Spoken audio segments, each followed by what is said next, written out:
Good afternoon, everyone. We're getting ready to start our meeting. This is the City Council meeting for Palo Alto on June the 12th, 2023. And we're going to call this meeting to order in honor of Immigrant Heritage Month. Madam Clerk, will you take roll, please? Councilmember Burt. Here. Vice Mayor Stone. Here. Mayor Koo. Here. Councilmember Lithcott-Haynes. Here. Councilmember Tanaka. Here. Councilmember Lowing. Here. Councilmember Vinker. Here. For the record, all present. Thank you so much, Madam Clerk. We're going to start with special orders of the day, and this is a proclamation honoring Asian Americans for Community Involvement, or for short, AKI. So I'd like to read the proclamation. Whereas Asian Americans for Community Involvement was formed 50 years ago in 1973 by 12 concerned members of the community in response to the growing unmet needs of Asian Americans in Santa Clara County, and has since built a proud history of promoting health, wellness, resilience, and civic engagement among marginalized communities. And whereas Dr. Alan Seed and Mary Chan Seed hosted the founding meetings of AKI from their Palo Alto living room and established AKI's culturally sensitive therapeutic services, including the Asian Women Homes Domestic Violence Shelter, as AKI's first executive director and administrative director, respectively. And whereas Leo Lowe and Paul Sakamoto, both respected leaders in the field of education, lent their credibility to AKI in its infancy, effectively shielding the organization from efforts to undermine its advocacy for social change by being labeled as subversive. And whereas Palo Altans Jeanette Arakawa and Emmy Okano co-chaired AKI's first education committee and went on to lead statewide advocacy efforts to enact landmark legislation that eliminated racist and sexist content in public school instructional materials. And whereas Robert or Bob Cam and Nilo Sarmiento established and Americans who were being mistreated at their workplaces, and whereas Paul Wong and Victor Wong used their experience as veteran community organizers to advise AKI's early advocacy strategies, mobilized community members, and recruited clients for AKI's services. And whereas Edward Kawazo and Connie Young Yu, both gifted communicators, led fundraising efforts that were the cornerstone of AKI's long-term financial stability, and educated AKI members on the power of Asian American visibility and the importance of documenting the histories of Asian Americans in Santa Clara County. Now, therefore, be it resolved that the City of Palo Alto does hereby recognize and commend the founders of AKI for their 50-year legacy of service, inclusion, and advocacy, and for serving as a testament to the power of community coming together for the common cause of strengthening the health, well-being, and resilience of our diverse communities in Santa Clara County. Thank you for your services and your accomplishments.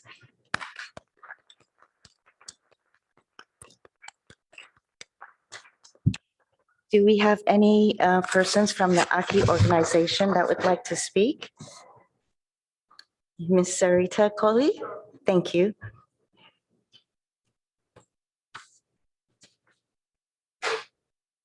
Mayor Koo, council members, thank you so much for this honor and for this proclamation.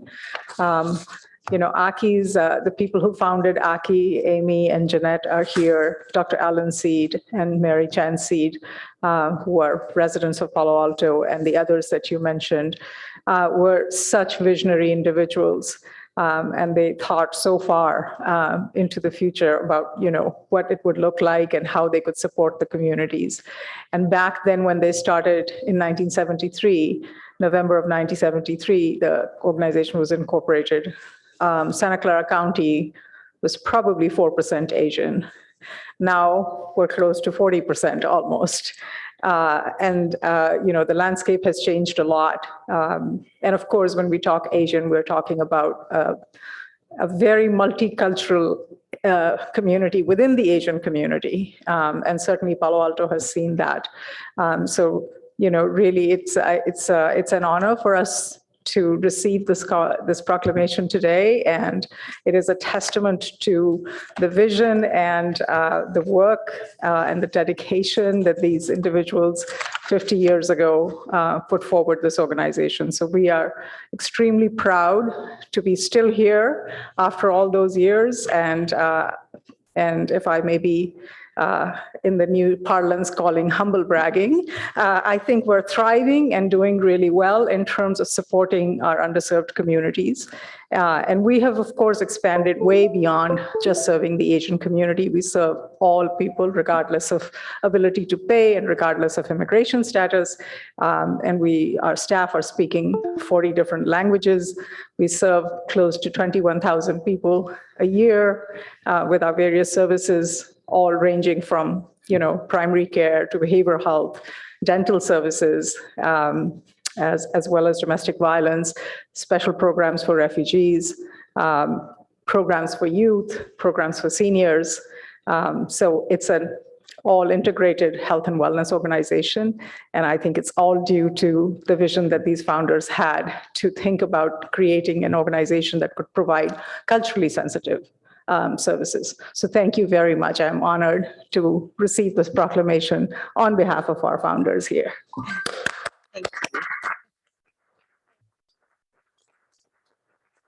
And if there's no one else who'd like to speak, we'd like to invite you up on the dais to take a picture with us.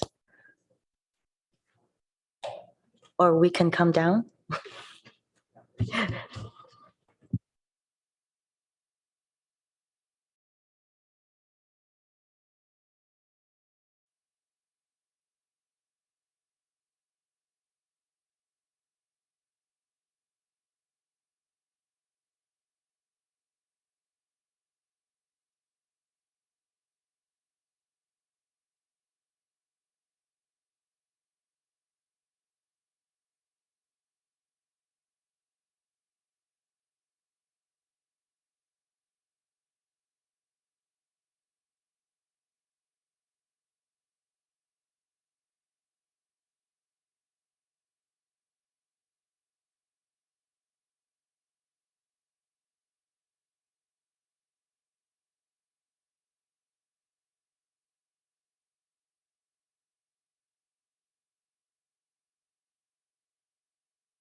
Okay, we move on to our next agenda item, which is agenda changes, additions, and deletions. I don't believe we have any, but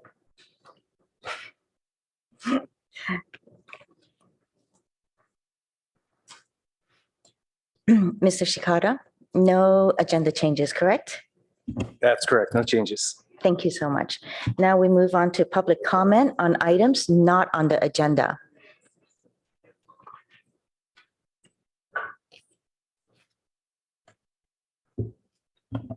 Our first speaker.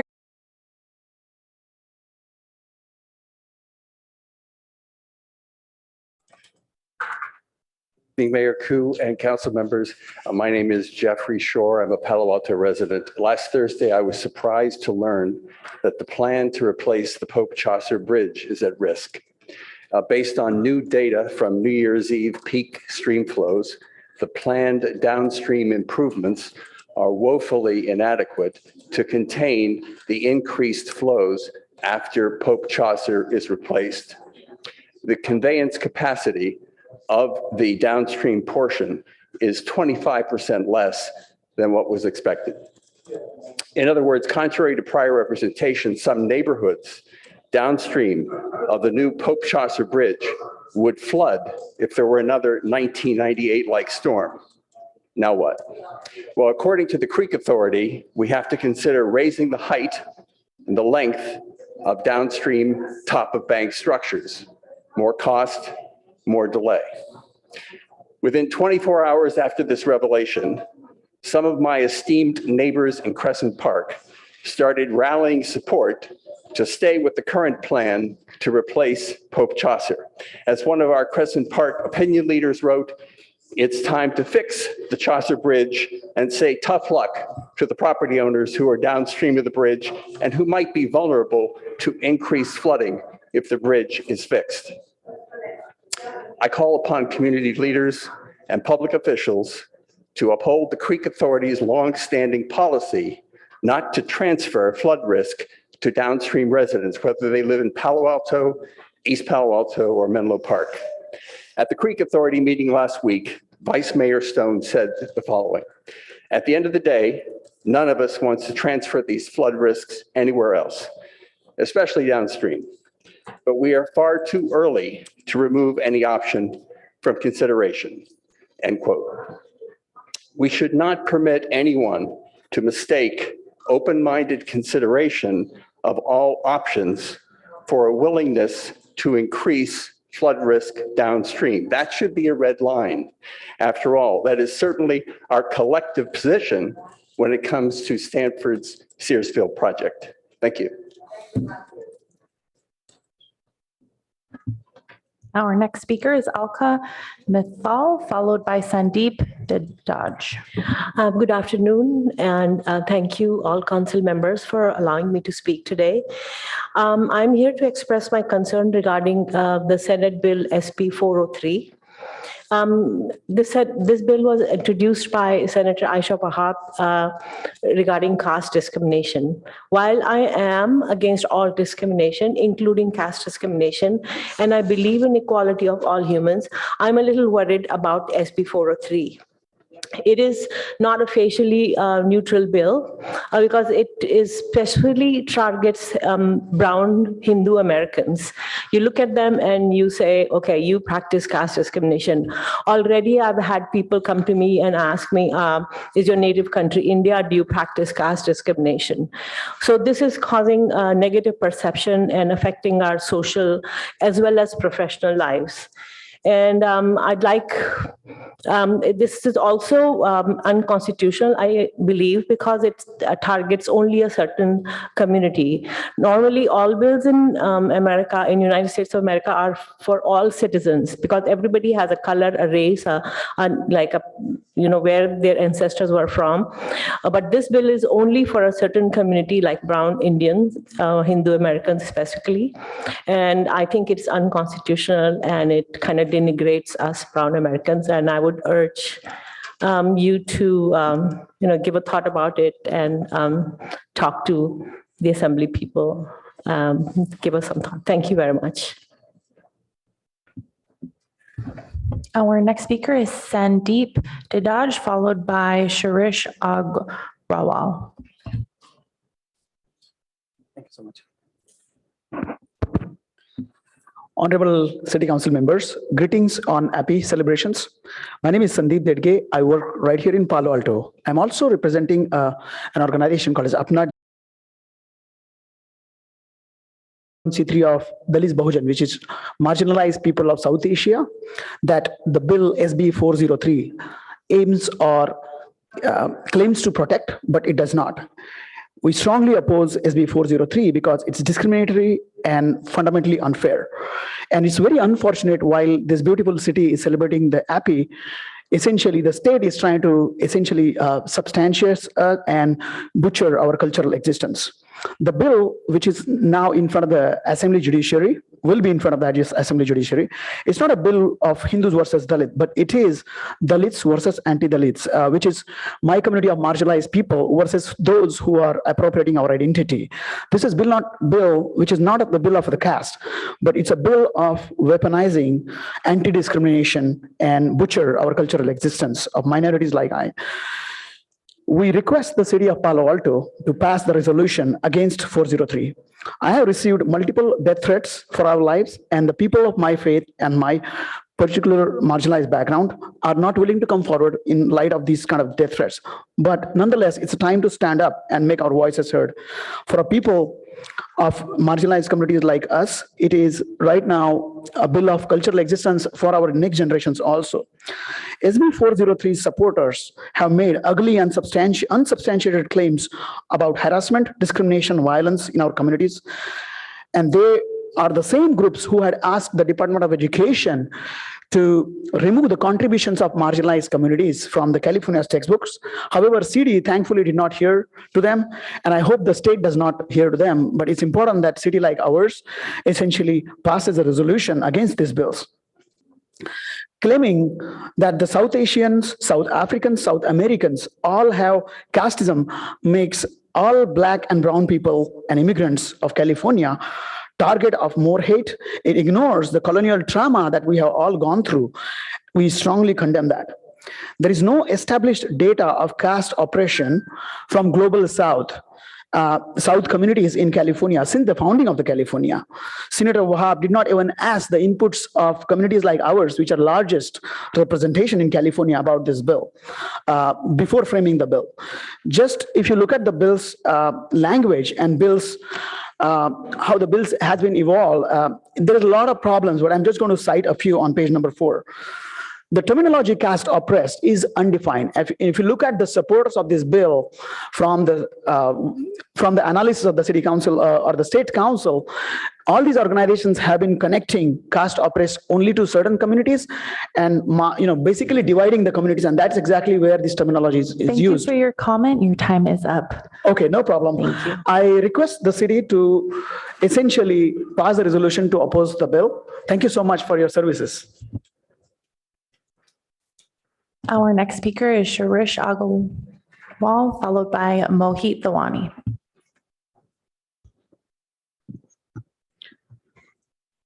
Respected Mayor Q and members of the council, thank you for the opportunity to speak in front of you all. I deeply appreciate it. I've been a Palo Alto resident since 2015, and I would like to voice my concerns for the bill SB 403, which introduces caste as a protected category. I believe this bill is a misguided attempt to fix a problem which it's unclear whether it even exists. There are fatal flaws in the two major pieces of evidence that were used to highlight caste-based discrimination. First, the widely touted Cisco lawsuit has been summarily dismissed. Although, I'll add, not without leaving the lives of its defendants in upheaval. If this bill passed, I would expect such frivolous lawsuits to become the norm. That can't be good. Secondly, the methodology used by Equality Labs in its study is questionable, with several eyebrow-raising discrepancies, and will unlikely pass any scientific review. In any case, Equality Labs can't be considered exactly neutral. It's a for-profit organization that stands to benefit handsomely in consultancy work if this bill was to pass. I also reject the ideology put forward that caste is an integral part of Hinduism. I'm a devout Hindu, and I've raised my kid to be God-fearing. Yet, we have never had a discussion about caste in my home. And she's an adult at this point. When I organize religious events at home, I don't look at people's caste before deciding whether to invite them or not. Both members of the so-called upper caste and the Dalits have attended these events where we have together read holy Hindu scriptures. Making caste an integral part of Hinduism is nothing but an attempt to malign Hindus and Hinduism. And I urge the council to condemn that. In conclusion, I would urge the City Council to issue a motion strongly condemning SB 403 and refusing to participate in divisive politics that can cause irreparable harm to the city, state, and country. Thank you. Our next speaker is Mohit Thawani, followed by Sandeep Bhatt. Thank you for the opportunity, council members. I'm here as well to oppose SB 403. It is a discriminatory bill that targets Indian Americans unfairly. SB 3 was introduced by first-time Senator Aisha Wahab of Fremont in attempts to add caste as a protected category. This bill is not needed because most Indian Americans do not identify with a caste. Caste discrimination is already covered under existing laws. Even the bill admits this, and I quote, "The amendments in this act are declarative of and clarify existing law. This act shall not be construed to mean that caste discrimination is not already prohibited under existing law." It's very clear this bill is not needed at all. In addition, this bill is not facially neutral as required by law. That is, it targets a minority community. With existing laws in place, we question the need for a new law that relies on bad data and is unconstitutional. I'll yield my time for this. I would like to show you a quick video of Santa Clara County District Attorney Jeff Rosen's view on the bill. Thank you.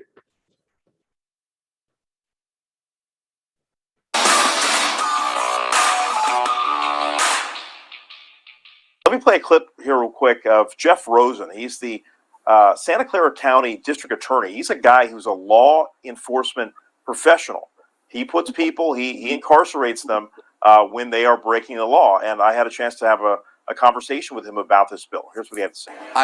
I know a little about caste. What I've learned is if you ask 5 South Asians what caste is, you get 15 different opinions about what it is. I know that there have certainly been discriminatory practices in societies all over the world since the beginning of time.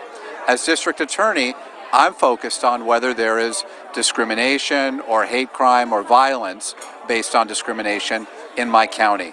And while there have been hate crimes committed in our county, I'm not aware of anything related to caste and hate crimes or criminal violations. And so I just wonder if the bill is necessary. I'm also very concerned about anyone being stigmatized or any community being assumed to be racist because they look a certain way or come from a certain place. And so one of the concerns I certainly would have about a bill that talks about caste discrimination is it strikes me as discriminating against Indian Americans and making them suspect in some way that others are not.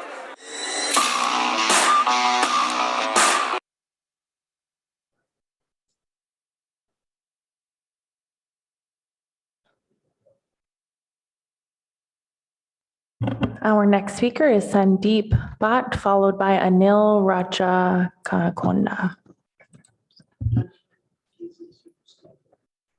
Thank you, Mayor and Council members, for the opportunity to speak on SB 403. We request that you file a motion to oppose the bill.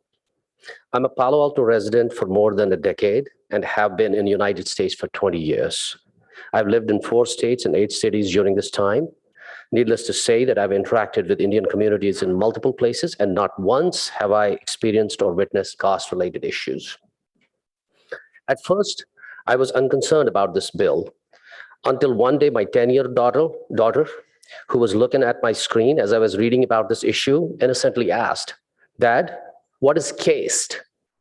It dawned on me that this generation, my kids' generation,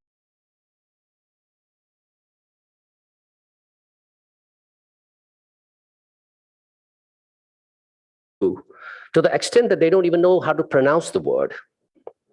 I felt proud of the fact that caste was not a factor in her worldview, but at the same time horrified that California legislature is about to introduce a bill that will create an issue where none exists. The bill has been authored by a for-profit organization called Equality Labs, which is on record declaring Hindus as evil and attributing our constructive contributions to American society solely to caste-based dominance. It's based on flawed survey and data and also references Cisco case, which has been thrown out of the court after 3 years of media trial and misinformation campaign by Equality Labs. What is more concerning is that a California Civil Rights Department engaged in dubious methods while investigating this issue.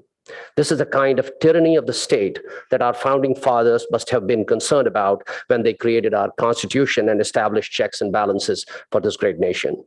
I urge you to do your own research on this issue, form your opinion, and take appropriate action. If there's time left, I'd like to play that second video.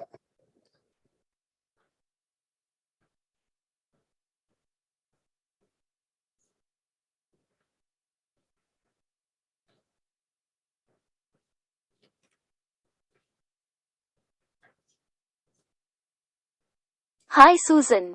It's been such a long time since we played together. Do you want to go with me to the swings and we can play? I'm not so sure, Anjali. The teacher in our class said that South Asians are not good people and you treat others with different caste badly. All the teachers in the school are getting trained on this now. I'm sorry, I don't want to play with you because you are a South Asian. Mommy, Susan does not want to play with me because her teacher said that we South Asians are bad people and we treat others badly. But I am not a bad girl. Now Susan and my other friends don't invite me to play with them. The teacher said it's because I am South Asian and I have a caste. What's a caste, Mommy? And why are the teachers being told that we treat other people badly? If the bill SB 403 becomes a law, it could paint South Asians as discriminatory people, even prone to violence. This could further increase hate.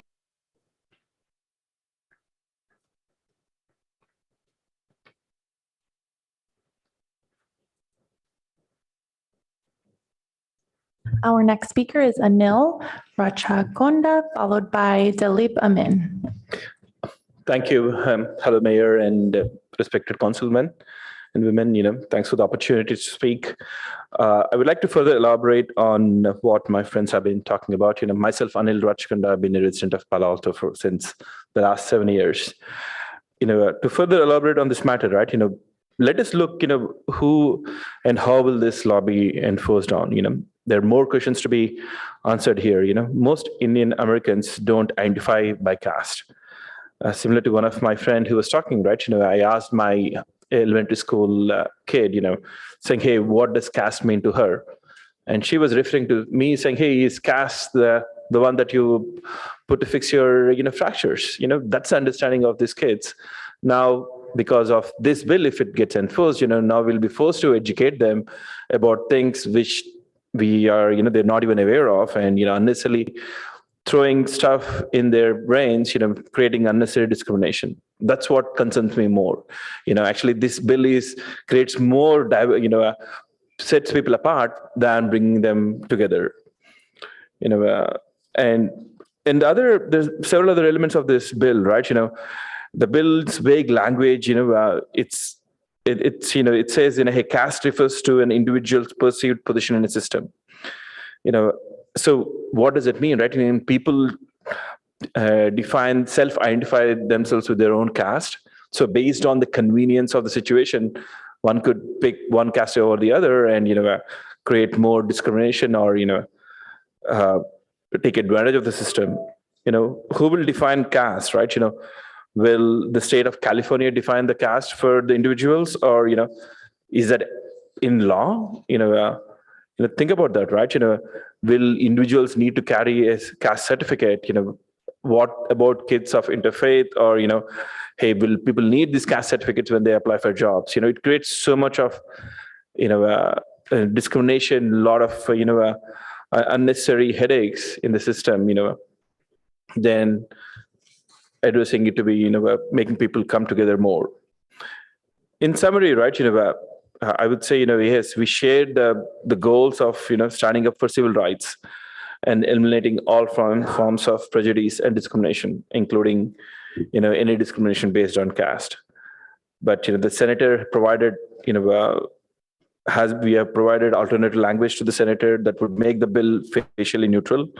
It does not unfairly target the Indian community, but she has refused to engage in this discussion. This is a bill looking for a cause where it doesn't exist to begin with. Discrimination has no place in today's world. We all strongly believe that. That's why we even didn't bring this up. As first generation Americans. I think my time is up. But one thing I would stress, right? We would request the council and the mayor to oppose this bill. Thank you, guys.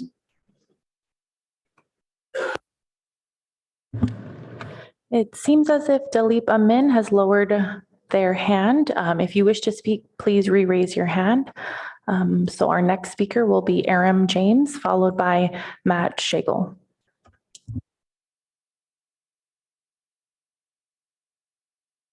So I'm supporting SB 403. I believe that caste is a particularly ugly problem. I would it makes no sense to me, the opposition to the bill here. This would just add to the UNRU bill, okay?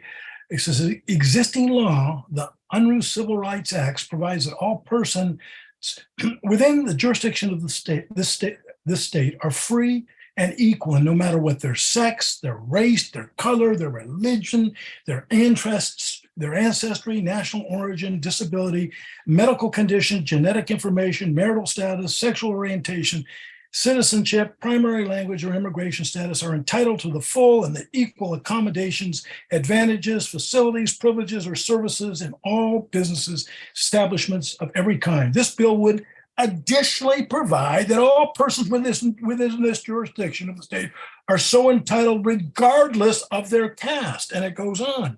So it's mind-boggling to suggest that we shouldn't add caste as something people cannot discriminate on. And there's a long history of caste discrimination.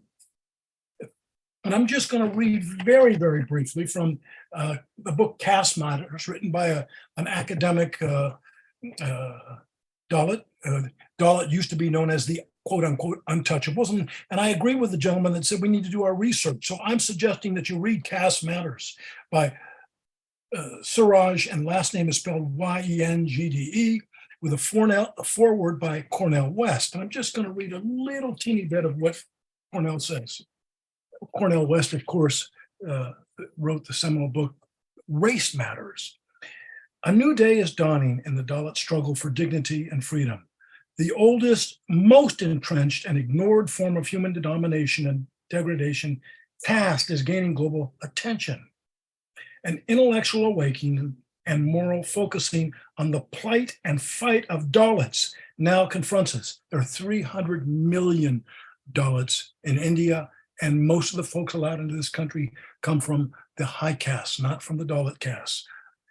Much like the US Black movement and the anti-apartheid movement and the Palestinian movement of recent years, the Dalit movement is now on the global stage.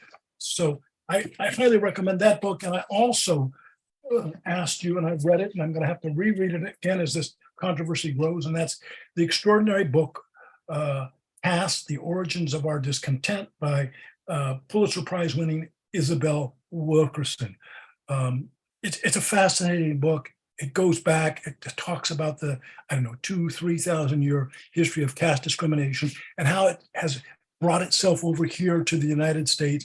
So yes, of course, anyone that discriminates on caste basis, this should be included in the UNRU bill. And I see signage. Get out my own signage. I've been known to do a lot of it in support of SB 403. Thank you for your time this evening. Yes, on 403. Thank you. Our next speaker is Matt Shagel, followed by Muni Madali.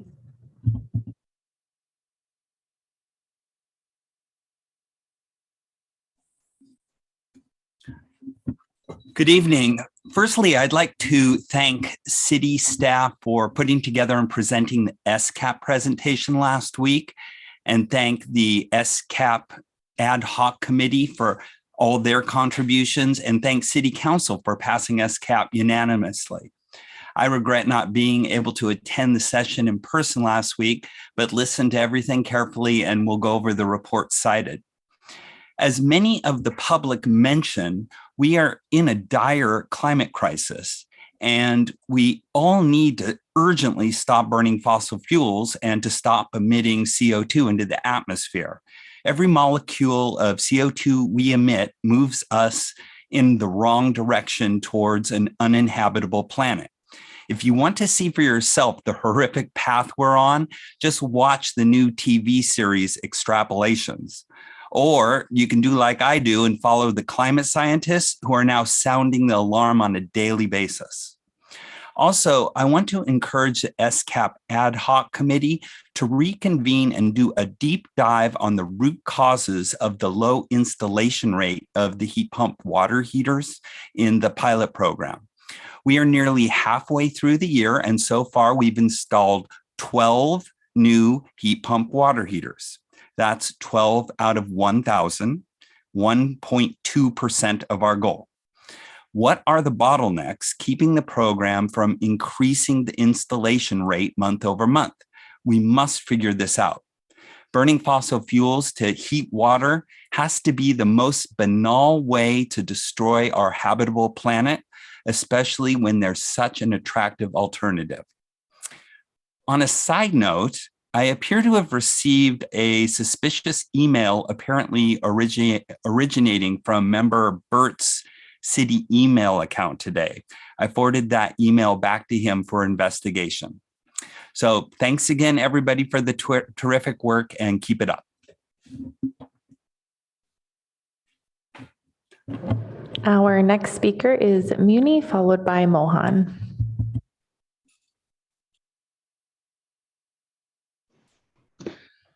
Good evening, Mayor Koo and the Palo Alto City Council. I'm Muni Madhipatla, a longtime resident of Cupertino. I also serve on Cupertino Planning Commission, but I'm here representing myself as Indian American citizen of Cupertino.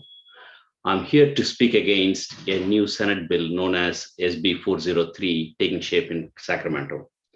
I request Palo Alto City Council to pass a resolution against this bill as it unfairly targets and discriminates against Indian American community in all of California.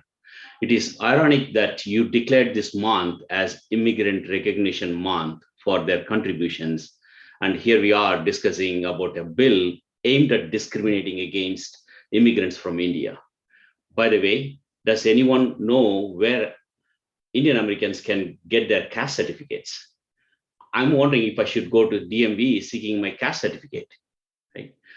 I know one of the speakers spoke in support of SB 403, reading some text from a book about caste discrimination going back 2,000-3,000 years ago. I don't think we had people here in US 2,000-3,000 years ago that were anything to do with caste, right? So he's reading from an academic book, but then he failed to provide any data supporting this problem exists in the US, right? I mean, when we come to this country as immigrants, we leave our problems behind. This is the land of opportunity. We come for the goodness of America, and and we practice what's good here. So trying to label us as caste practicing community and we discriminate against others is by itself is discriminatory, right? And our district attorney Jeff Rosen clearly stated that there are not a single case under his jurisdiction that has got anything to do with caste. There is your data, right? So there is no evidence, and this is a law. It's a solution for a problem that doesn't exist. It's looking for a problem, right? And this, in my opinion, this bill is unfair and needs to be rejected. And the lawmakers advancing such bills should be reprimanded. Thank you for your time. Our next speaker is Mohan, followed by Dalip Amin.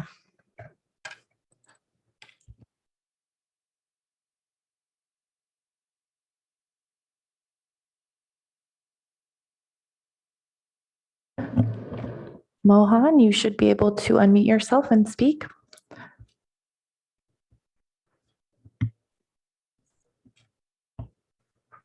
Are you able to hear me okay now? Yes. Thank you very much. Hello, everyone. I'm at the airport, just about to catch my flight, but this is such an important topic that I decided to delay my boarding and talk about this point.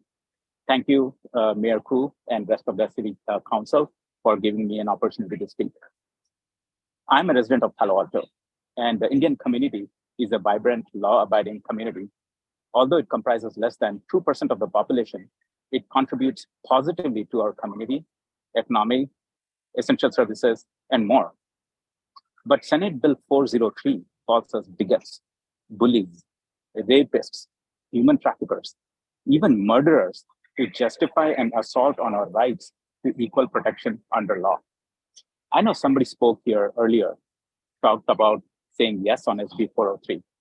I would love for somebody to form a bill which says white Americans, Christians, shall not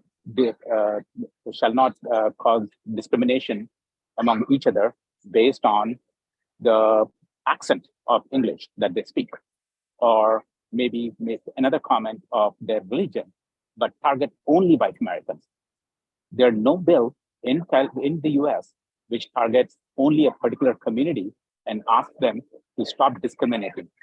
The bill has been made facially neutral, and we have requested over and over again, asking the bill to be revised to be facially neutral. But we continue to emphasize that caste be included into our consciousness. Like a few of my friends have mentioned earlier, the concept of caste does not exist in any of the conversations we have here with any of our friends. But lo and behold, with this new bill that has come in, we have started talking about it. Is this the way we want to pull the community together? Or is this the way you want to break a community? I feel the bill is designed to do the latter. All we are asking is be facially neutral. And every time we have asked for the bill to become facially neutral, come back the response about the amount of injustice that has occurred.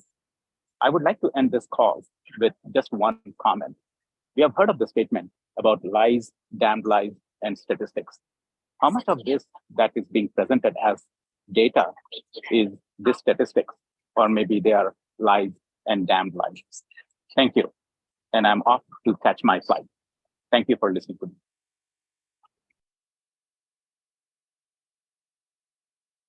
Our next speaker is Dalip Amin, followed by our final speaker, PJ's Hawaii.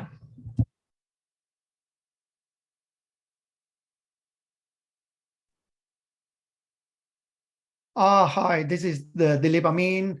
Whatever Aram James said has value. We are against any kind of discrimination, including the caste. Our current laws already cover any discriminations under racial and ancestry already, as has been done in the Cisco case. Further, in this bill, if caste is a Hindu issue, like James was talking about, there is no word Hindu included in this bill. Instead of the bill keeps on going round and round, like includes South Americans, Africans, but not Europeans and Middle Easterns. So the whole bill is pretty confusing. It's talking about Hindus, but it does not include the clearly, explicitly spell it out. It reminds me of the Californian Alien Land Law of 1913, which targeted Japanese, Chinese, South Asians owning the land. Now, some 110 years later, our new Senator Aisha Wahab has proposed a law exactly doing the same, and that is targeting the same South Asian communities. See, there are 4 different lawyers have put out a really excellent publications against this bill. That is the Dean Vikram Amar of University of Illinois College of Laws. He states the thinness of the clarification motive for the law's enactment opens the door to possibility that the bill is intended to target and condemn particular communities with whom the word caste is deeply and stereotypically associated. There are many other experts like Barbara McGraw, Suhak Shukla, Shamir Karalas. They are the law experts, and they have raised the same serious concern for the constitutionality of such discriminative law. So the problem, whatever James is saying is agree, but unfortunately the law is trying to deceive people from exactly what the intent is. And that's why I'm speaking against it. And I wish you will write something about it, rejecting the bill. Thank you very much. Our final speaker is PJ's Hawaii.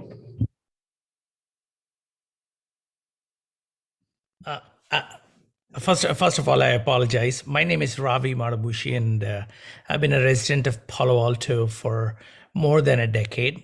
As a small businessman and an entrepreneur, I go through this process, and we consistently train our employees in our organization to actually make sure that everybody is treated equally, and we encourage everybody to be a productive part of society. That's how we live. My request to Mr. Adam James is, you have taken the time to read one book. I personally recommend at least 100+ books, which actually educates him about Vasudhaiva Kutumbakam. The Hinduism at its core views world as one single family. Okay? And some of the talking points that he raised are not today's incidents and doesn't apply to Western Hindu living. These are happening. I will agree with him 100% that these happened thousands of years back. These are happening in communities where there is no educational process of basically making sure that people have to be treated one way or the other. If you go to deeper parts of Africa or India or any country, you will come across these experiences. My only concern with his articulation of his support was, it was based on two things, okay? One is a book that he read. Second one is, he himself do not understand the contribution Hindus of America actually provide to the society. So I would encourage him to read some of the books that we will recommend, and based on that, form an opinion for his own sake, and based on that, decide whether to support the bill or not. And second, last part before I go is Miss Ayesha Wahab. Okay, I read a little bit about her. See, unfortunately in California, in the last few years, which had no relevance to increasing the productivity for the society. There are statistics for it. I can give the numbers to you. So, and if this lady, I'll encourage her to actually go through 100+ books, which we would recommend, go through that, form an opinion, because she is a Muslim herself. If she is not, I'm sorry, don't quote me. It's just, I just went by the name. So I would encourage these people to read what we are recommending and form an opinion, and then come back with their position. Thank you very much. I'm sorry I took too long. And that concludes public comment. Thank you, Madam Clerk. Our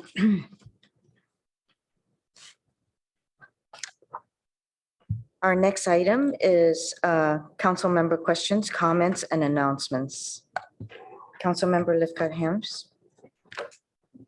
Thank you, Madam Mayor. I'm speaking right now to make my fellow council members aware of State Assembly Constitutional Amendment 5, known as ACA 5.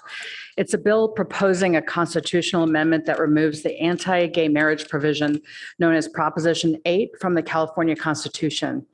As most of us know, Prop 8 passed in 2008, but has subsequently been nullified by the courts, yet it remains in our California Constitution.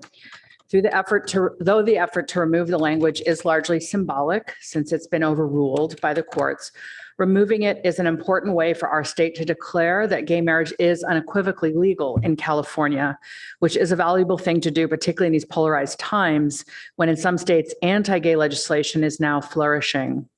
Just as many southern states took years to remove their discriminatory legislation from their state law books that had been overridden by federal law, I would hate to see California make that mistake. So I would hope that we as a council will decide to publicly support what's known as ACA 5, proposed by Evan Lowe and Scott Wiener. Are there any other lights? Any more announcements or comments? If not, then I would like to say that ACA 5, I think our staff is recommending a support on it. And I agree, discrimination of any sort should not be tolerated at all. At the same time, removing it means that it erases it from record. And I would hope that that doesn't happen and that we continue the education that everything we have, our freedom and liberty, is fought for and needs to be reminded through time. So I believe it is in the pile that I will be looking at and signing later today. I don't see any other lights. We'll move on to our study session, which is the biannual discussion with the independent police auditor. Chief Binder. Yes, Mayor, members of the council, I think I'll just lead this off for staff, noting that per council direction, you have twice a year opportunity to visit with our independent police auditor. The Office of Independent Review, Mr. Mike Giannacco and Steve Conley are here present with you in the chambers, and I believe have a presentation and then be open to your questions and discussion. Okay, and with that, before you start, Chief Binder, I just want to let the public know that we're going to do the presentation. After staff presentation, as well as OIR presentation, if there's one, we'll close public comments. So if you have comments you'd like to make, please raise your hand or submit your speaker cards. Thank you.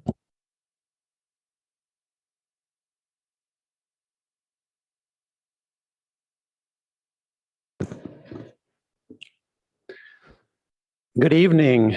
It's good to be back. We look forward to having discussion with you this evening regarding our two most recent reports. I see four familiar faces and three new folks on the dais, and look forward to this discussion. Could we go to the next slide, please?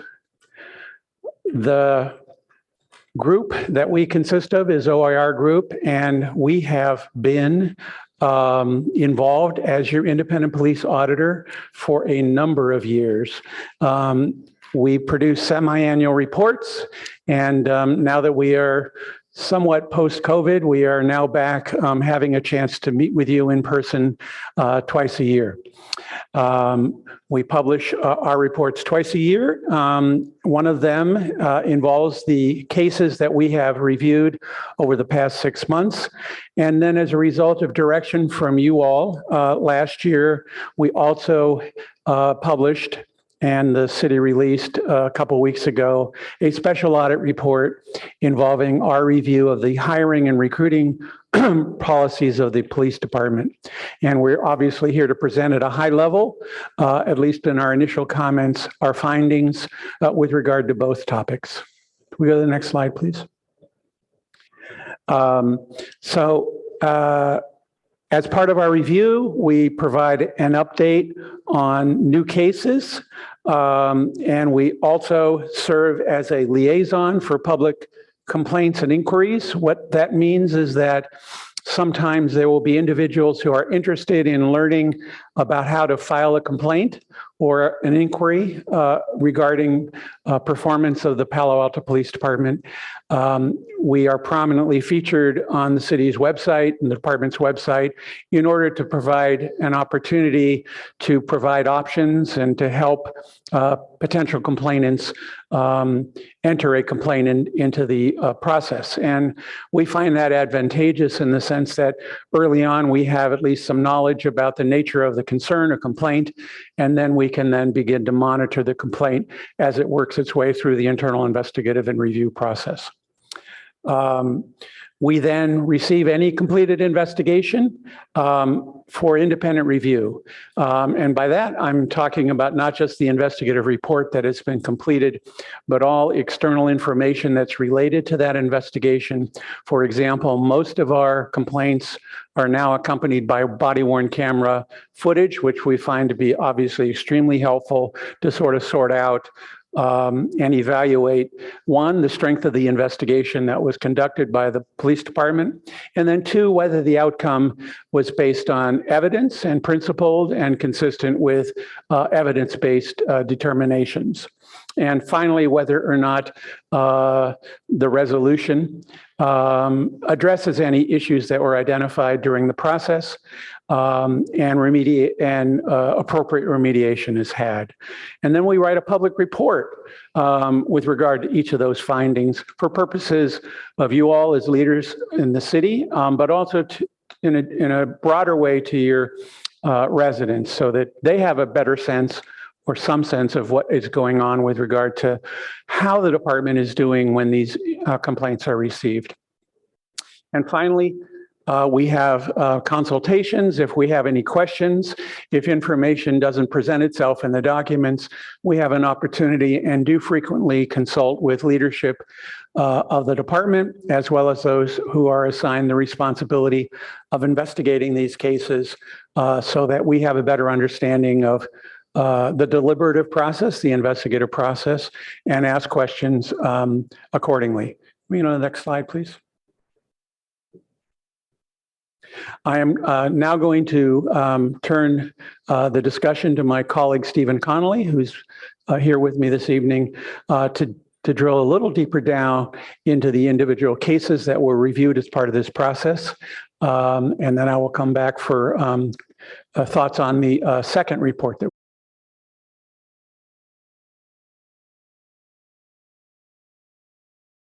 council members. I'm happy to be back and thank you for having us. So I want to talk a little bit in an overview-ish sort of way about the latest semi-annual report that was released to the public a couple of weeks ago. The contents of the report are going to be driven by the volume of cases that the department receives within a particular time period. And so we have 2 report cycles a year. It's roughly 6 months, obviously. And so cases completed in that 6-month period that fit in those categories as established by the scope of work that this council modified a couple of years back. We have the opportunity to review those completed cases and to weigh in on them in various ways, with some of it being really forward-looking in terms of not just looking at not just scrutinizing how the department has handled allegations of misconduct, critical incidents, uses of force. Are the review processes appropriate?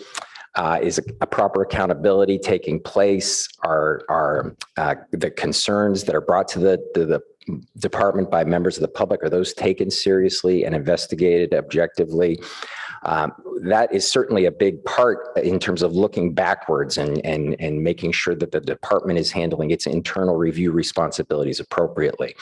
But there's also a forward-looking component to it, which is to say, is there anything that we're seeing in these cases that sort of suggests a systemic issue, and we make recommendations to the agency accordingly, with regard to possible adjustments to policy or procedure or training based on the specifics that come out of the cases. And the obvious goal there is to try to improve the department's operational systems on a going forward basis.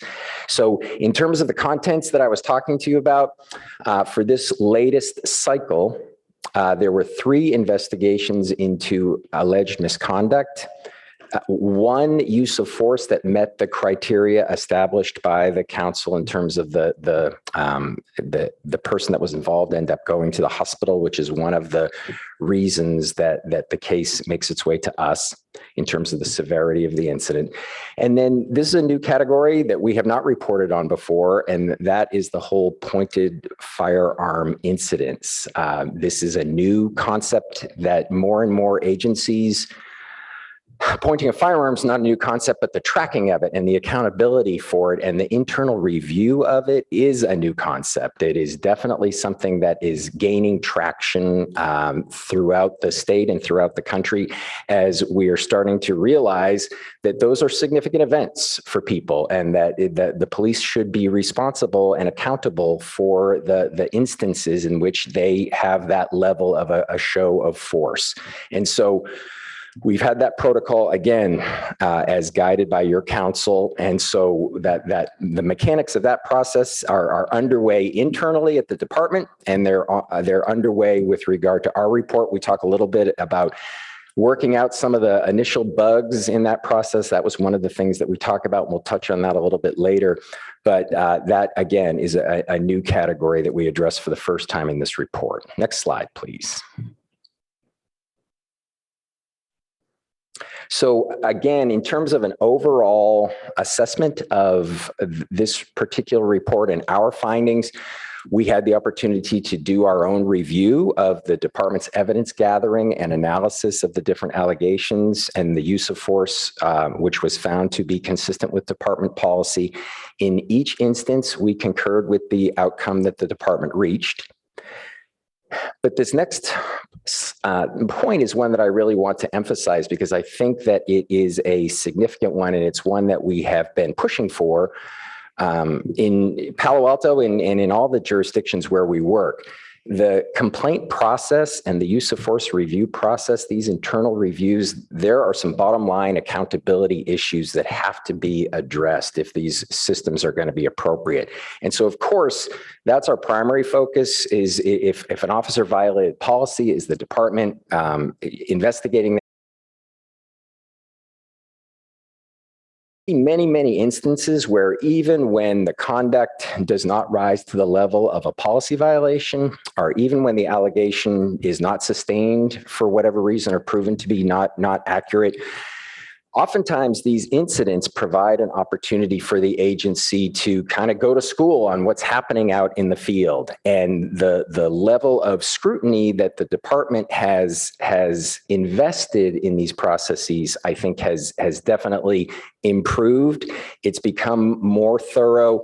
There's more of an emphasis on looking at the totality of the event and not just that bottom line determination, and trying to come up with some potential feedback points for the involved officers or for the agency as a whole to say, hey, even though this complaint was unfounded and there's not going to be any discipline associated with it, we definitely identified some things that could be done better, maybe should be done better. And maybe most importantly, I think the department would tell us for years, oh, of course we do that kind of thing. And of course we look at it in a thoughtful way. And of course our supervisors provide feedback.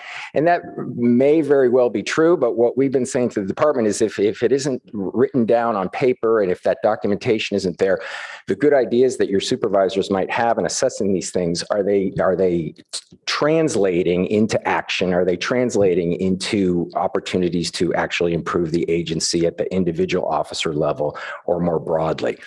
And the department in recent years has absolutely committed to documenting it, to making sure that the lieutenant level folks who are looking at these cases are taking any of the initial investigative findings and delving a little bit deeper to look at performance issues. And then they actually document any interventions that take place as well. So we found that to be a particularly striking aspect to one of the cases. And obviously it's going to be driven to a certain extent by the facts of the case and the circumstances of the incident. But in one of the cases that we talked about, we were really struck by how the lieutenant who had the initial decision-making responsibility really did delve deep into it and found some things about the officer performance and supervisor performance that merited some additional follow-up and some intervention and some suggestions for improvement in the future. And we thought that was a very positive thing. Lastly, with regard to the pointed firearms protocol, there were 3 cases that we looked at in this cycle. We are in regular communication with the department about kind of ironing out the mechanics of that, but we were able to see the 3 instances that were recorded for the relevant period. And we determined that as the department did, that in all 3 instances, the officer's use of that particular tactic or technique or show of force was appropriately warranted by the circumstances that they were facing. Next slide, please. So with regard to the recommendations I was mentioning to you a couple moments ago, we don't just pull these things abstractly, from our perspective on best practices or work that we've done in other places, but we actually really try to ground it when we make a recommendation in the particulars of the actual Palo Alto cases that we look at. And in this particular cycle, there were 3 recommendations that we made. We'll talk about them in a little bit more detail. But the whole idea, as I mentioned earlier, is to enhance future effectiveness. And so a couple of cycles ago, your council said to the leadership of the department, well, these recommendations are interesting, but what happens to them after the auditor is done? And since that time, the police have taken on the responsibility of digesting the recommendations and responding to the recommendations. And so there is actually some follow through in terms of potentially influencing the way the department does business, which we think is a positive thing. Next slide, please. So we had 2 recommendations, a couple of categories of recommendations, a total of 3, 2 of them related to personal cell phones. And I'm going to turn it back over to my colleague, Mike Chernarko, for that in just a minute. But I want to follow up on the pointed firearm review process. As I said before, it was new to the department and new to us. And there were some initial clunkiness in terms of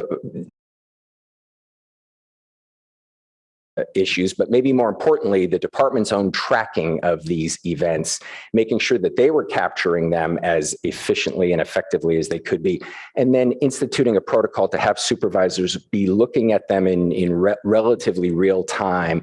So there were instances where pointed firearm events were emerging subsequently to when they maybe initially could have been reported to us or should have been reported to us. In all 3, in any of those instances, the department, the officers certainly held up their end of the bargain. They were reporting it, they were acknowledging it, taking responsibility for that action. It just wasn't being captured and translated. And we're in the process of working with the department to kind of refine that on our end. And I know that the department has worked on some internal protocols to enhance their capture and review process themselves. So Mike, I'm going to give it back over to you to talk about the cell phone recommendations. Yes, just to give perspective and context to the cell phone recommendation about what it is and what it isn't. The way this came to our attention, again, as Steve indicated, it actually came from our review of an actual investigation. This investigation was a complex investigation involving claims and then counterclaims within the organization. Interestingly enough, it's one of those cases that was internally generated in which the complainant was a member of the department. And as you recall, those of you who've been on the dais longer than others may recall, there was a time in which we were not reviewing these cases. Now we are. We found appropriate that because of the complexity and because this involved claim and counterclaim within the organization, that the case was transferred out of the department, and an independent investigator was brought in to conduct the investigation of this incident, to take a look at the claims, take a look at the counterclaims that were raised during the investigation. And what we found was that investigator did a very thorough and fine job to unpack what was a complex series of incidents or allegations over the course of several weeks. We didn't have any issues with regard to the investigator's investigation. It was thorough. The recommendations, in our view, reached the right result.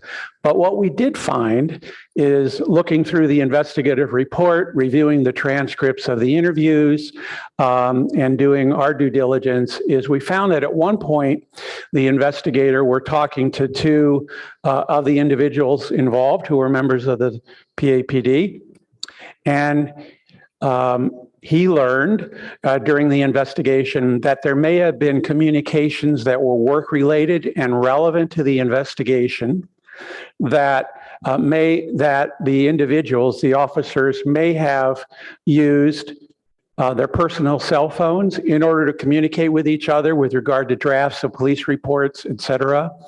And so the investigator appropriately asked the officers for access to information that may have been translated back and forth that were on their personal cell phones, since it was work-related business. The individuals, the employees who may have engaged in using personal cell phones for Palo Alto business, through their attorney, declined to provide that information. The investigator then followed up through the attorney and said, would like that information. And the attorney again declined to provide that information.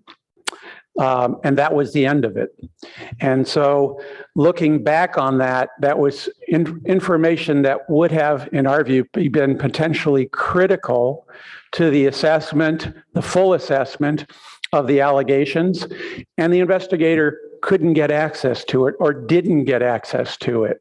And so what we recommended, focusing just on the investigative process, was that in future cases in which either an independent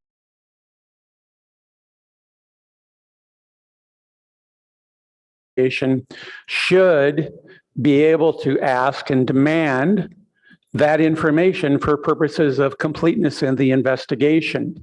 And there has been case law here suggesting that if in fact you use a personal device like a cell phone to conduct public business, that information is accessible, particularly if it's an internal investigation with regard to allegations of serious misconduct.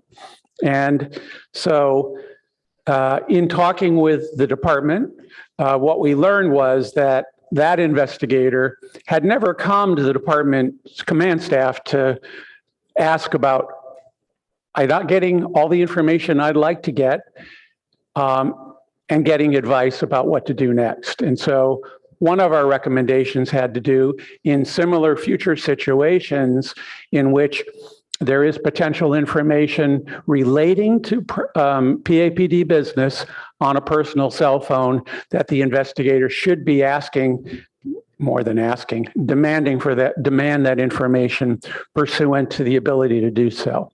On a larger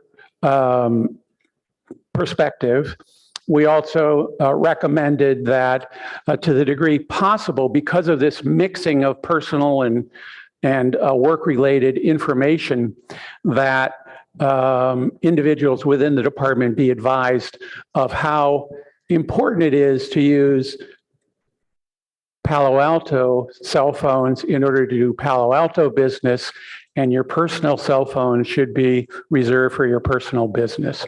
And we feel that that was a significant hole, but based on the department's response, we believe that on a forward-going basis that this issue will not present itself to us again. Can we go to the next slide, please? we're now going to focus into our hiring and recruitment report, and I'll turn this back to my colleague, Steve Conley. So this is the second report on the agenda for us tonight. And this audit is, again, the first of its kind that we have done in Palo Alto. It was commissioned by the council as part of our new scope of work. And the council has the flexibility and the option to select a topic that they would like us, apart from our usual list of items that we are responsible for, a special topic for us to do some initial inquiry and review and engagement with the department to see, to test for how that process or how that system is working and see if, again, we have any recommendations with regard to best practices and so forth. So the topic that was decided upon for the first version of this was our hiring and recruiting audit of the department's practices. And this has been a hot topic in law enforcement for several years now. I was doing some research, just getting ready for this evening, and just did a simple Google search on recruiting and hiring in law enforcement. And I saw a major report that was done by the International Association of Chiefs of Police, which is obviously a major law enforcement group. And the thrust of that whole special publication that they put out was, recruiting and hiring a crisis in law enforcement. And the date on that was actually 2018. So this has been an issue for a while, and obviously in the aftermath of 2020 and everything that was going on with regard to demonstration activity and public perceptions of law enforcement, that challenge, that crisis, if you will, for law enforcement has really only intensified in terms of making sure that agencies are getting and retaining the quality of officers and the kind of officers that are really representative of a new set of public expectations, and trying to accomplish that in what is a very, very competitive environment because everybody's in the same boat. And also with a lot of people deciding that they didn't want to be in the profession anymore. So there was a significant number of retirements, a significant number of younger people that just left to go into a different profession. And so it really has been a big challenge for agencies around the country. And Palo Alto was not immune to that. So I think that was the underpinnings of the original council interest in this topic. And we decided from that perspective to take a look and to kind of really get some more specific understanding of how the Palo Alto Police Department in particular recruits officers, tries to hire officers, what the processes are, and to see if we had any thoughts about doing it differently or better. So in terms of some of the key issues, certainly diversity is a priority in terms of hiring and in terms of new conceptions about what law enforcement can look like, should look like, what kind of representative law enforcement agencies could help bridge some of the tensions and the dynamics that have been a source of obvious and understandable concern for many years now. And as I mentioned before, all of this is happening under a backdrop of every agency being similarly situated and trying to find not only the best people, the most appropriate people, but also kind of defeating the other agencies in the area to make sure that you're attracting them and keeping them for your own agency. And there are a lot of challenges that go along with that. Next slide, please. So in terms of our report, we delved into the mechanics of the process and described those in what we hope was not too much detail, but it was very interesting to learn about how PAPD does it. They have a team, a dedicated team of folks supervised by a lieutenant. But there's a civilian who's been in the position for several years who I think everybody would tell you is the brains of the operation. And she has a lot of experience in making it work and provides a lot of the infrastructure to help manage what is a very complicated process. And then there's a dedicated officer whose primary responsibility is to work on recruiting and hiring. And so it is a commitment. Palo Alto, the police department is not a huge agency. And for them to dedicate those kinds of resources to this specific topic is a reflection of how important it is and how seriously the PAPD is taking it. So the third thing that I wanted to mention is just there are a lot of state requirements that relate to eligibility for people. And again, finding a sufficient number of qualified applicants is difficult in and of itself. And then taking that to the next level of people who not only get through all the hoops of the statewide requirements for eligibility, but also are showing some of the other characteristics and features that are desirable to the agency and what it's looking for and the kind of mentality that it is pursuing as it continues to add to the department and replace the folks who have moved on. Next slide, please. So in terms of our findings, we did notice overall, I would say, and I hope the report reflects this, we were very impressed with the energy and the dedication, and I think of it as the get it factor of the team members that we met and spent a lot of time with. They absolutely understand the challenges, but they also understand the public's expectations and about the kind of officers that I think the community is hoping will join law enforcement and protect and serve as we adapt to appropriately evolving standards and ideas about what law enforcement's role should be. So we found that their approach was very engaged. They are flexible, they are taking initiative, they're going out there to find people and to connect with people and to hang on to the people that have shown an interest and that might be promising. And we think that their strategy of a rolling recruitment, in other words, they don't just go out a couple times a year and let that be that. They are always looking for ways to see who might be out there and might be a good match for this agency. The whole idea of making sure that you're maintaining high standards in an environment where you have probably fewer applicants than in the past and more intense competition, there's obviously a push and pull there. And one of the potential pitfalls is that agencies are going to start to lower their standards or turn a blind eye to some things that might have been concerning or even disqualifying in the past. And our sense was that Palo Alto remains very committed to a rigorous process, and the folks that make it through their screening are appropriately ready to do a good job for the agency. Diversity is absolutely a recognized priority. That's not to say that the success has been overwhelming, but I don't think that's necessarily a function of a misguided approach or a lack of receptivity to the importance of it. And I think there's always room to continue to innovate and to continue to come up with new ideas for where to go look for folks and how to attract a broader range of people to the profession. But again, it is a longstanding challenge, and I think a lot of agencies in California will tell you they have some of the same goals and are struggling with some of the same issues. But we certainly had the sense that Palo Alto recognizes the value of a diverse workforce, and they've had some success in recent months in terms of adding to their agency in that way. And last but not least, one little point that some folks who have been following these issues for a long time, there was an issue a few years back where the department's recruitment video, which I would recommend, if you haven't seen it, it's easily accessible on the website.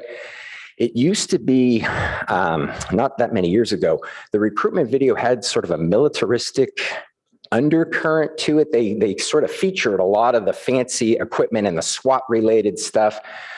And that was thought to be, this is an attractive way to present our department and to make people interested in coming to work here. And that received a lot of criticism from some members of the community and elected officials who said this isn't resonating with the kind of messaging that we want and that we think this agency should be about. And the new video I think that they worked on is very well done. And they show the humanity of officers, and it's a lot of officers who have come from different professions to join the agency. And it really does present them as human beings who are bringing a lot of different skills and a lot of different kind of profiles. And I think it's a very effective approach. So we just wanted to mention that at least briefly. Next slide, please. So this last slide had to do with the recommendations that we made. I want to turn this back over to Mike to talk a little bit about these and some of the ideas that we had to kind of just throw our 2 cents worth into what we consider to be a good process. So Mike, back to you.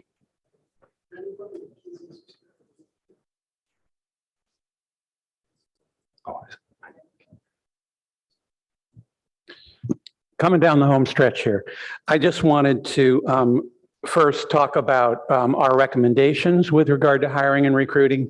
One of them is that we thought it would be helpful to the degree that the process allows it for there to be more community input into these decisions about who is a good applicant, whether or not the applicant seems to be a good fit for Palo Alto, and just to get an outside perspective from a community member regarding this process before a decision is made about who to hire, who to extend employment offers to early on in the process, just to get a different perspective.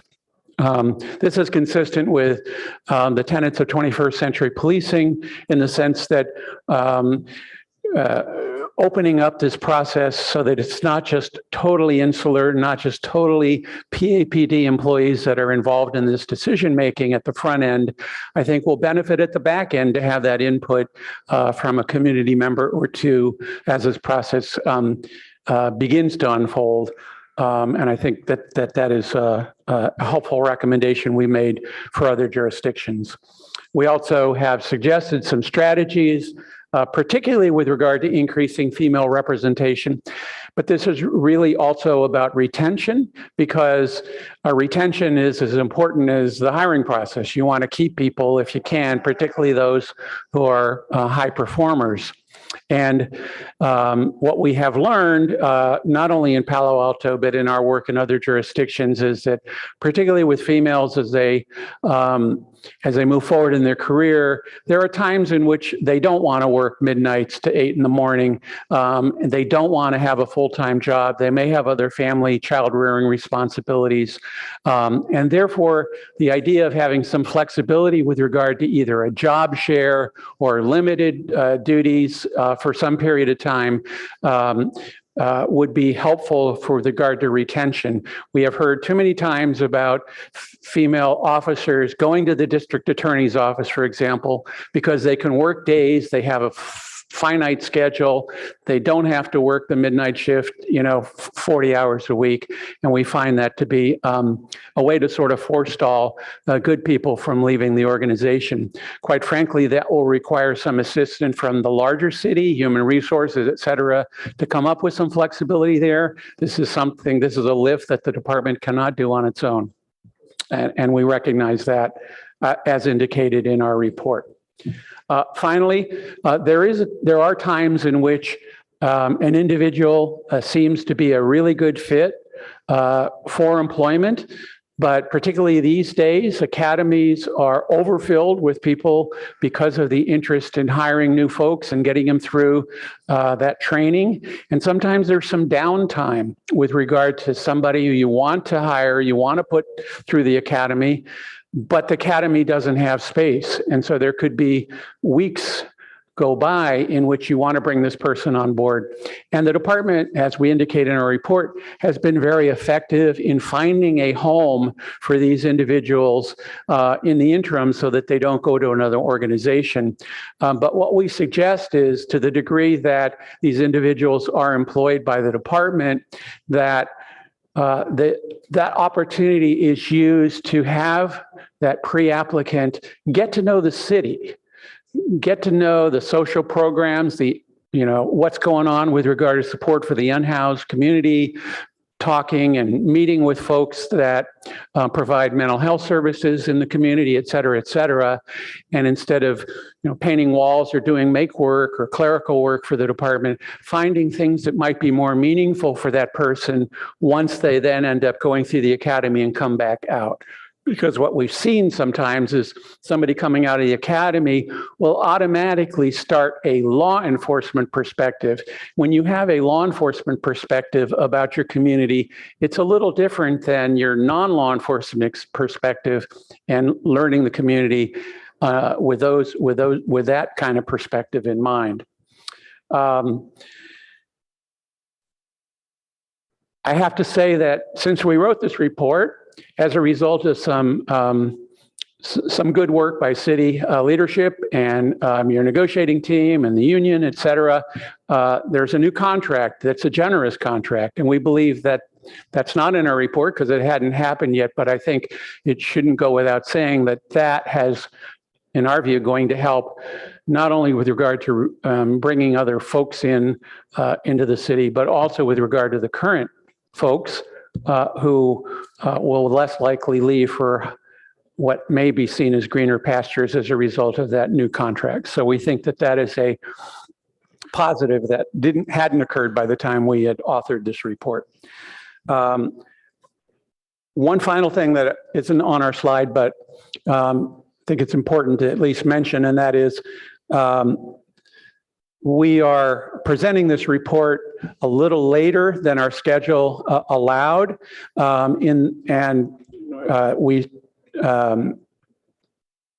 explanation for that is that there was a transition at the police department level.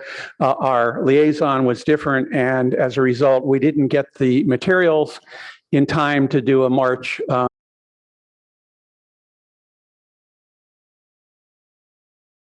conversations we've had and recognition that we need to stay on schedule, that's going to happen. And in fact, our cases for the next cycle, we understand are going to be delivered to us this week. So we think we've got that, but we certainly recognize how important it is to stay on pace with regard to presenting cases before they become stale and before you forget about us. So we'll make sure that happens on a forward-going basis to get back on track with our schedule. And then finally, two final things. One is,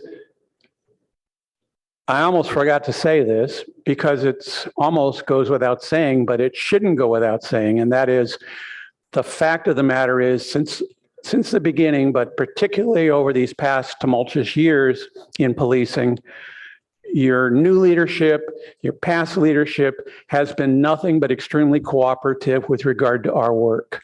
We don't ever have a situation in which we're not being able to have communications all the way through our folks that we deal with most frequently, all the way to your chief of police, and candor, talking things through, making sure we have a better understanding of why the department does what it does.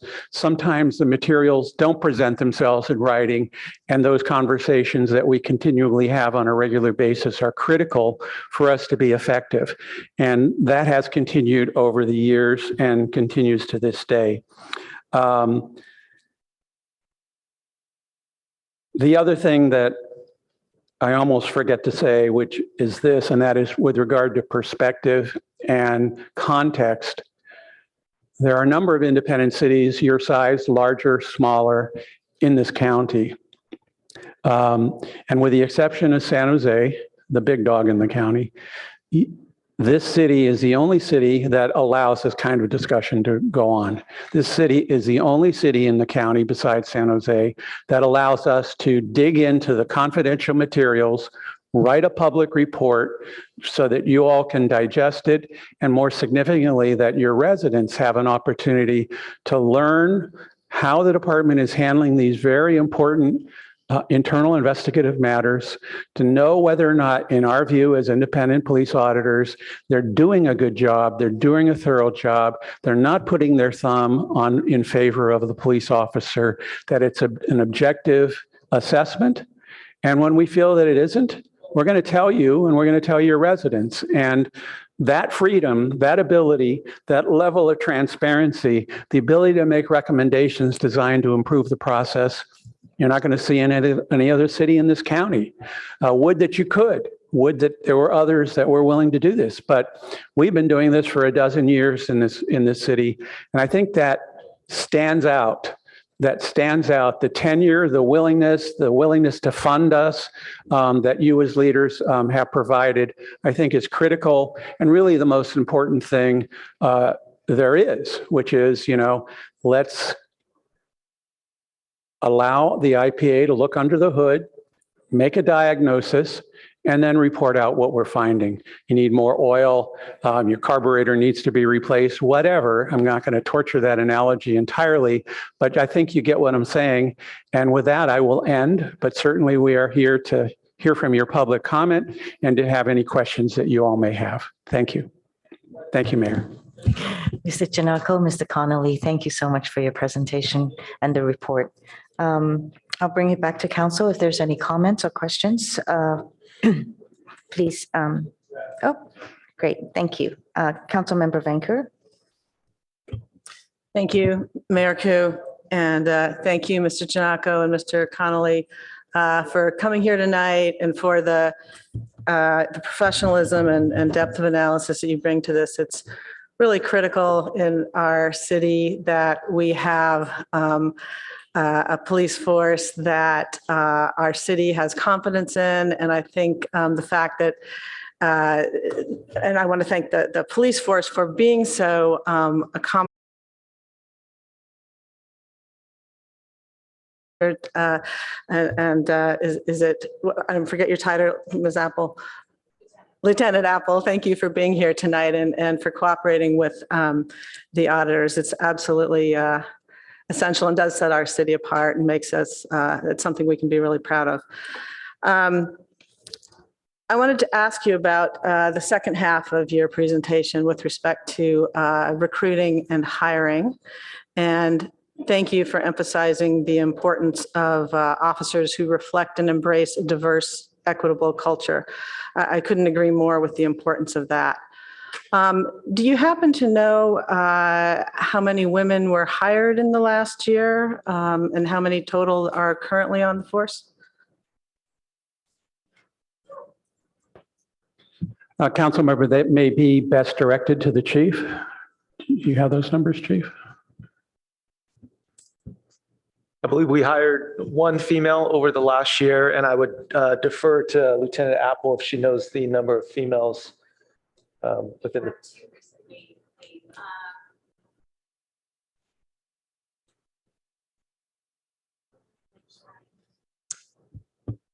Somewhere around 5. And I think I heard you say we've had 2 leave, so we're down 1 for the year, it sounds like. And that actually goes to my next point and something that you mentioned, which is there's recruiting and hiring, and then there's retention. And, it's not easy necessarily to recruit and hire, but retention is absolutely key.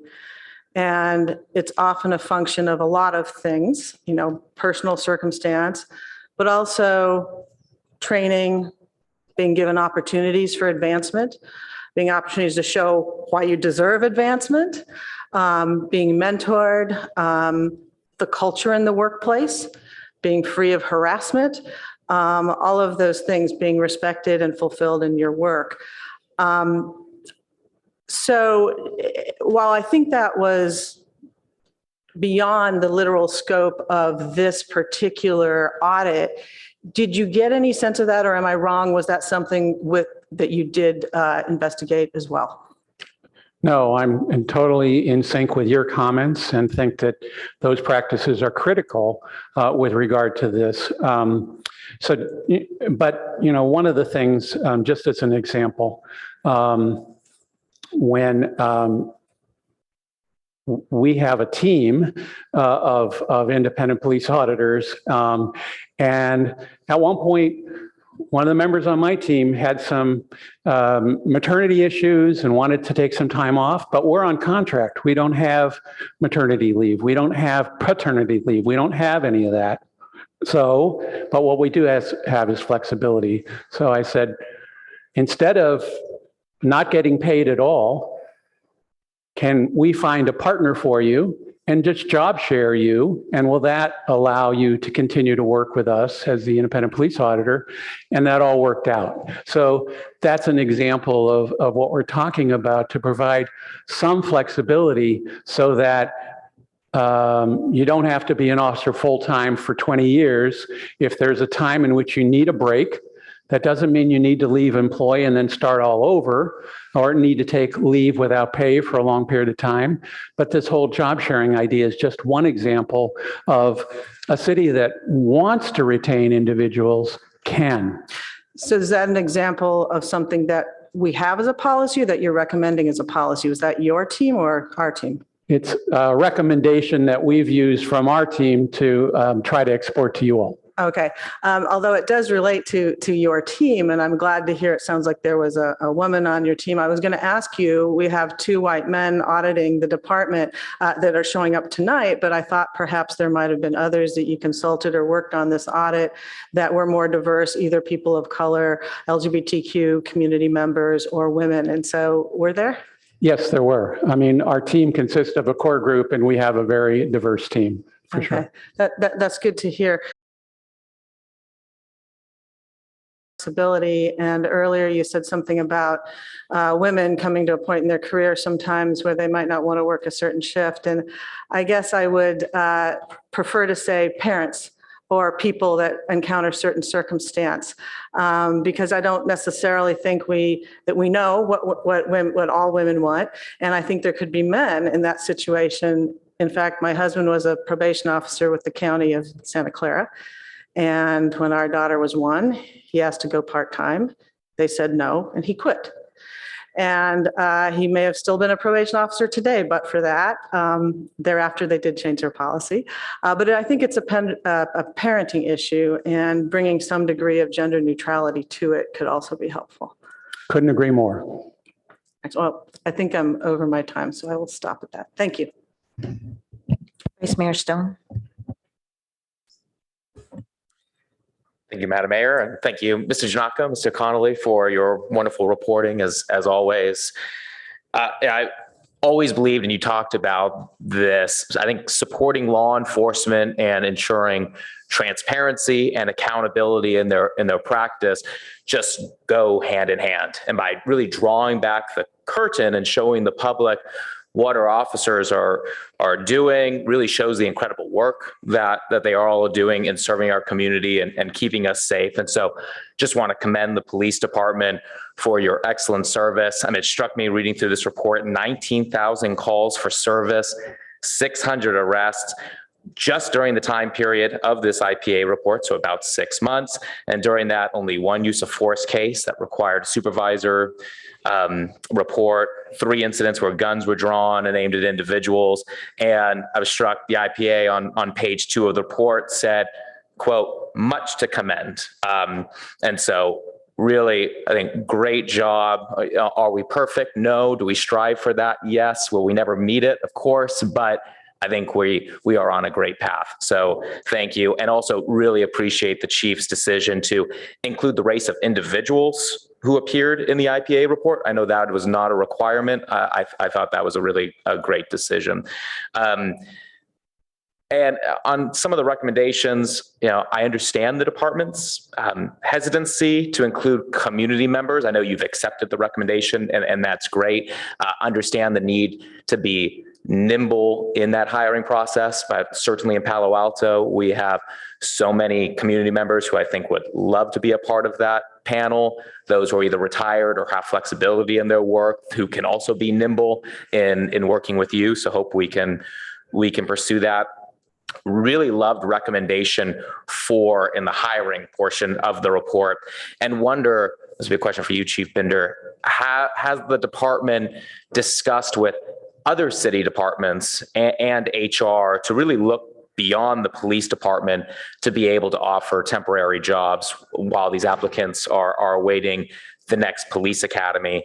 One suggestion that I have, I know our teen center has been closed for a while because we can't find anyone to staff the teen center. Seems like a great opportunity for those applicants to be able to work there, get us established relationship with our city's teens, and also learn more about the community. So have you reached out to figure out, can we place them anywhere besides just the police department? Yeah, and I agree with you. I agree with you, Vice Mayor. I do think it's a great recommendation and something to consider. The challenge that we've had and the balance that we're trying to walk is over the last couple of years, if we've had staffing shortages, we've used these new hires, number one, to lock them into the department, keep our hooks in them, get them employed, get them into the department. And they're also helping with the workload that goes unworked because of the absences we have. With that said, the city does have a new employee orientation that each employee is required to go through that does kind of introduce them on a very high level to what's happening within the city. But ultimately, it's a great recommendation. And I do believe that other city departments would be receptive to taking them on. It's just finding that balance, because there's a ton of value of getting them. One of the places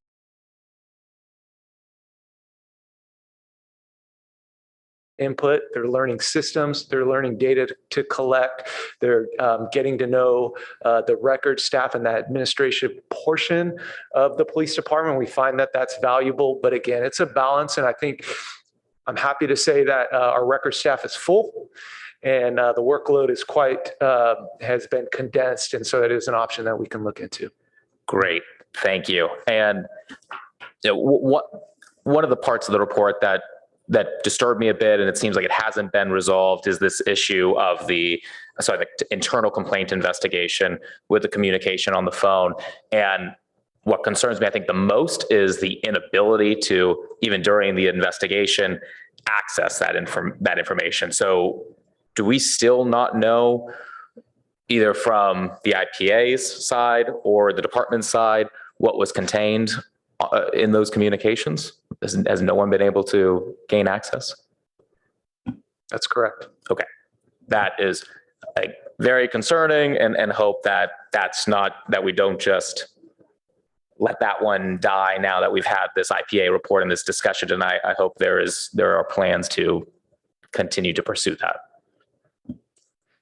Yeah, I'll just say I was disappointed in the investigator's decision not to require the officers to turn that over. Agreed. And then last one, since I'm out of time, I'll just kind of leave it as a statement, and hopefully we could follow up.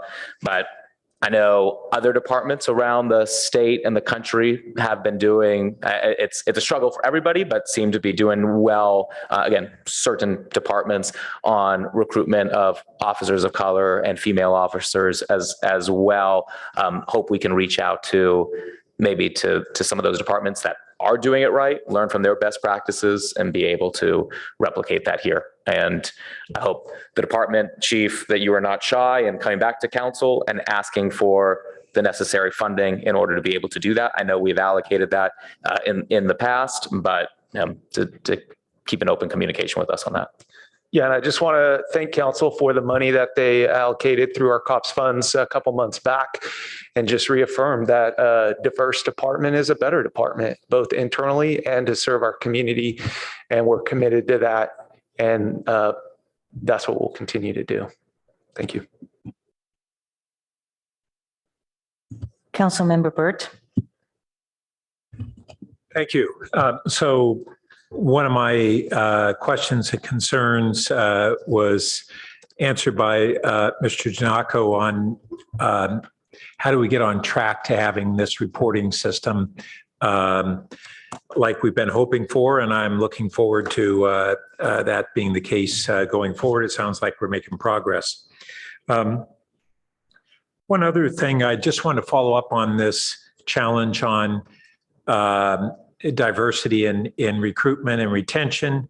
And one of the concepts that Mr. Giannakko talked about was, can we provide any greater flexibility over the course of a career or otherwise? And it struck me that when we're operating with staff shortages and needing to work extensive overtime, that runs up against being able to have that flexibility. So Chief, I wonder if you could give us any insight on to what degree is addressing and making the progress that we've been recently making critical to being able to implement any of those progressive practices? And what do you see on the horizon on being able to do that and interest in doing that? Well, first, it starts with having the people in the building to do the job. And I think we've made really good progress with your support over the last couple of years in adding positions and then backing that up with the money to recruit and to retain and do those. So as we continue to fill our ranks and build up that cadre of people to do the basic tasks that we're required to do for public safety, it is then looking to these options. I'm a huge proponent of job sharing. Councilwoman Vinker's instance with her husband hits close to me. I'm the lucky recipient because my wife works for the county at probation. And when we had our first child, she was able to job share, and that has benefited our family greatly. Palo Alto has done job sharing in the past. And when we look at recruiting opportunities and offering that job sharing, I'd say it goes beyond just the police department, our dispatch, our records, a lot of the professional staff. So we're interested in that. I know we've begun at least preliminary conversations with HR. And I will say, and I appreciate OIR's recognizing that we're open to new possibilities and doing what we can, because it is a competitive market. And we do want to recruit and retain and hire the best and the brightest. So we're open to those suggestions. And I believe that the path has been laid for and we'll continue to pursue them. Thanks. And I just want to remind all of us that the funding that we use to restore our vacant and unfilled police department positions, we had a gap funding that we're able to do that. And we're only able to continue that based upon the success of our business tax that was supported by the community. And when we look at how important that is in this discussion tonight, it benefits not only our residents, but it benefits our business community at the same time. And so I just want us all to remember a real important foundation for being able to do some of these things that we're talking about. Thanks. Councilmember Lifton-Ames. Thank you, Madam Mayor. Mr. Janaka, Mr. Connolly, thank you for your work on behalf of our city and for your report in writing and tonight. I also appreciate your sense that the IPA reports will come in a more timely fashion and appreciate understanding the why behind that. I also appreciate your reminding us that we're the only city in this magnificent county outside the big one, San Jose, that even does this. I think it's important for us to continually reflect on the why of that and to appreciate it. It reflects a fantastic commitment. I want to thank Councilmember Vinker for mentioning the challenges parents face with the challenges inherent in this profession, and Chief Bender for also commenting, and rather than making it an issue of gender. I too have a partner who worked part-time while I was the full-time breadwinner, and he dealt with the challenges inherent in that. And finally, I want to offer, if I may, a reflection, given that you work not just with us, but with so many jurisdictions.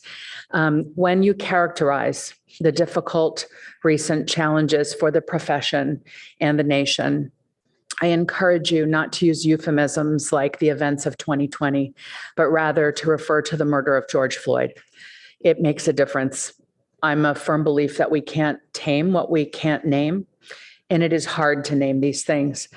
But it is essential that we do, and we honor him by speaking his name in the context of police transparency, accountability, and reform. My ask, by way of question, is regarding the presence of the police chief at this semi-annual reporting meeting. I know that council has asked that the IPA come twice a year, but I think it is not technically a requirement that our police chief come. Now, as long as Andrew Binder is our police chief, I know he wants to come and will come, and you are here, thank you. But I would just like to ask staff if we could ensure that this is an expectation and that the chief's schedule is taken into account when we're scheduling the IPA report to come before council. Chief, while we have you, it's a little off topic, but I would like to ask about your plans for use of the RIPA data. Your website is incredibly thorough. You can pop in all kinds of search queries and come up with all kinds of data, but I will admit to being a little perplexed at how to take this massive data set and begin to make meaning of it and use of it. So I wanted to ask whether you have any plans in the works for helping us and the public, most importantly, helping us make sense of this vast data set. Yeah, appreciate you bringing that up and acknowledging that I think Palo Alto is leading California law enforcement agencies, as far as we can tell, in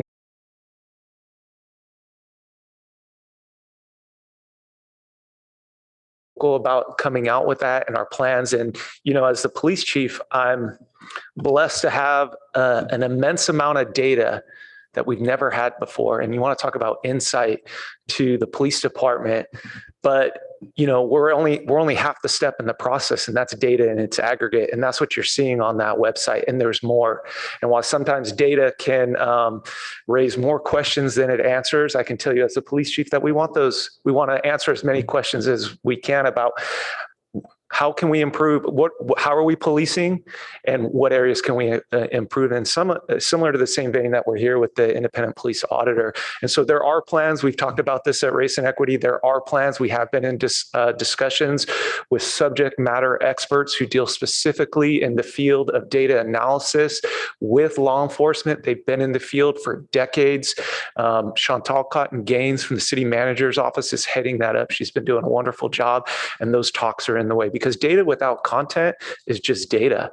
And we want that context, we want that analysis, and we want to be able to draw from that in a prudent fashion about areas that we need to improve on. So that is underway. Thank you. Great. Thank you so much, Chief.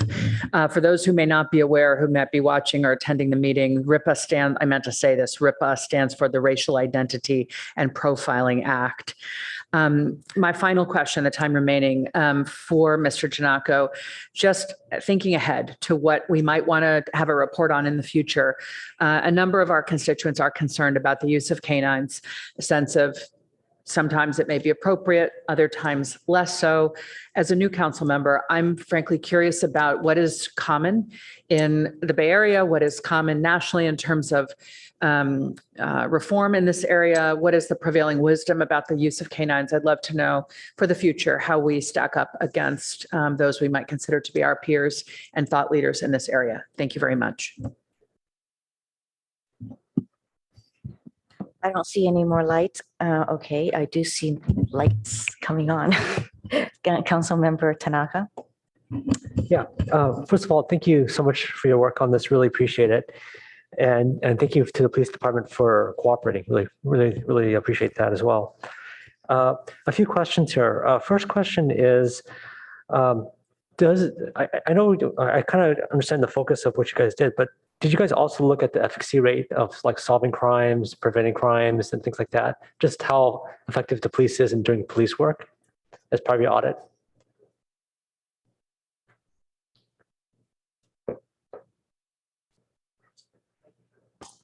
Thank you for the question, Councilmember. That is not a part of our normal scope of work. It's certainly an interesting and significant issue, and I know that the department keeps meaningful statistics in that regard, but it isn't something that we pursued as part of this project. I see. Okay. Who usually does that kind of work? I'm going to defer to the chief on that one in terms of how the department evaluates operational effectiveness in that way. I mean, we keep records of what we solve and what we don't solve. I'm not sure if there's an external entity, much like the IPA, that does that analysis, though. Okay. And then in terms of, you guys might have heard, but we're planning to get automatic license plate readers, and to make sure that there's not abuse of that kind of stuff. Is this something that you guys can be handling or someone else?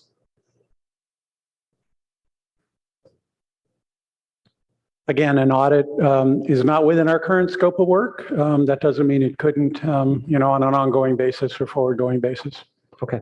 And then last question here is just kind of like my colleague said is I would also be interested in knowing more about the K9 and TASER type of activity as well. But thank you for your work. Councilmember Lowing.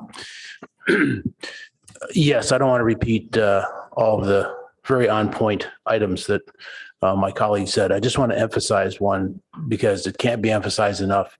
You already know this, Chief. Everybody knows this, but a year from now, we really want to see more diversity. So I just urge you to do whatever you can that's legal. I'm emphasizing that. It was somewhat humorous, but we need to do this. So be as creative as possible, ask for help, quote, think outside the box, all that kind of stuff. Bert noting that, if we're going to pay for this, again, it's going to be out of the business tax to help the business community and everybody else. And we want to do that. But we have to see results in the hiring process and with the diversity. So I know you're committed to it. I'm just saying, be as creative as you can possibly be to execute on this. And I like some of the suggestions of, if you need 3 people to do one job, because that's how we have to execute in the short term. That kind of stuff that sounds really weird. I think we have to try some of that. And thanks for what you're doing already. Yeah, thank you, Councilmember. And I'll just give a shameless plug to my Twitter. Over the last year, when we've been hiring police officers, I have been taking photographs with them and posting that on social media so the community can see the officers that we're bringing on. So, but understood, and we'll do it. You need to add Instagram as well. I do want to say thank you for all the work that OIR has done and reported out, as well as to Chief and your team at the police department for really, as Vice Mayor Stone said so eloquently at the beginning, that allowing OLR to come in and to look through the records and working with them collaboratively so that the community feels that there is transparency and that they feel confident that there is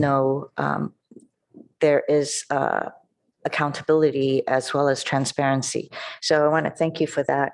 I do want to say that while I do know how hard the department and the recruiters are working in order to bring diversity to the team, in the report itself, it says that, in moving forward with the need for being to be diverse, the obstacles actually are not attracting as much of the applicants. And so the problem is still there. So it's not for lack of trying. And I just want to say, I appreciate that you do try. The fact that yesterday you also mentioned at the community meeting that, the radio communications, the radio silence that through the DOJ that came through, you have restored it. So that's another level that should make the community feel that this is a transparent department. I won't go into the reports coming late because it's already been said and you've heard it. But again, I just want to thank everybody for being here and reporting. And before you leave, I'm going to go to public comments. And if we have any.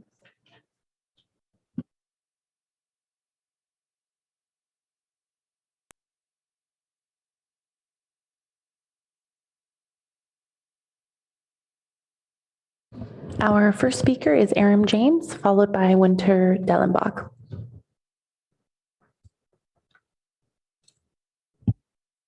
So I got an invitation to meet with Mike and Steve last week. I prepared very hard for it. We spent an hour at my home today talking about a lot of police practices issues. Julie, I like the idea of saying George Floyd's name. I did bring to their attention, had it on my desk sort of as a prop, Break the Wheel, Ending the Cycle of Violence by Keith Ellison, who of course was the Attorney General that led the prosecution in Minnesota of George Floyd. It's a very good book. I've only started that, but I recommended that to Steve and Mike. I did ask them to consider some options regarding making the knowledge of the independent police auditor more letting the community know that they're out there. And we had some ideas. I'm hopeful we're going to be able to follow through with those. I would point out that when the RIPA data report came out with Gennady Shanir, in my estimation, as I commented, the police chief thumbed his nose at that. So Julie, you're concerned about that. I think it may be solved by somebody in the community. I won't say who, it's certainly not me, but I look forward to that. I also mentioned, and of course this isn't within their scope, but the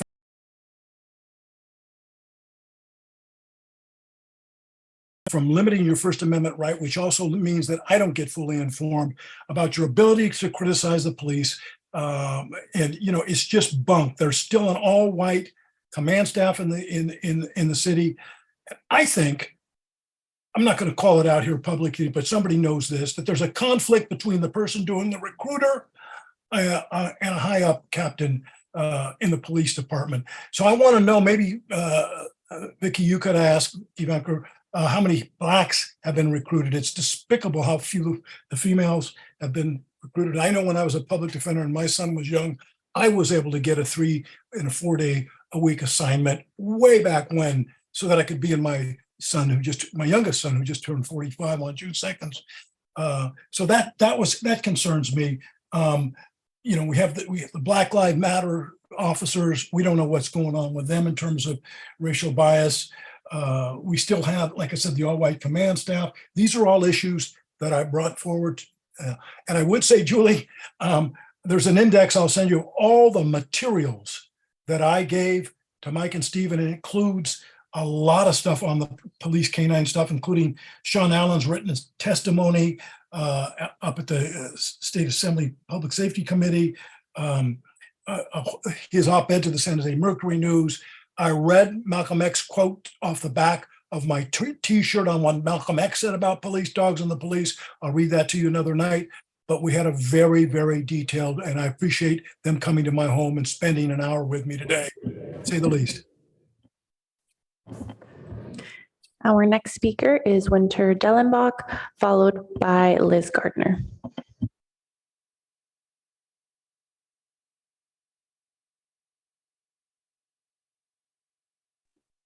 I'm really pleased that this meeting is once again happening tonight.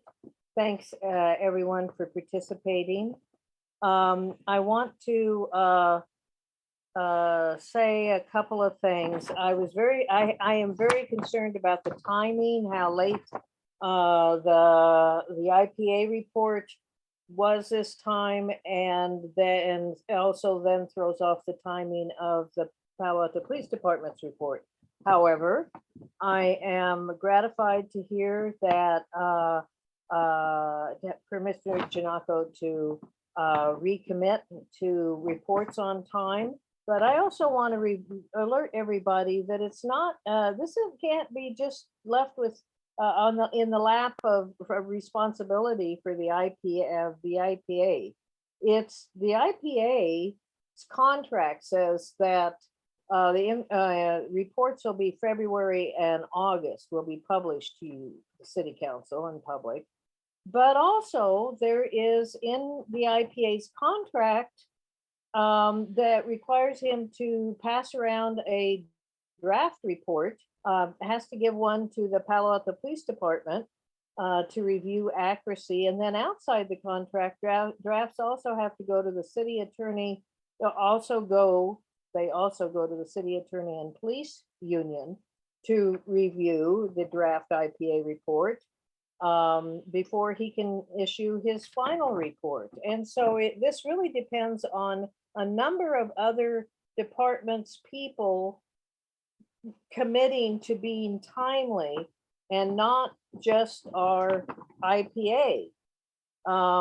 So for the IPA to even start, he's got to have the data, the information material from the police department, who's supposed to provide that 2 months before the IPA report final is actually due. So I want people to be clear about that process.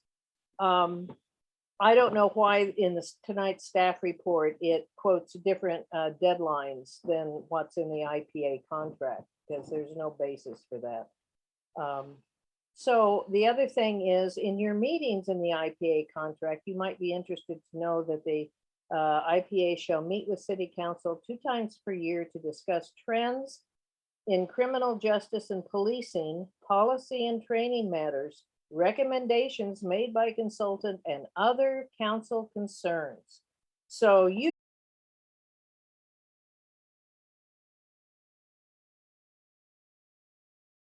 and never feel constrained about doing so. I want to shout out to Chief Bender. Good job. The use of force was down in the last half of 2022 compared to the first half and before. That may reflect our new policing policies, particularly de-escalation. Thanks for including race and ethnicity in your report for the first time.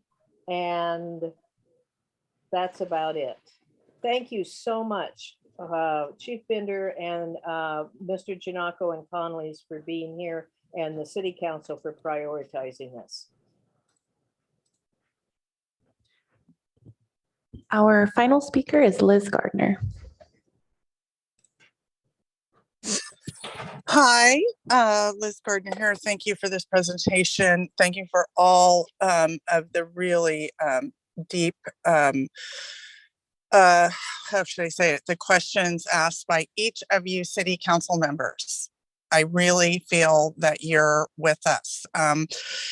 Were a few things. I hope I don't get cut off. I'm in the middle of Knight's Landing in along the Sacramento River, coming back to Palo Alto with my children and my dog in the car. We're parked safely on the side of the road, so no worries there. I just really wanted to make a couple of comments, just having listened to the presentation and also to some of the city council members.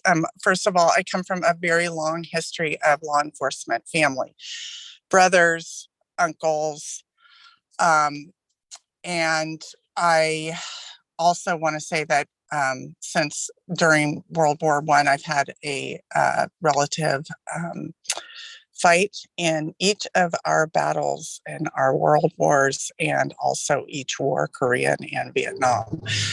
So that said, I'm very familiar with some of the different tactics in the law enforcement world and such, militarization of our country. So that also said, I wanted to get back to one of our council members was talking about the issue of really talking about the George Floyd issue and not just referring to it as 2020. 2020 was an incredible year, the beginning of the pandemic, and the whole saying, I can't breathe. When it first came out, I was in some little bit of a shock because I thought it was talking about having to wear masks, because I wasn't privy to what the current event was. So I think referring to 2020 and the George Floyd incident and the changes that have come down since then are really important to refer to.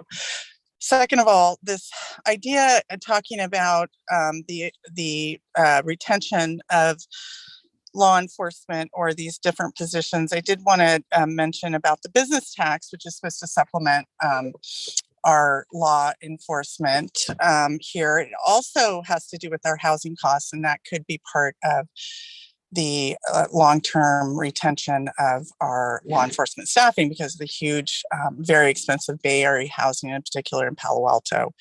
And also just to, in closing, talk about the full-time versus part-time.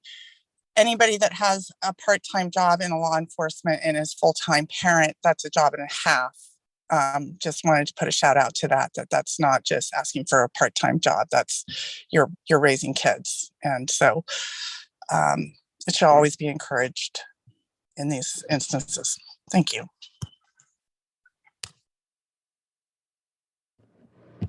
And with that, we conclude our study session.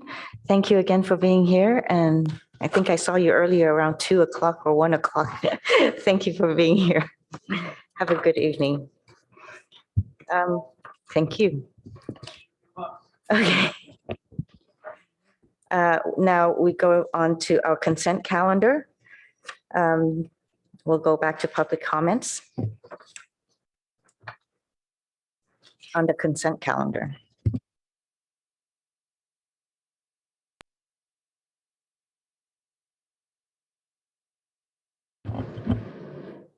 Our first speaker is Stu Pacc.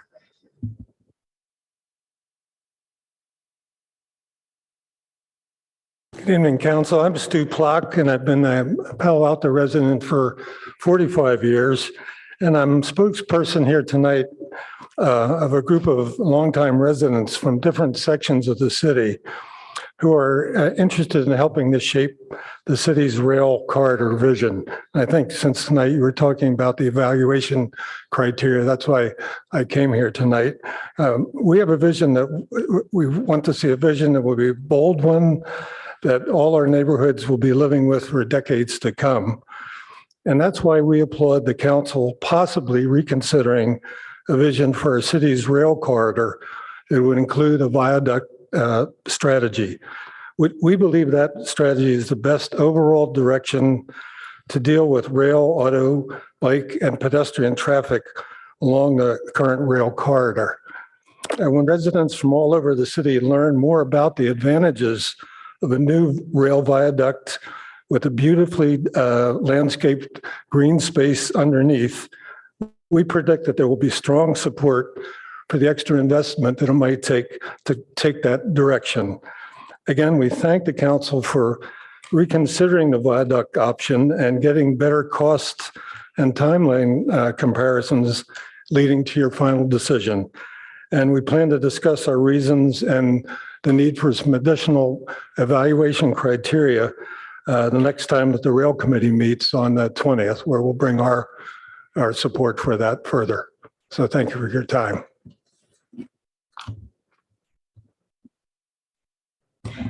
We have no other requests to speak. Thank you. We'll move on to any lights for the consent calendar. Any registered no votes or polling off? Councilmember Tanaka. No on 7 and 8. No on 7 and 8 for Councilmember Tanaka, and I'm going to register a no vote on 6.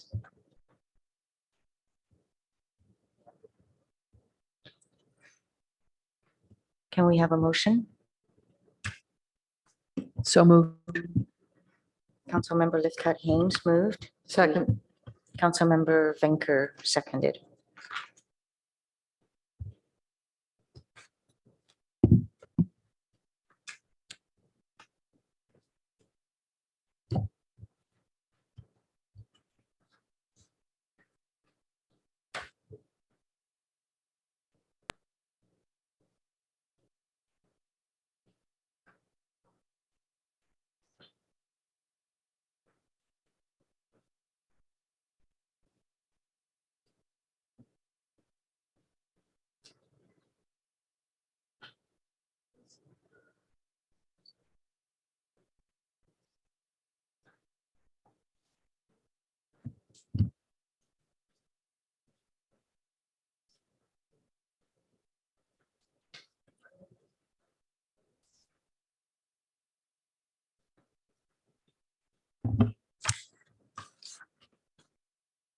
Councilmember Lowing, Yes. Mayor Ku, Yes. Councilmember Burt, Yes. Councilmember Tanaka, Yes.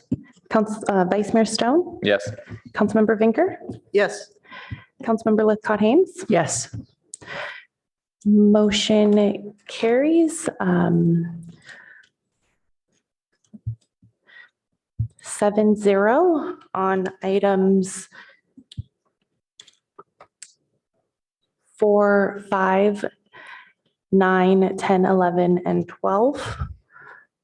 Motion carries on item 6, 6-0. Oh, 6-1.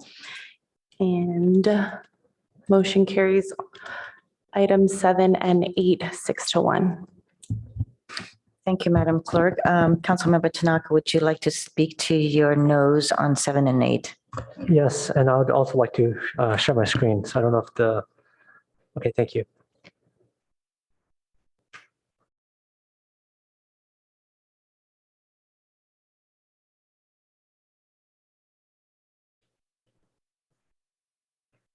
Okay, so number 7 is the utility manager raises. So this is about $2 million more a year. There's roughly 55 managers, so 2 million divided by 55 is roughly $36.3K extra each year for each person. And if you add up the current average salary and benefits plus what we contribute to pensions, plus this extra $36.3K a year, it's about $386,000 a year in compensation. And let's contrast that to the average household income. So not what we just have now is a $386 a year per person for a single manager. And if you look at how much the average family, okay, not a person, but average family in Palo Alto makes, it's about $194,000 per year. So we just gave a raise that's now making a single manager making almost double the household income of a whole family here in Palo Alto.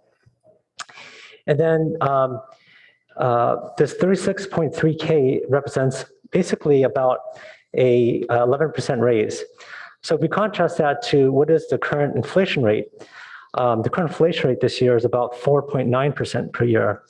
So this 11% raise represents about double the current inflation rate.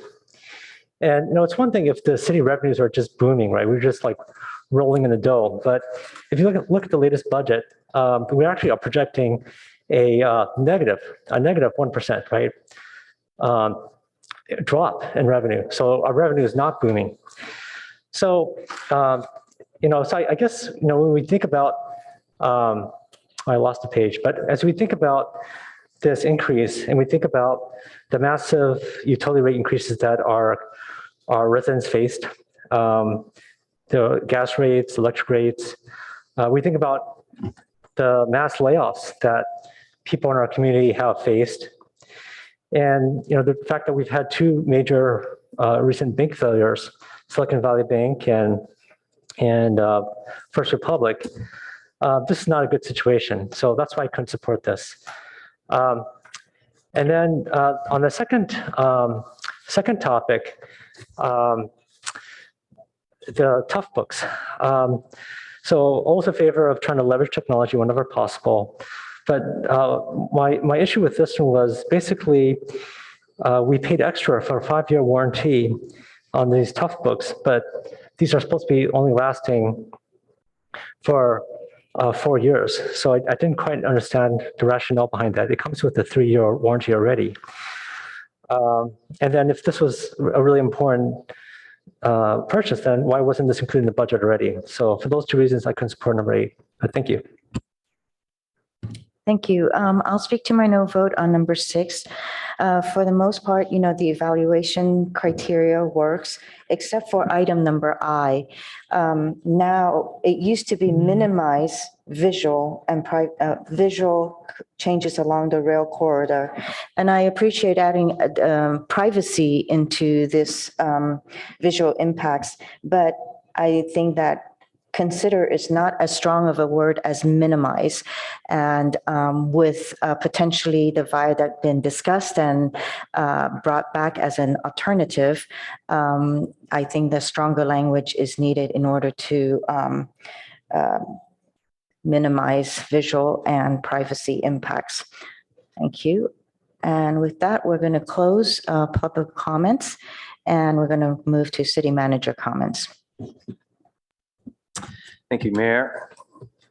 Thank you to the city clerk for assistance with this as always. Let's go to the next slide, please.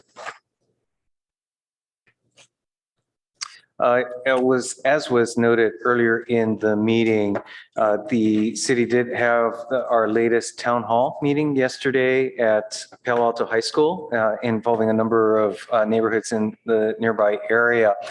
We did have a good attendance of roughly 60 residents attending, and I'd like to thank both the residents that attended as well as everyone involved in organizing and putting together that town hall.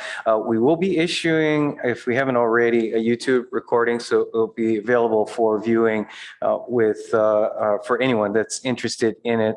And would simply note going forward that the practice, now fairly well-established practice of quarterly town hall meetings will continue, and we'll be working both with council members as co-hosts, as well as occurred in this case with a number of neighborhood leaders that collaborate in identifying the issues, the topics that they believe the neighborhoods would like to hear updates from the city on, as well as really providing a unique opportunity for listening to the perspectives and issues, concerns from residents in the neighborhoods, as well as engaging in some discussion of those topics. So with that, let's go to the next slide, please. Then looking forward through the month of July, wanted to note a few upcoming events that community members may be interested in participating in. One is on June 27th at 6 p.m. We'll be having a community meeting to discuss a recently released safety assessment at the regarding the intersection of Lincoln Avenue and Middlefield Road. Our staff in the Office of Transportation via a consultant has also conducted or participated in this review, and this will be an opportunity to both present the initial findings as well as get community feedback. Second, want to note that we have a draft of our comprehensive economic development strategy that's now being circulated, and there will be a community meeting to share that, review it, as well as to get some initial community feedback on June 29th. And then finally, in the month of July, we have an in-person event, very active in-person event at our Municipal Services Center, opportunity for community members to see and talk to our staff that are involved in many cases 24/7, 365 in providing services throughout the community. And would note that those are all identified on our homepage and on our city calendar. Next slide, please.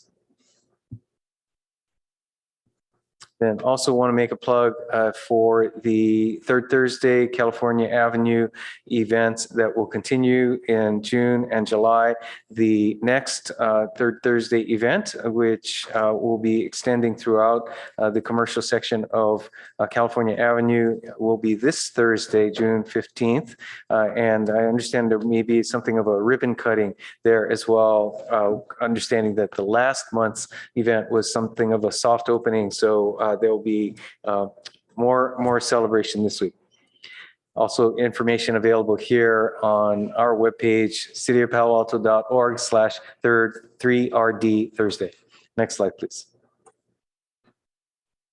Then looking forward, recognizing that prior to the end of the fiscal year, we only have one more city council meeting, and that's next week.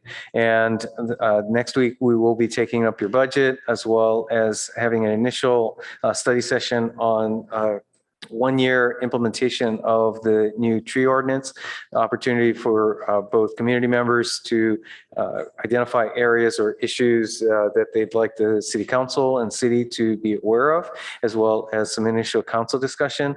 And then moving into August, we've got a number of items planned for your August meetings. There will be 3 meetings that are scheduled as a part of the council's regular calendar on the 7th, the 14th, and the 21st. And a number of land use related items relating to some proposed developments on El Camino Real, the Portage development agreement proposal that is being reviewed through environmental review, as well as through our a number of our commissions, and then upcoming items for downtown parking facilities and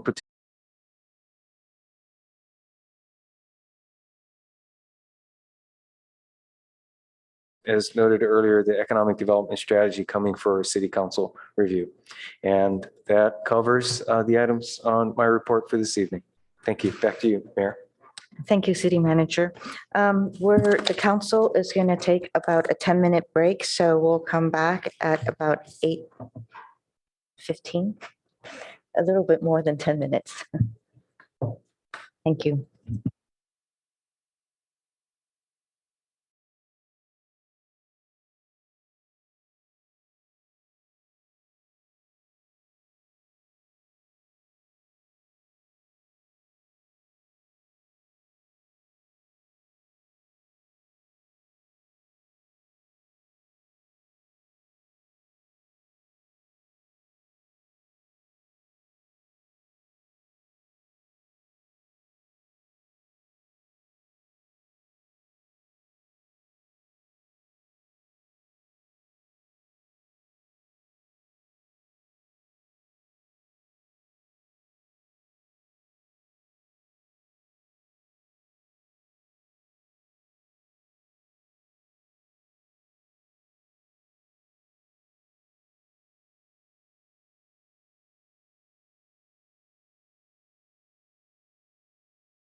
council business and restart our meeting.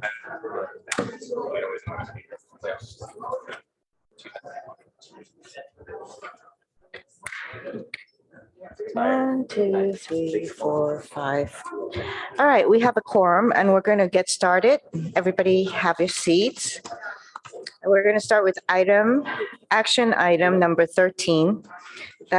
This one is direction and operating model for Palo Alto Animal Shelter, which may include negotiating a new agreement with Pets in Need, moving to in-house service delivery or issuing a new request for proposals. I'm going to let staff go through their presentation, and I want to advise the public that we'll have presentations from both animals, from staff as well as from Pets in Need. And if you would like to make public comments, to please submit your cards or raise your hands before the presentation ends. Thank you. Thank you, Mayor Koo, and good evening, council members. I'm Kristen O'Kane, the Community Services Director. Next slide, please. So tonight we return to council to continue our discussions related to operations of the Palo Alto Animal Shelter. We are joined here tonight by Pets in Need, who also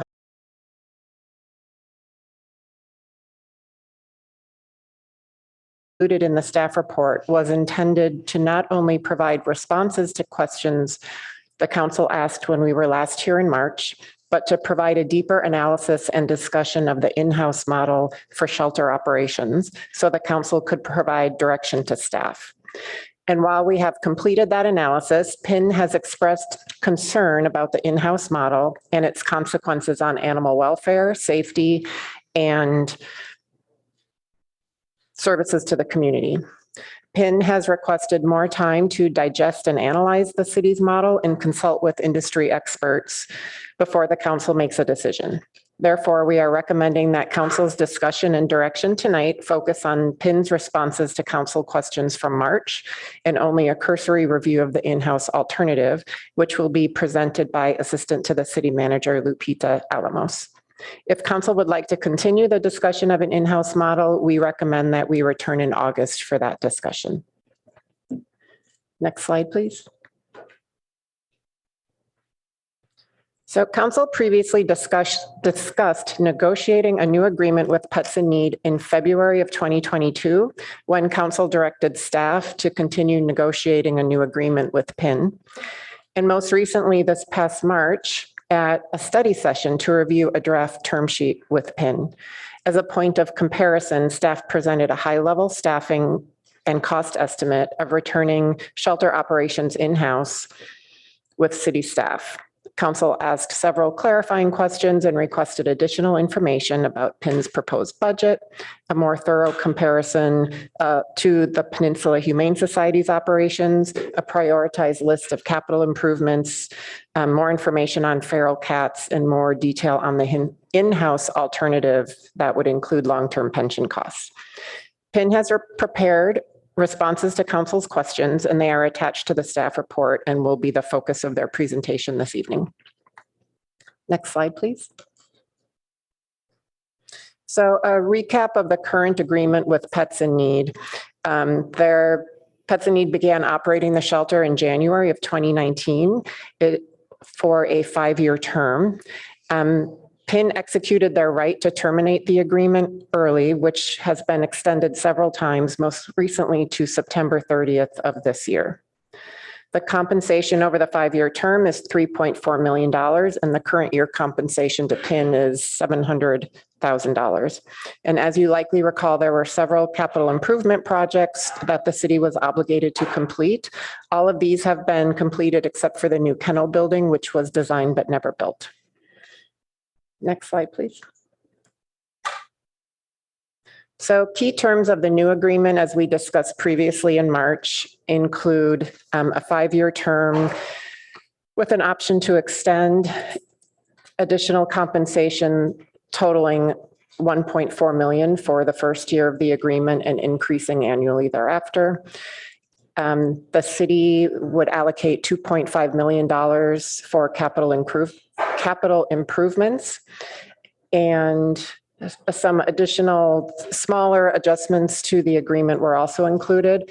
I did want to point out that since the last study session in March, there's been some new and revised terms based on council feedback and community feedback that we received. So the trap, neuter, return policy that was included in the term sheet, we've updated that a bit. It's now just referred to as a feral cat policy. So the plan is that PIN and the city will continue to handle feral cats the way we're doing that now.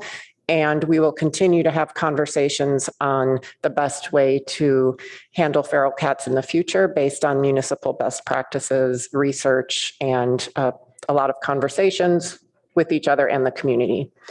We've also prioritized the list of capital projects that was requested, starting with the highest priority being a small animal and cat area. Either it would be new, either a separate building or attached to the existing shelter.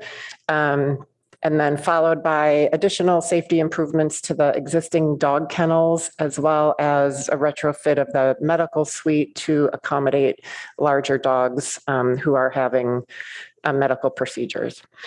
Another new term that is important to note is PIN is requesting interim compensation that would begin June 1st, 2023, so beginning this month. And that compensation is being requested at $55,000 per month until a new agreement is executed. Next slide, please. So now I'm going to turn the mic over to Assistant to the City Manager, Lupita Alamos.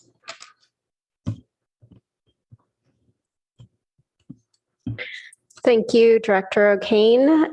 Good evening, Mayor and Council. I'll be going over the very high-level presentation of our in-house shelter analysis in consideration to PIN's request to review our in-house shelter model analysis. Alternative service models options for the council to consider are the issuance of a new RFP, which would possibly bring shelter services outside of the city of Palo Alto, or could possibly provide options for shelter services at Palo Alto as we have in the current model. Or we could return to an in-house model, which I'll be sharing in the next slide. And as Director O'Kane stated, staff recommends that the council defer the detailed discussion on the in-house model until August. Next slide. So just before going into these numbers, I just want to remind the council that the animal shelter costs are only estimates at this time. A more refined process involving HR and the Office of Management and Budget review and approval would be needed prior to adding any new positions or budget appropriations. If we focus on the box to the right, focus on staffing for the shelter, when costing out our in-house service model, we had careful consideration went into this proposed model, one that provides capacity to safely operate the shelter our size and within the proposed scope of services. In consultation with animal shelter experts and review of historic staffing prior to shelter operations transferring to PIN, the proposed staffing model includes the following positions: the addition of a new superintendent, a kennel attendant, 2 part-time kennel attendants, a vet, 2 vet techs, 2 admin associates, and the time of an assistant director to manage the new division at 10% of the time. So in total, the new proposed staffing would add about 7.98 full-time equivalent positions at an estimated cost of $1,166,000. And attachment E in your packet of the report shows the organizational chart of how these positions would fall within the new division, including the existing ACOs that would make up the new division. So when we look at the shelter costs in the box to the left, the non-personnel operating costs include overhead, utilities, training and safety, tools and equipment, pet food and medical supplies, as well as any outside services such as pet disposal and emergency after hours vet care. So on average, the city can expect to budget about $280,000 for non-personnel costs. As for capital improvements, these were not identified as part of the in-house analysis. However, future improvements and maintenance updates could be possible at a later date. And then when looking at our revenue, if the city were to bring back animal shelter operations in-house, it could expect to collect about $400,000 in revenue. So this revenue would come from service contracts, adoptions, medical procedures and licensing, among other fees. Again, these are estimates based on previous historical revenue trends based on shelter activity. Also to note is the fee schedule for the shelter services has not been updated for some time. So it's possible that a fee study may recommend higher fees that could therefore provide additional revenue to offset shelter costs. So for an in-house animal shelter. Next slide. So animal shelter scope of service comparison at a very high level, the overview of scope of services differentiation between the in-house model shows that both the proposed PIN scope of services and the in-house model would provide about 80 hours of biweekly of public access to the shelter. There would be no cap or limit on impounds for either model. We would have both models provide weekly vaccine clinics and would both need to seek support for after-hours vet care. One of the differentiating factors in the two models is the spay-neuter surgeries is an area where the in-house model would be proposing about 150 surgeries monthly, and this would be for cats, dogs, and small pets. And this focus would be due to a full-time vet focused on these types of services. The other area that the city would be able to focus on services is cruelty investigation and necropsies. And again, that is due to the full-time staff dedicated to these services. And in both models, feral cat policy would come to council for final approval and implementation. Thank you. Thank you, Lupita. So in my final slide, I will touch on what's included in the fiscal year 24 proposed operating and capital budgets related to the animal shelter. So 0.5 million has been added to the proposed operating budget to recognize the higher cost of animal shelter operations, regardless of the operating model. And 1.5 million plus some additional staffing costs have been added to the animal shelter renovation capital improvement project in the proposed capital budget.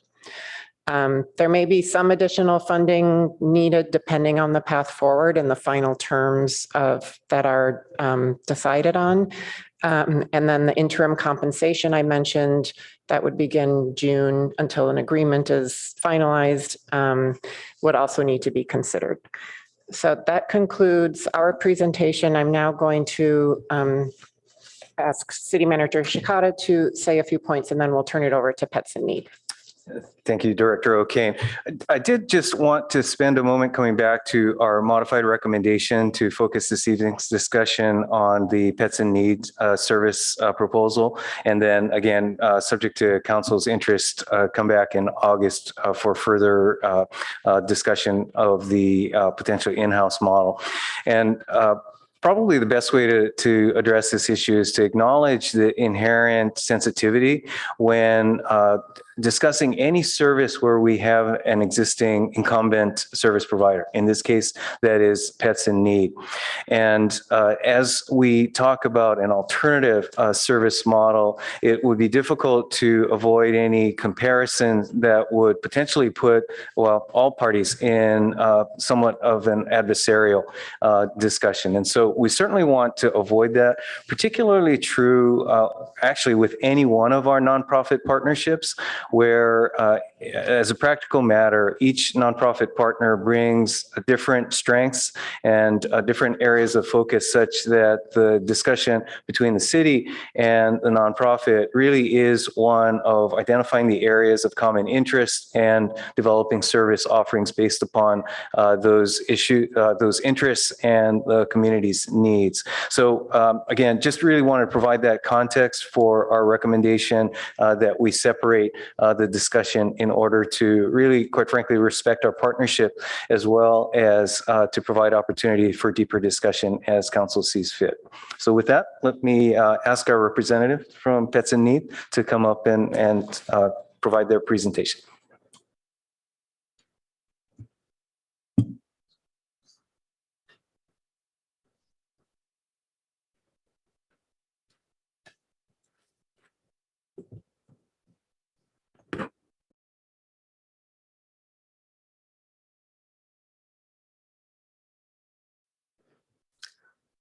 Good evening, Madam Mayor, honorable city council members. Thank you. We appreciate the opportunity to come back to you since we were here on March 27th. Very quickly, I'm Laura Toller-Gardner. I'm the CEO of Pets in Need. I have my colleagues with me, Laura Birdsall, our Director of Shelter Operations, and Terry Dunwoody, our Director of Finance and Budget. You will notice that our fourth colleague is not with us tonight, Dr. Barbie Laterman-Jones. Dr. Barbie sends her best. She is down in LA at a conference doing continuing education. So the three of us will be with you tonight, and we appreciate the opportunity. Thank you. All right, so the goal of our presentation this evening is specifically to address the questions that you posed to us the last time we were here, March 27th, as well as some of the individual questions we've received from you since then. So we're going to just jump right in. If we could have the next slide. Thank you. Okay, great. We'd like to underline the power of partnership that Pets in Need brings to the city contract and our partnership with the city. So Pets in Need, as you well know, we're two shelters and we're two medical clinics. We're in Palo Alto and we're also in Redwood City at our flagship location, which is an adoption center. So in Palo Alto, we're an open intake shelter. In Redwood City, we're a limited intake shelter, and we're one of the few hybrid options, both in the area and in the state. In addition to all this, we're also a mobile clinic that has been serving the peninsula for about the last 10 plus years. And through our city contract, we want to be very clear. In jurisdiction, we serve Palo Alto, Los Altos, and Los Altos Hills. Additionally, through our mobile clinic, we serve in jurisdiction, those three communities, as well as Redwood City, East Palo Alto, East Menlo Park, San Jose, and other communities that need supportive services. And why is this important to underline? Our mobile clinic delivers community medicine and access to care. Access to care and community medicine really is the future of progressive sheltering. And what it allows is us to support those who basically need the supportive services to keep their animals in their homes. Ideally, we don't want animals to need to be in shelters at all. We would like a vision for the future of sheltering that prevents animals from entering shelters and therefore is preventive and goes to the source of where folks are having challenges and provides resources in partnership with spay-neuter initiatives and basically helps the community help themselves and help their animals. So access to care ensures that people, regardless of what their situation is, they can feed, care for, and house their animals. And this is really where progressive sheltering needs to go. And this is where we are looking and what we're seeing as community medicine and how we're going to be using our mobile clinic. So it's important to focus on the Palo Alto shelter, but it's also important to focus on what we can do with our mobile clinic in jurisdiction and beyond. So to this point, I just want to point out that Pets in Need currently has 2 FTE dedicated to outreach and access to care. In our current contract and what we're proposing going forward, Palo Alto would pay for 0.75 FTE for outreach. Pets in Need will pay for 1.25 FTE in outreach and all of the program expenses. So everything that it takes to set that, put the mobile clinic on the road, we will bear that cost. Next, please. Thank you so much. Okay. Awesome. Thank you so much. Okay. So in fiscal year 23, which we just ended at the end of May, Pets in Need underwrote in jurisdiction access to care services by $185,000. And that included weekly low-cost vaccine clinic at Palo Alto. Roughly each week, we are vaccinating 50 animals. Free mobile vaccine clinics seasonally in jurisdiction. Scholarships for free dog behavior modification for adopters in jurisdiction. And free pet food and supplies. The reach that we have is a dynamic nonprofit with a lot of different service providers and partners is really amplifying what we can do with access to care in jurisdiction. Next slide, please. Thank you. All right. So to give you a sense of where we've been, fiscal year 23 just completed, Pets in Need's total organizational budget was $5.7 million. Palo Alto was 1.2 million of that overall budget. So Palo Alto basically makes up 21% of our organization. In fiscal year 23 that we just ended, Pets in Need received approximately $700,000 in shelter contract fees from the city of Palo Alto. We thank you for that. And in addition, Pets in Need subsidized $500,000 to get us to 1.2 million, which is what it took us to run the Palo Alto shelter in fiscal 23. So that's where we've been. And now you know that attention to access to care, very progressive community medicine, and getting mobile in jurisdiction is a high priority to keep animals in their homes so that we don't have animals coming into the shelter. So having level set that, I'm now going to invite Terry to join me. And we're going to look ahead to the new contract.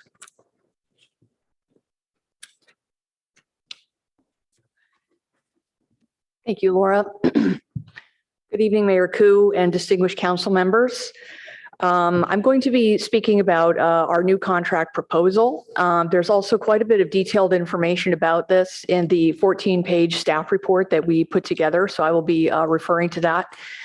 I'd like to start out by, if you could, actually, we're good there. Thank you. To draw your attention to the budget, which is in table 5 of our staff report. It shows that we propose managing the shelter with 12.3 FTE.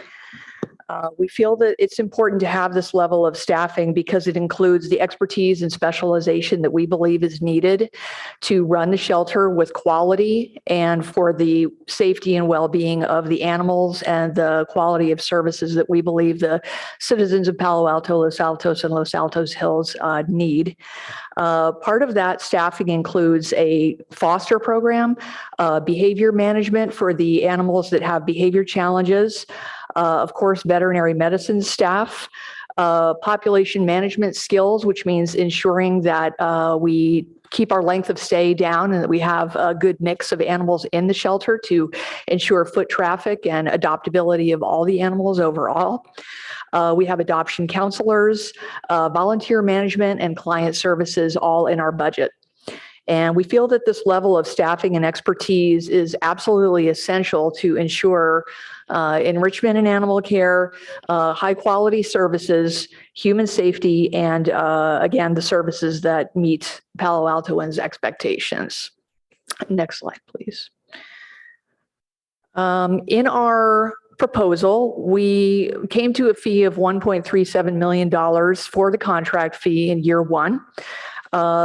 This is comprised of $1.223 million in personnel expenses, which includes benefits. We also included $240,000 in direct expenses and $150,000 in indirect expenses. Those are things like insurance and other things.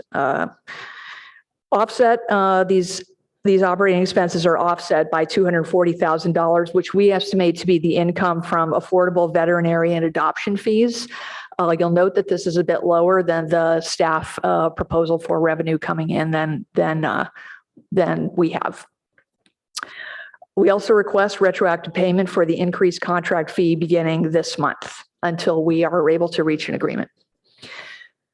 Next slide, please. So we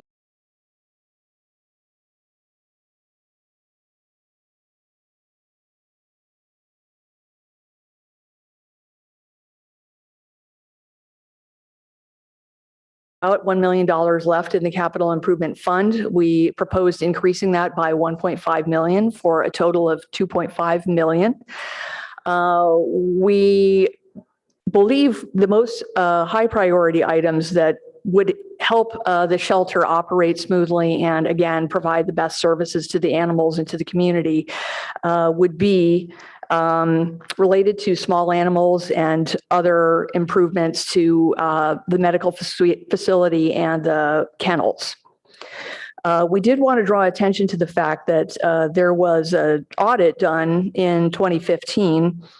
And in page 21 of that audit, it stated that the Public Works Department staff stated that the current shelter has reached the end of its useful life. The shelter facilities were a 1972 era building, which is in need of replacement. And we are really only asking for strategic improvements. Next slide, please. Additionally, the audit from 2015 mentioned, although the city has kept the shelter operational, the efforts to date have not brought it current with modern animal care standards, and it does not fully meet the city's goals and objectives or residents' expectations for animal care and control. Next slide, please. So the capital improvements that we feel would be highest priority would be around improved space for cats and small animals such as rabbits, guinea pigs, and hamsters. We believe that it would be helpful to have additional dedicated space for medical assessment and treatment of those same animals, cats and small animals. We would like new housing for kittens and adult cats and rooms for adult cats. We also feel it's extremely important to have better meet and greet areas to facilitate adoptions. Currently in the shelter for people who come in to consider adopting cats, most of those meet and greets happen in a hallway outside of our very limited cat space. In general, our space is quite cramped overall, as many of you know who have seen the shelter. Okay, next slide, please. And lastly, our capital improvements, we believe, will provide enhanced safety and other upgrades for indoor and outdoor dog kennels, inclusive of the doors that separate the indoor and outdoor space for the dogs. We actually are quite happy that we have the indoor-outdoor kennels. That is a very favorable option for the animals that gives them a choice, and we would like to make some refinements to it, however.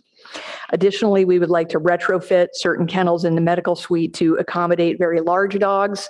Again, those of you who have seen our facility, we have a fantastic new medical suite thanks to the investment of the city. There are some slight modifications we'd like to make to accommodate the larger dogs, which don't really have enough space to recover from the medical procedures that we do. So I hope that that answers a lot of the questions that came up before. Again, please refer to the staff report that we prepared, and we'll be here to field additional questions. And with that, I'll turn it over to my coworker, Laura Birdsall. Thank you. Thank you, Terry. Mayor, council members, I get to do the death by statistics portion, so I'll try to move quickly, recognizing it's 8:45. But these are basically, again, just answering some of the questions that came up last time. If you have any further questions or would like us to expand on any of these, I'd be happy to do so at the end. But in terms of our intake, the basic intake statistics, the Palo Alto shelter is what's called open admissions or open intake, meaning that we take in any animals from Palo Alto, Los Altos Hills. So that's stray animals, police custody that are brought in by the animal control officers, and owner surrender animals. We cannot and we do not turn away animals that are in jurisdiction. Total animals that were brought in calendar year 2022 were 671. Of those, we sent 312 out to foster. And the reason that's important is one of our key metrics for success that we look at, or a KPI, if you would, is the length of stay, the amount of time that any animal is spending in the shelter, and trying to limit that as much as possible, not just from a financial point of view of trying to move them through as quickly as possible, but an animal welfare standpoint. The less time that they're in those cages, in those kennels, the more time they're in a home, be it a foster home or an adoptive home, the better for that animal. So we really focus in on that, and the foster program helps us do that. We currently have 62 active foster homes for the Palo Alto shelter. Next slide, please. Thank you. Okay, so moving further into the in-jurisdiction intake, we do have volunteers that assist with the care of the animals on site. Primarily, they do socialization. So for dogs, these are the volunteers that would come in, interact with the dogs, take them for walks. We have the beautiful Baylands trails right by the shelter, which are lovely. For the cats, cat volunteers come in and just do in-kennel socialization with them. Last year, they logged 1,471 hours with 88 volunteers.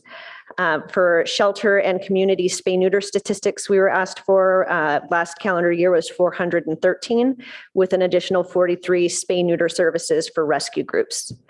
And then finally, the save rate for the calendar year was 98%. And then just for the sake of a definition, no kill is considered anything over 90%. So we are well above the 90%. 98% is great. And again, if you have any questions about those statistics, I would be happy to answer them. Next slide, please. Digging a little bit deeper into foster home expertise, I just want to touch on this because it's so vital and important to what we do in terms of making sure that not only are we doing what's best for the animals, but we're doing what's best for the community. So foster homes allow us to get these animals out into the homes where we can help work with the animals. They gain weight if they're too small for spay neuter. They can recover from an illness or an injury, but also we get a lot more information about how that animal behaves. We can look at them in a kennel, in a cage, and say, we think this is what it's going to be like in a home. But when we send them out into a foster home, we have a foster volunteer who's giving us information like, this dog likes to sleep 24 hours a day. That's good to know. We want to make sure we have that information. So if someone comes in looking for a jogging partner, we can try to move them away from that dog. Furthermore, we use it a lot to help the dogs and cats who have been on site for a really long period of time. There is a kennel stress associated. Anybody who's been in a hospital can recognize when you're stuck in an institutionalized area for too long, you start to go a little crazy. And that goes for the dogs and cats as well. So sometimes they just need what's called a shelter break. We send them out. They get to spend some time in a home where they get to choose if they want to be around people or not. And then they can come back and go back up for adoption. And a lot of times their behavior has dramatically improved just by getting them out of the shelter for a short period of time. Next slide, please.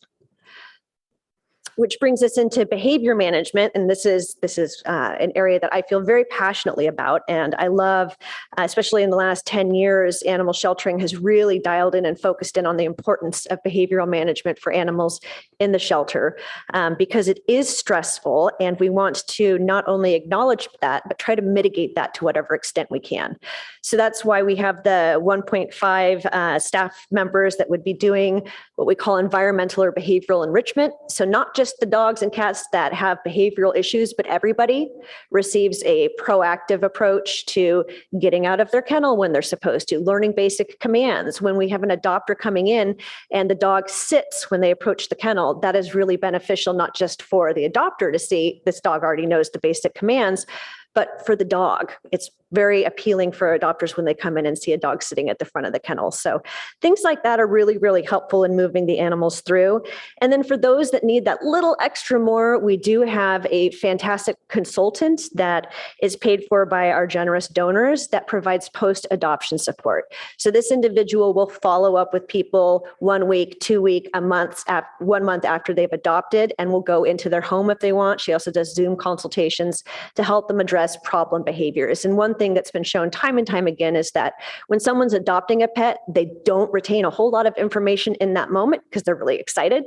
And so it's after the point, after the adoption, when that follow-up care is really, really helpful to answer any problems they have, again, to keep the animal in the home that it already has.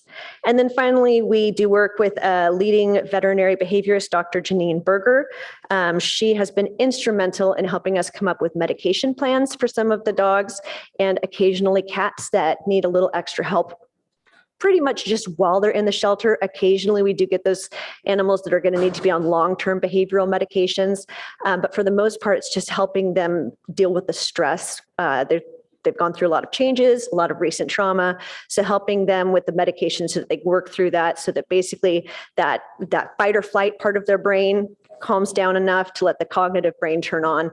And we find out a little bit more about who the animal actually is. Next slide, please. And then here's where my colleague, Dr. Barbie Lederman-Jones, would be presenting. She and I actually have been working together since 2009. She's the reason I came to work at Pets in Need, so I'm going to do a shout out for her on that. She was one of the first graduates from the UC Davis Court Shelter Medicine program, and is an amazing veterinarian and an amazing shelter veterinarian. So she really leads our team in treating illness, injury, rehabilitation, but also very progressive, cutting edge, from high quality, high volume spay neuter to things like bilateral, so both knees, TPLO, knee surgery repair that we do for animals that come into our care. So we really have a very strong and amazing veterinary team. She also brings with her the resources from UC Davis, as well as the AVMA, or the American Veterinary Medical Association, and then of course the Association of Shelter Veterinarians, which for any of you who have gone through the tour know that I really geek out over that kind of stuff. So that is something very unique that she brings to the table. Next slide, please. Thank you. When asked about our spay neuter statistics, fiscal year of 23, we were performing up to 60 spay neuters per month. That was coming out of COVID. And Dr. Lederman-Jones was just starting at the beginning of that fiscal year. So we have ramped up now to where so far in fiscal year of 24, we're up to 80 to 90 procedures per month, hoping to continue increasing that. But one of the things that we've really focused on is making sure that we are fulfilling and promptly fulfilling 100% of the in-jurisdiction spay-neuter demand. And what that looks like to us is the ability to, if someone requests an appointment, to being able to book that appointment within a month of requesting it. Currently, we're at only a 2-week wait list. So basically, if someone calls and says, I'd like to get my dog or cat spayed, and they live in Palo Alto, Los Altos, or Los Altos Hills, they will wait up to 2 weeks for that spay neuter appointment. Next slide, please. And then finally, we end with adoptions. We do have 4 adoption counselors that work. We are open currently 7 days a week, which is excellent, especially Saturday and Sunday being big adoption days, although today was a very big adoption day. I'll just do a quick shout out for the staff that worked real hard today. But the staff are all trained in barrier-free adoptions, which basically means they don't look for a reason to say no. They're looking for a way to match the person or the family up with the family member, the dog or cat that's best going to fit their household and what it is that they're looking for. We also really focus on post-adoption follow-up. So again, recognizing people may not have questions in the moment, but after they've had the pet in their home for 2 weeks, they may. And so intentionally following up with them, asking how are things going? What can we help you with? What extra resources do you need? And a lot of these people end up bringing these pets that they've adopted back in for the weekly vaccine clinic or other support services going forward. So they kind of get to stay within the family, or even they just show up and show us pictures of their dog or cat in the home, which we always love. And last slide, please. And I will end with this of just in terms of the animals that are being adopted out of Palo Alto. So again, in 2022, 72% of the animals adopted out of the Palo Alto shelter were from in jurisdiction. So this is going to be Palo Alto, Los Altos Hills, which means 28% of them were transferred in from out of jurisdiction. And I want to be really transparent about that because that is part of a strategic population management plan. The purpose of bringing animals in from out of jurisdiction is to fill an adoption void that we don't have from the over-the-counter open admission animals coming in. There is a marketing component to that, and we need to keep that in mind. And when we're looking at trying to minimize the length of stay, having animals be at the shelter for a short amount of time as possible, that we need to keep in mind what animals we have available for adoption, what people are looking for, and what's going to get basically feet through the door.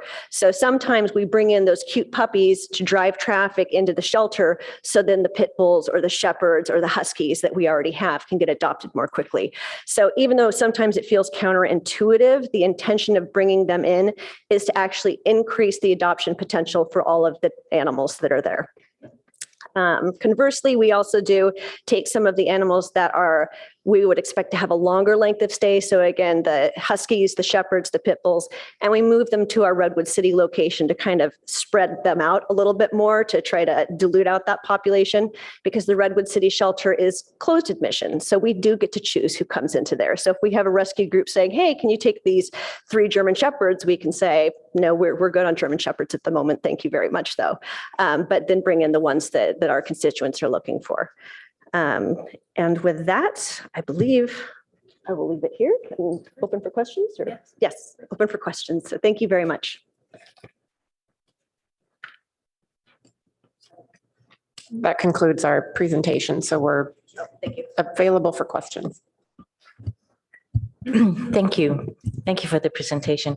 So I think I'm going to bring it back to council for questions, then go to public comments, and then come back to council for comments and to move it forward. So if there's any questions right now for any of the teams, thank you for lighting up your lights. Councilmember Lowing. Yeah, thanks, Mayor. And I just have a couple of quick questions now and a lot more later. But I think, both of you that created and made the presentations, really help clarify the decision set that's in front of us. Just want to confirm that, as was pointed out by Pets and Needs, they're forecasting about 250,000, I think the number was, in revenue, and the staff is forecasting 400,000. Are we counting the same things there, and it's just a difference in estimate? When we looked at our revenue, we looked at operations for over a 10-year trend line. So that was typical of what we could collect in adoptions, medical procedures, and many of the other services provided by the shelter. I'm not sure I can speak to how PIN is projecting their revenue. Was that a backward look or a forward look, the 10 years? Backward. Backwards? Yes, we've.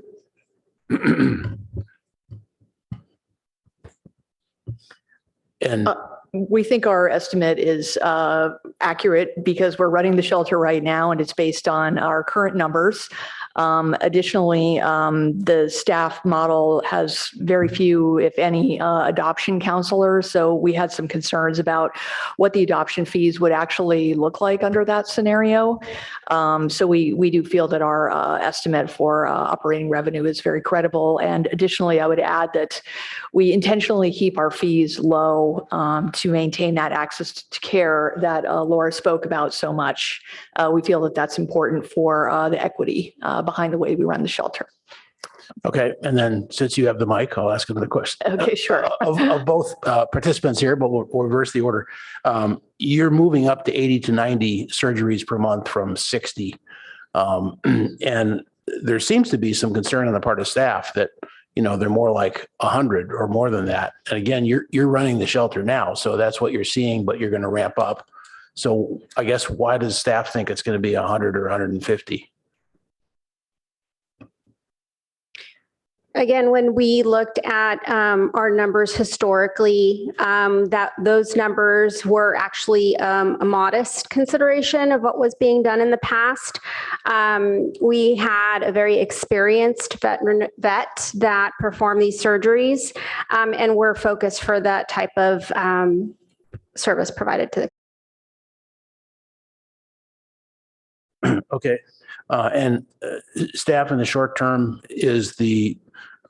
are you suggesting that the $55,000 a month is appropriate? Are you recommending that? I'm looking at Director O'Kane, but.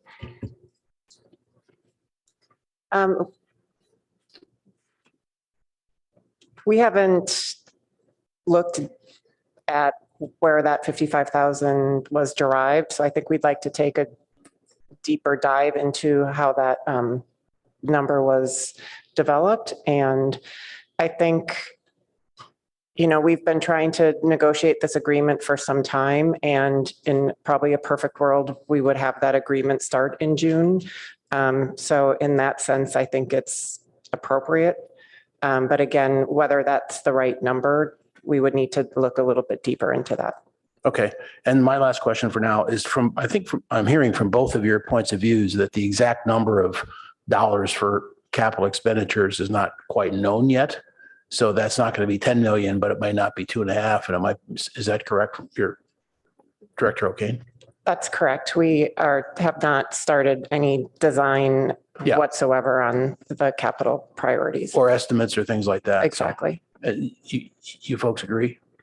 Agree. We don't have an exact figure with estimates for the capital improvements. And to your excellent question about spay and neuter, I would just like to add that what we're seeing right now is that there isn't demand from within jurisdiction for 150 spay and neuter surgeries per month. And so we're concentrating our efforts on meeting the demand from in jurisdiction. And at this time, we're able to do that within a 2-week period. So. Okay. Thank you, Mayor. That's all for now. Excuse me, did you say that you are seeing a demand or you're not seeing a demand? We see a demand, but not for 150 spay and neuter surgeries per month from within jurisdiction residents. And we're able to meet the demand currently within a 2-week period, which is significantly lower than 150 per month. Thank you. Councilmember Burt. So first, let me follow up on that volume of spay neuter. When we did a retrospective look, if you said going back 10 years, is that correct? Yes, we looked at our revenue and our expenditures about that long. But over the preceding 10 years, some portion of that time had Mountain View's demand in there. And we would not be returning Mountain View's demand. So I don't understand why those years would be appropriate to compare to. When we were doing a full view of trends, we considered the years where Mountain View was part of the contract. And when we were actually calculating averages, we were not including Mountain View in those calculations. Oh. Okay. And then I wanted to return to this capital subject, and everybody agrees that we don't have a good firm estimate or even close to that. The staff report basically says that one of the advantages to in-house would be that we wouldn't have a capital need. But I've seen that facility. I don't understand the basis for that assertion. I get that we don't know what we would choose to do, but the building's dilapidated and inadequate capacity at the same time. So I don't think we should be assuming that the in-house model would be absent the capital need. On the other hand, the alternative that we're looking at right now is looking at an additional cost of, is it 1.5 million in FY24? That's correct. It would be a one-time add to the CIP. But we wouldn't expend it in FY24, nor would they, correct? Likely not. So we would we would propose it to be reappropriated at the following year.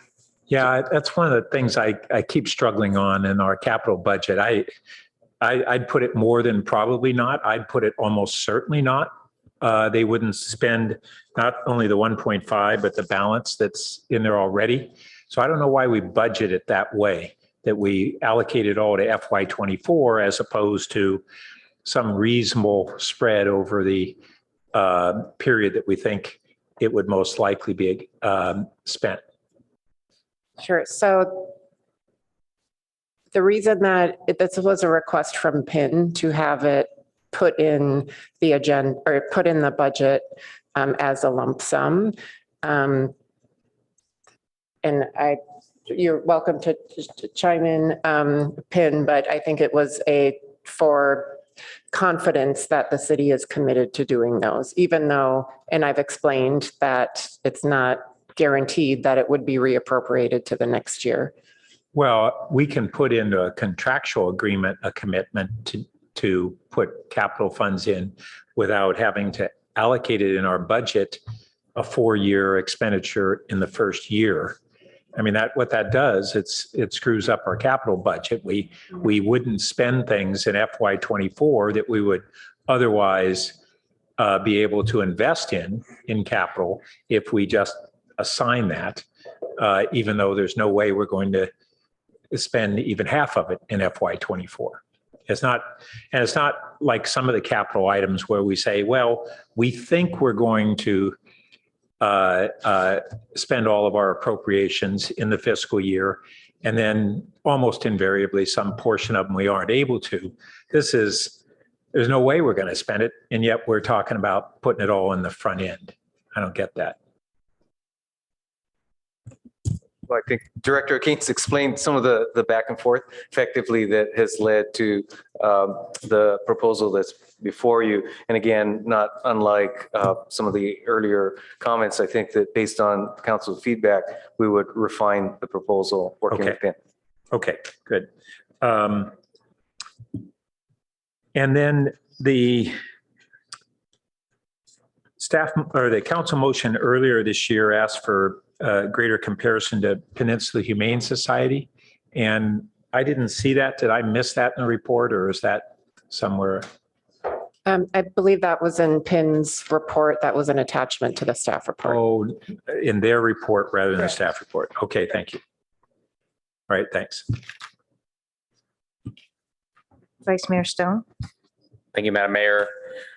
So in the proposed PIN contract, after our veterinary care for stray hold animals no longer included, what happens then when a stray hold animal needs services after hours? Where do they go? What's the closest clinic? Thank you for that question. I'm going to ask Animal Control Officer Cody McCartney to respond. Hello, Mayor and Council. Yes, the closest clinic is the MedVet clinic in Mountain View, which is right off the Los Altos border. So it's very close to us. And I guess the proposal is that the city would pick up the cost for the after hours care. Okay, so that's the $15,000 extra is approximate. Yeah. Okay, thank you. Mm-hmm. So that's good. Makes me feel a little better. I was concerned that would be taking our animal control officers off patrol for a significant amount of time, but it doesn't seem like that would be. Okay, great. And then other questions. So the cost estimates for staffing, if we go in-house, what estimates about almost 1.2 million. And the report states on page 323 that those costs include salary and benefits. So I just wanted to confirm the benefits that would include expected pension costs as well. That's correct. Okay, great. And those are my only questions for this round. I'll reserve till after public comment. Councilmember Venker. Thank you, Mayor Koo. First of all, I would just like to thank all of you at both PAPD, Animal Services, and at PIN. Blessed work, and thank you so much for doing it. I wanted to follow up on a couple of things. As was mentioned earlier, the 2015 audit shows that the residents were very happy with the quality of services that were rendered by the city at that time, but very unhappy with the physical plant, as was noted. And so following up on Councilmember Burt's comments, after having a lovely tour of the facility, it was tough to see in some ways, because the animals will steal your heart. The lovely people caring for them will steal your heart. And then you look around at this physical plant and it's cramped. I had an 85-pound rescue dog, and he wouldn't have been very happy in most of the places there, whether it's the post-operative area, which you now have to take the dogs out to the kennels. If they're large, they can't even recover right nearby. Even the exam room was a little small, and the mobile unit, no, not going to happen for that dog. And it is run down. It is dilapidated. It is not worthy of our city. So I'm starting there because I believe that whatever we do in terms of running it, whoever is running it, we need to invest in the physical plant. It could take some time, per your comments about when it should hit the budget, but I feel like that's sort of a necessary predicate. And I worry that if we do too much transition in terms of who's running the services as we're trying to upgrade the physical plant, it's a pretty big ask, but I'll come back to that. So just a couple of quick questions to make sure I'm understanding things well. So is it right that when I read through the in-house model and looked at the various attributes of it, that the shelter would be closed on weekends if we ran it? The shelter as proposed at this time was to be open Monday through Friday, with every other Friday closed for 980 schedules. Yeah. Correct. That is a very big concern to me when I look at when people can go there to adopt with their families, when you have time off work to take animals in for vaccines and other things. That's a very big concern. Also, just a quick question. So while in jurisdiction is Palo Alto, Los Altos, and Los Altos Hills, if a resident of East Palo Alto shows up with an animal, I know you don't have to take it, I guess, if it's surrendered, but will you vaccinate? How does that work? What do we do for our neighbors in East Palo Alto? No. I just wanted to speak on the last comment. We actually, the proposal is to be open on Saturdays. We historically have been open on Saturdays, Monday through Saturday, with the 980 Fridays were closed. Oh, okay. So, I think that's different than the staff report, but okay. I think it's just a typo. I see. Thank you for clarifying that. Thank you. So with regard to if someone comes in with an animal, we just had one today that came in from East Palo Alto. The person was on their lunch break, found these puppies, didn't have time to drive all the way to Pacc. So in circumstances like that, wherever we're able to, we intake the animal, and then we, as in Pets in Need, transport the animal to the appropriate jurisdictional shelter. If it's an owned pet and we have the veterinary staff available and they just need a simple vaccine preventative care, we can certainly try to help them with that at that time. But mostly we reserve those services for when we have the vaccine clinic up and running, because usually, hopefully, our medical staff are busy doing something else at that moment in time. Thank you.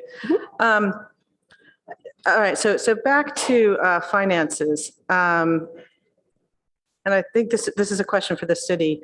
When we look at the current proposals from each, and I understand they're both a little bit of moving targets, but we look at the revenue that we could, when we also consider the revenue we could get, it's about a $250,000 less of a budget the way it's currently presented if the city runs the shelter. But there are also going to be some transition costs that were noted and hard to quantify and not yet quantified. But do you have any kind of ballpark as what that would be? Because that, I understand it'd be a one-time expense, but I assume it might be non-trivial. Thanks for that question. For transition costs, that wasn't something that we calculated in the staff report. At this point, we just focused on what it would cost to staff it and, keeping operations as is.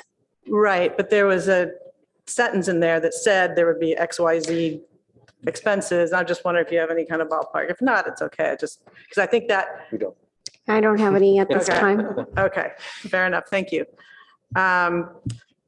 And just quickly, or am I going, oh, I'm already out of time. Okay, I'll save the rest. Thank you. Councilmember Tanaka? Yeah, thank you guys for coming out and for you guys working out this plan in some different scenarios. A few questions.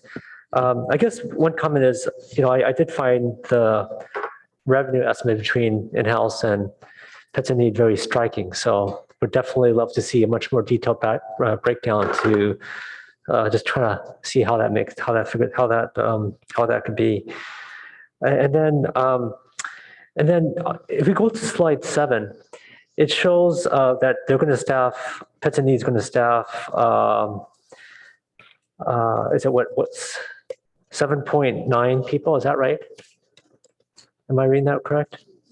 Oh, sorry. Wait, so how many people are you going to staff? 12.3. Okay. Okay. And for those 12.3, how much is that going to cost us again? Total of 1.37 million. And the personnel expenses are about 1.2 million. So we're looking at 8 versus 12. So how, I guess for our in-house, how do we know that we could staff it for so much less? Like so much less people? When we considered staffing and we spent a lot of time reviewing whether this was the appropriate model for the shelter of our size, when also consulting with other shelter experts, the shelter proposal provided capacity and the appropriate level of care to support the hours of operation and providing care for the animals. Okay. Because you're talking about like 4 people less, right? I'd also like to note that we are providing basic services. We aren't including services that possibly PIN focuses on. They mentioned they have a mobile clinic, they have a lot of marketing and additional services that our shelter would not provide. So we're not accounting for additional staff to provide those kinds of programs. Because it seems it's kind of odd because you guys get more revenue and you have less people, which would be great if that's actually possible. But I'm just trying to understand how that works. And did you say that this includes pension costs already or doesn't? Yes, they include pension costs. Everything, fully loaded? Yes, Okay. fully loaded positions. And then we're servicing other cities like Los Altos, et cetera. Do we get reimbursed by those cities? Yes, we have a contract with Los Altos and Los Altos Hills and receive revenue for services provided. Okay, does it cover the cost? Director O'Kane? Yes, thank you. So that's really to offset the animal control officers' time that they spend in Los Altos and Los Altos Hills. And it's actually based on actual numbers, number of calls that the ACOs do in those cities. I see. So it's when our personnel goes out there, we get reimbursed on that. But the services that this clinic provides, do we get reimbursed on that? No, it's really tied to the ACO's time in the field. Okay, so then why do we do it then? I mean, if the other cities aren't chipping in to pay for usage of this facility, why do we, I mean, do we charge like non-residents a lot more money or how does it work?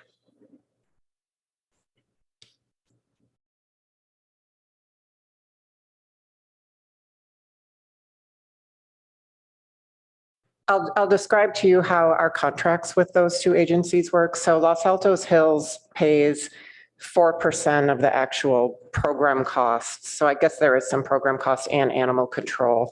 Los Altos, because they're larger, pays a little over 11% of those costs. So we're receiving, let's see, about, I'm sorry, I'm confused with my numbers. If I could look at them and get back to you. Okay, the main thing I'm trying to get at, or trying to figure out here is Because it seems like we're obligated to provide services to the other residents. And I just want to make sure that we're actually getting paid for it, right? That we're actually getting reimbursed in some ways, because if we're not, then the question is, why are we doing it? Because I think with Mountain View, they actually paid for it, right? So of course we should provide that service. But here, if they're not paying for it, then why the heck are we doing it? Separately from animal control services for residents of Los Altos and Los Santos Hills, if they're seeking services such as spay neuter, boarding, and those kinds of services, they're still being charged a fee for those services. And it's up to really us as a city and council to determine what that fee structure is and how much we choose to subsidize. So as I mentioned earlier in my presentation, it's been a while since we've done a fee analysis. Okay. And so if the council would be interested in looking at that, we could look at cost recovery and how much the council would choose to subsidize for residents and for contract cities and non-residents. So for pets in need right now, do you guys charge different rates between Palo Alto and non-residents? Yes.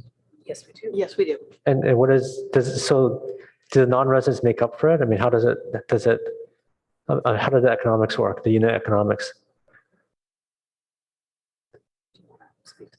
Yeah, I'm not sure if we can speak to the overall economics of the Palo Alto's relationship with Los Altos and Los Altos Hills. All we can say, we follow the municipal fee schedule, and we do provide a discount for in-jurisdiction citizens. Well, in-jurisdiction means Palo Alto, and jurisdiction means Los Altos. Palo Alto, Los Altos, and Los Altos Hills. Okay, but they're only paying, I thought you said they're only paying for the people that go out to those cities to do work.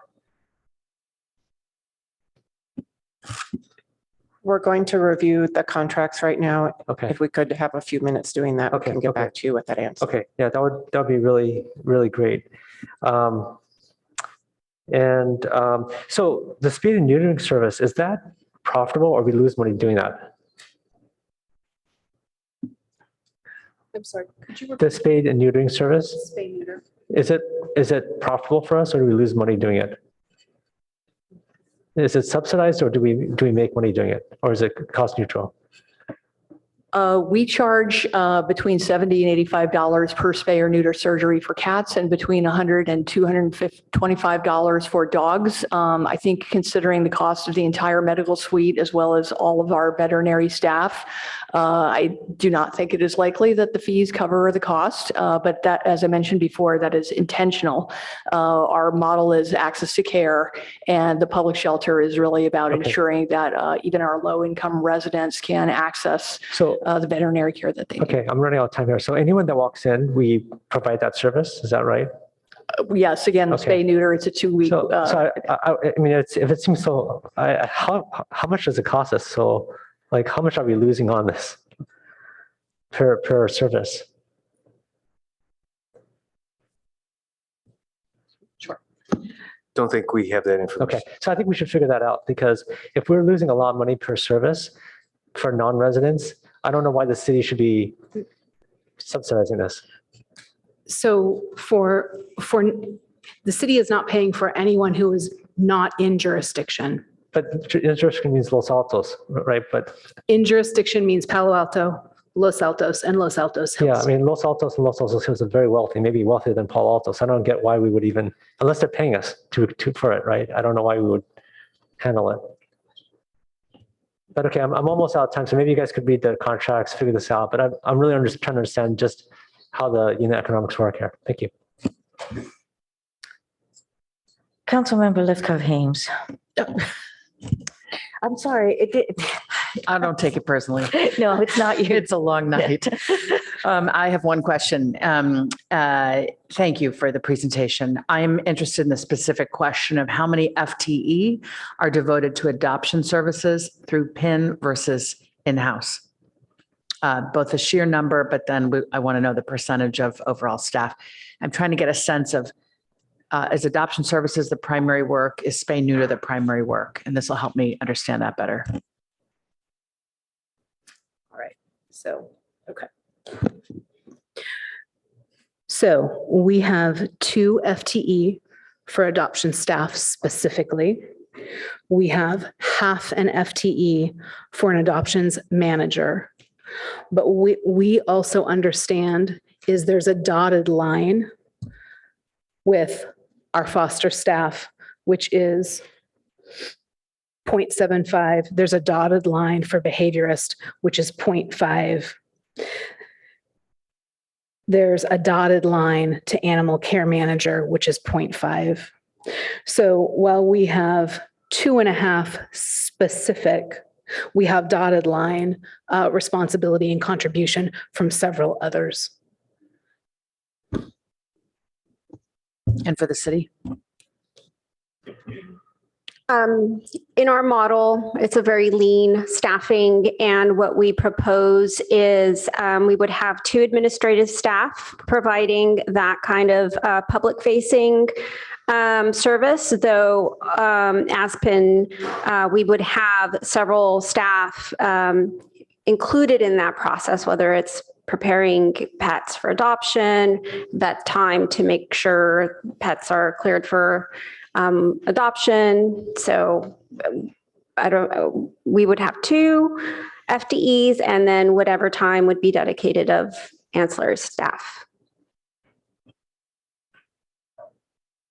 Thank you. And I want to apologize, Councilmember Lithcott Haynes. I was letting my breath out at the time I was saying. No problem. I understand.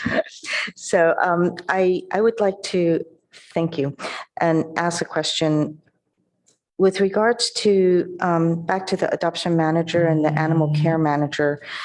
Adoption staff and animal care staff, is it possible to have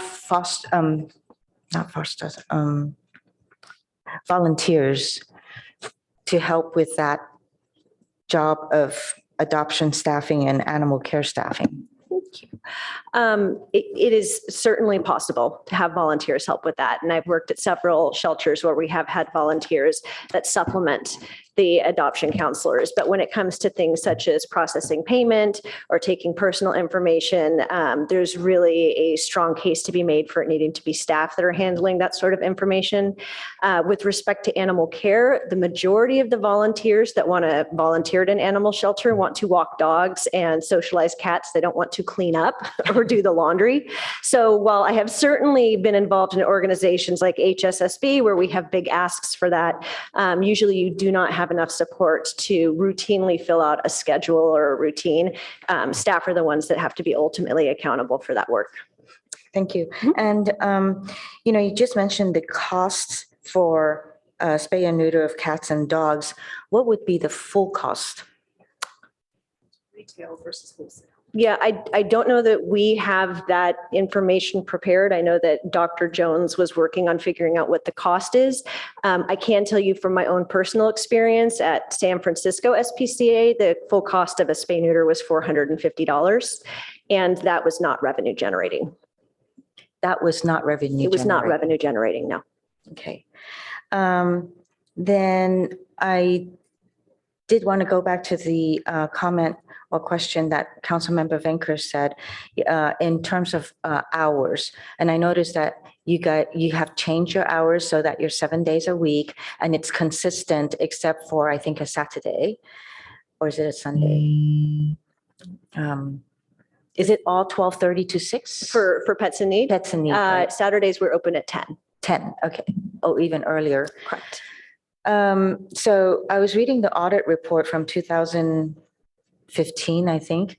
Basically, the hours that was recommended was that they see that it go to 7 o'clock because people who get off work, 7 p.m., people who get off work can stop by and do adoptions or look at pets or so forth. And then, of course, weekends are very important.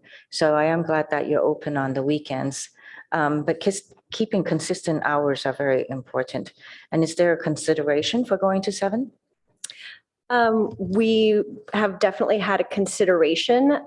It would involve increasing the staff headcount in order to accommodate having people come in early enough in the morning to prepare and clean the shelter in order for us to open on time, as well as the regular intake responsibilities. And then also, I'm going to piggyback a little bit on the police department's presentation. Hiring in the Bay Area is very competitive, and there's not a whole lot of people that want to work until 8 p.m. So we are held a little bit hostage to what it is that we can realistically staff. some years ago, when this original contract came through, I thought the modular building that was going to be put in was going to also have educational services for programs, not services, programs for youth. I don't know what else, but also could it potentially be also a cats and small animal showing area? I love the creativity. Yes, it could. And we have, in fact, during adoption specials for rabbits or for cats, physically rolled the cages into there and set them up in the modular. The biggest difficulties we have with that is that it's really not set up as a cleaning space. So it's very difficult to clean and sanitize the area. And additionally, we have the administrative staff that are in that area as well. So it's kind of a conflict of needing that additional space and room. For socializing, we have used it for socializing dogs, so for adopters to meet and greet dogs. Cats really don't like being picked up and moved that long of a distance to a new place. By the time we get them to the modular building, they're pretty upset about the whole thing and not very interested in meeting the adopters. So we don't really try that with them anymore. It's also important to know we've got at any time between about 11 and 15 staff members in that modular. So it's kind of tight quarters sometimes. And is there still administration staff and offices in your Redwood City PIN? Or are they at the Palo Alto? There's one dedicated office that we have set up for 3 staff in Redwood City. And then when we work there, we basically set up in the neonatal kitten ward in an exam room. So we work in the neonatal kitten exam room. That's at Redwood City? In Redwood City, yeah. Okay. And the medical room where you do the operations and the recovery, there's cages in there. And when I came to visit, the bottom cages are not preferable, or is it against the law? So who put in those cages We inherited in the cat rooms, we inherited those cages and the kennels, and in the medical suite, we inherited the cages and kennels. Now, there was a minor modification when the city did the upgrade to the medical suite, and we thank you. It's been fantastic. Apparently, there was a mismeasurement, and so we lost 2 kennels that had been there originally. So it's 2 kennels less than apparently than before that project.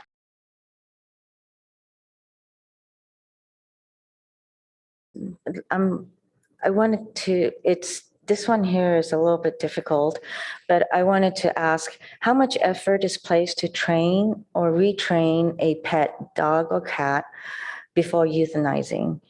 There has been a lot of communication in the public, and I think I want to get to the bottom of that and understand it. Sure, absolutely. So I can speak primarily to dogs. We don't face this issue a lot, if ever, with cats. With regard to a behavioral euthanasia decision. For dogs, the primary concern is going to be safety of the staff and safety of the community. So that is really where we start. If we have any safety concerns about the animal, then the first thing that we do currently is we reach out to our veterinary behaviorist, Dr. Janine Berger, to get her input. She is readily available and gets back to us almost immediately with recommendations of medical interventions that we can take. Obviously, we also want to check the animal for any sort of gross medical concerns that could be adding or exacerbating the condition.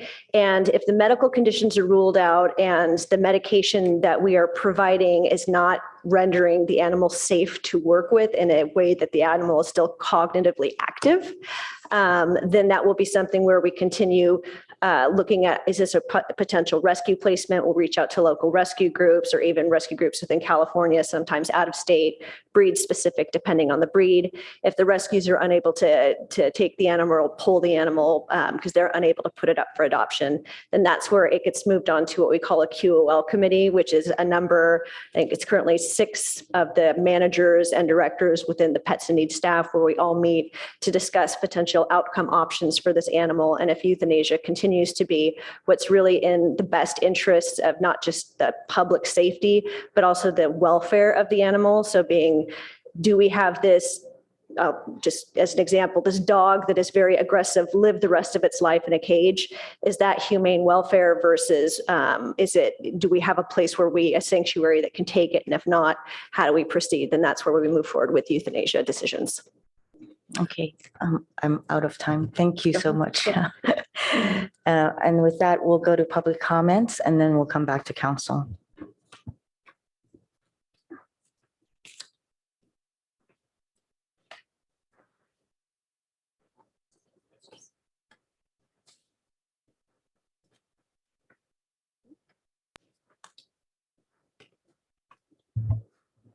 Our first speaker is Karen Holman, followed by Jeanette Washington.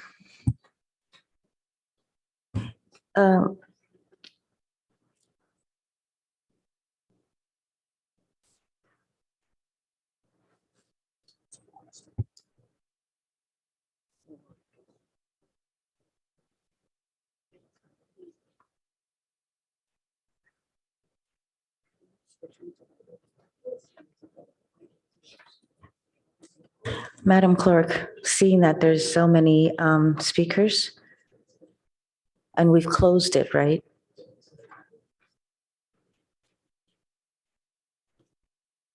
Seeing there's so many speakers, I'm going to say 2 minutes for each, and then for the group of 7, let's do 7. Our first speaker is Jeanette Washington, followed by Lenore Delgado. I wasn't ready for that. Good evening. My name is Jeanette Washington. And sorry, does my time start over? Okay, good evening. My name is Jeanette Washington, and I'm an animal control officer for the Palo Alto Police Department with nearly 25 years of experience. I grew up in Palo Alto. I actually moved here when the shelter was built. I didn't realize that.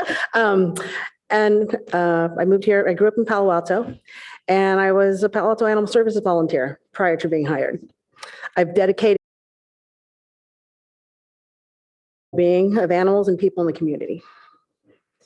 Pets in Need, or PIN's current and proposed model doesn't align with the needs of the city and its citizens. A municipal shelter does more than just adoptions. Unlike a rescue, it doesn't get to pick and choose which animals it helps. We must be ready and willing to work with animals with challenging behavior and give every single one a fair chance. It acts as a safety net for all animals in the community and provides essential services for its citizens and pets. For 4 years, PIN has and continues to struggle with meeting the needs of a municipality. They do not have the knowledge, policies, or staff to adequately provide all necessary services needed by our community. PIN is proposing a major reduction in services by removing the off-hours medical care stipend and only aid animal control investigations at the medical director's discretion.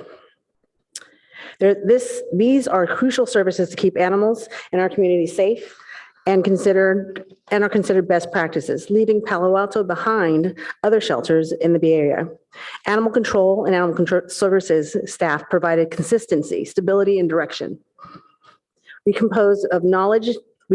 composed of knowledgeable and experienced staff on municipal operations. Our duties range from adoptions, education, cruelty and neglect investigations, rescuing strays, handling aggressive domestic and wildlife animals, enforcing state and municipal laws, inspecting public and private animal facilities, and so much more. Thank you for your comment. Your time is up. Oh, they timed it for 3 minutes. Okay. All right, thank you. Our next speaker is Lenore Delgado, followed by Kadri Coroyo. Thank you for the opportunity to speak. A public shelter must provide spay-neuter services to meet its community's needs. The proposal by the current operators of the shelter, Pets in Need, specifies only 60 spay-neuter surgeries per month, which is nowhere near the number needed in our communities. Even the city-operated proposal of 150 monthly surgeries is inadequate. We are asking that the City Council make that number an absolute minimum as part of the agreement with whichever organization will administer the shelter. We further ask that the city government actively enforce that policy. Pet owners, both dog and cat, need to be able to get their animals neutered in a timely way. Costs for spay-neuter at private vets nowadays are exorbitant, with only the wealthy able to afford this basic need. Please ensure that any shelter operator be required to provide this basic service. Charges could be adjusted according to income, providing the operator with an additional source of income. The key factor in any trap, neuter, return, TNR program is carrying out the N part of the equation, spay neuter. If people are worried about homeless cats, they often call on us rescuers to help. And then the city shelter needs to provide surgeries to rescuers bringing in these cats. Their numbers diminish in this way. Making it difficult to impossible to neuter them only serves to increase their numbers dramatically. More spay and neuter equals fewer roaming cats. It's that simple. In closing, we hope that you will join us by supporting the implementation of carefully thought through and properly administrated TNR, and above all, a requirement for adequate spay and neuter services. Thank you very much. Our next speaker is Kadri Coroyo, followed by Rashi.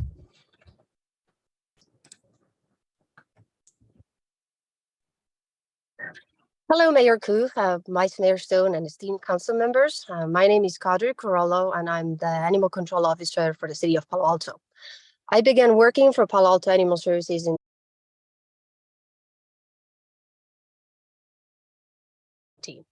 I worked for Pets in Need for 3 years before transitioning to my current position, and I have seen ins and outs of both organizations' operating models. Pets in Need, or PIN, is a nonprofit rescue organization, prioritizing transporting animals from Central Valley for adoption. Over the last 4 years, PIN has drastically reduced services available to public, including spay and neuter, and propose even more reductions. Additionally, PIN has extremely high staff turnover, which creates issues due to staff being untrained, unknowledgeable of policies and procedures, and low job performance. Since 2019, more than 50 staff members have left or been fired at Pets in Need. This is more than 100% turnover. This instability makes it difficult for the shelter to run efficiently, and since council members began to touring the facility in March, PIN has artificially increased the number of cats by moving adoptable cats from their other facility to fill cages and then moving them back after the tour is complete. The purpose of outsourcing animal services was to reduce cost and the potential for nonprofit to fundraise the construction of a new shelter. PIN has not successfully collected funding. The current contract has not saved the city any money, and the new contract terms will cost the city even more than it would to bring the shelter operations back in-house. The Palo Alto Animal Services had a 96 live release prior to Pets in Need takeover and was therefore a no-kill shelter by its definition. With an in-house model, all revenue would stay with the city to offset the cost, and it would be cheaper. And it's dedicated to the citizens and pets of our jurisdiction. Thank you.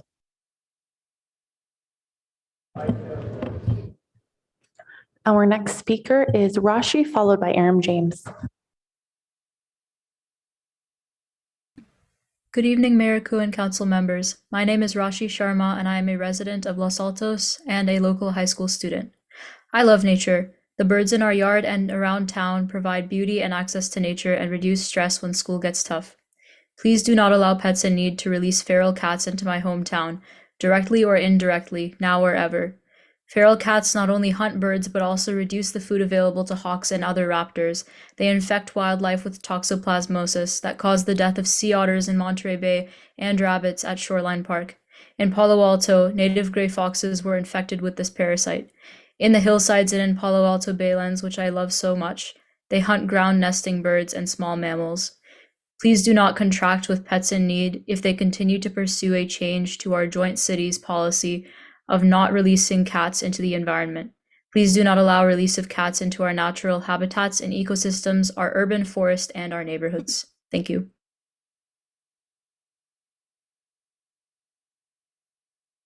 Our next speaker is Aram James, followed by Annie Yang. So I thought Councilmember Venko raised a really critical point, and that was the citizens were really happy with the service when they looked at the audit in 2015. So I think this was probably somehow an attempt to do, union busting, and that's shameful. We should support our working people. And then the last person who spoke, with the one before me, said, "Hey, Pets in Needs have had this great turnover." Well, that's understandable when you don't have a living wage and you don't have benefits and you can't look at a decent retirement. So I really think you need to do this more detailed conversation in August about keeping the city. I would also say that we've got to do something about making a new shelter and doing Band-Aids, putting 2 million here, and it doesn't make sense. I sent you all a piece about a volunteer in Los Angeles who the staff hadn't warned about the risk of a German Shepherd. Nearly ripped, as you noticed in the article, the volunteer's arm off. It took years and years of surgery, $6.8 million settlement. So you got a small facility like that, you're looking at liability issues as well. So I say, bring the shelter back to the employees of the city of Palo Alto. We got to do the fundraising, whatever it takes to knock that old facility down and put up a new one. We can house our animals somewhere on a temporary basis to do that. And let's act like the billion-dollar city that we are. Let's reach out to the zillion-dollar people that live in our city and see if they might fund it. Let them put their name on it for a little while. I don't know, Zuckerberg shelter or whatever. But we've got plenty of folks that can fund that sort of stuff and feel good about it. Thank you. Our next speaker is Annie Yang, followed by a mobile caller ending in 169. Good evening, Mayor Koo and council members. My name is Annie Yang, and I'm the chair of the Environmental Action Committee of the Santa Clara Valley Audubon Society, SCVAS. Trap neuter release programs are based on maintaining a population of neutered cats in unhoused conditions, feeding them, and with the assumption that the cat colony will shrink in size over time. This has two problems. One, TNR programs often fail to reduce the overall feral cat populations. These are not closed systems. And two, the cats are allowed to remain outdoors to kill native wildlife while exposing the cats themselves to diseases and predators. Removing the cats altogether would be a much more compassionate and better way to control cat populations. People for the Ethical Treatment of Animals, PETA, opposes TNR as cruel to the cats themselves. The released cats rarely die in peace, so TNR's premise of natural attrition of cat colonies comes with great pain and suffering to the cats. They are attacked by predators such as dogs, coyotes, or owls, or hit by cars. They suffer from fleas and ear mites and exposure to the weather. They die slowly of untreated diseases, injuries, or infections. Cats should be loved and pampered indoors, not dumped outside, and most of the cats can be adopted and cared for. SCVAS and other wildlife advocates oppose TNR because it maintains a population of cats with huge implications to ecosystems and species. Cats are implicated in the extinction of 63 species worldwide. In Mountain View, a feral cat killed a burrowing owl a few years ago, one of the few remaining owls in our region, and that story made the New York Times. Let's not have a repeat of that. Palo Alto has a great policy against releasing feral cats that protects wildlife and is humane to the cats. I hope this doesn't change. However, if there are future changes, the final decision should be brought to council and not just made between staff and the shelter. We hope you continue to protect the birds and wildlife in our community. Thank you. Our next speaker is mobile caller ending in 169, followed by mobile caller ending in 191.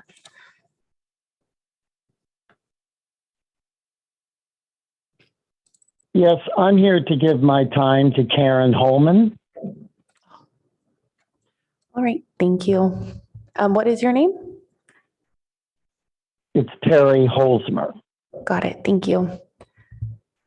The next speaker will be mobile caller ending in 191.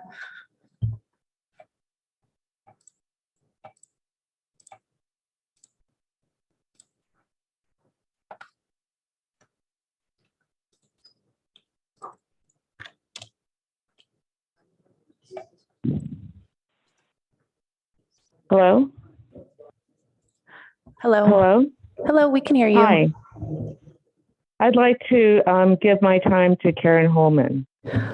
All right, what is your name? Pat Hernandez. Okay, thank you.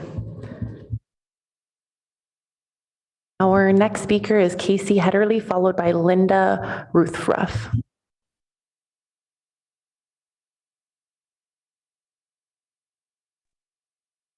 Good evening, Mayor Koo and council members.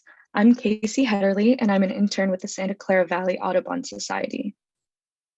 In recent weeks, we've shared information about some of our great local birds in order to emphasize how important they are to us and our local ecosystems. 50% of birds in the US are experiencing steep population decline, with domestic cat predation as one of the main driving forces. In the US alone, outdoor cats kill about 2.4 billion birds yearly. In fact, the International Union for Conservation of Nature, IUCN, lists cats as one of the world's worst non-native invasive species. Advocates for trap-neuter release seem in denial of the fact that releasing cats outdoors is just as harmful to the cats themselves. Growing up in Palo Alto, I've seen many cats with fighting scars. I constantly hear about cats contracting infections and disease, being hurt and killed by cars, or even just disappearing permanently. As a cat lover myself, I can't imagine supporting this suffering. I'm surprised that so many self-professed cat lovers promote and enable an ineffective program that abandons cats to a shorter life full of suffering. Palo Alto has the ideal policy prohibiting the release of feral cats in our city. Please maintain this policy, and if it's reconsidered, keep the process inclusive, transparent, and protective of our birds and wildlife. Please ensure that the final decision for policy change goes to council and isn't done privately between staff and pets in need. Thank you. Our next speaker is Linda Ruthruff, followed by Eileen McLaughlin.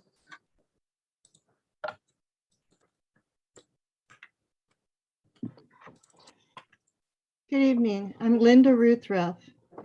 Cats make lovely pets when they live with people and are well cared for. Feral cats are not so lovely.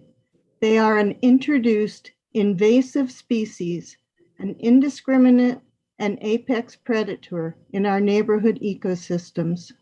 They kill billions of songbirds in addition to small mammals, reptiles, and amphibians.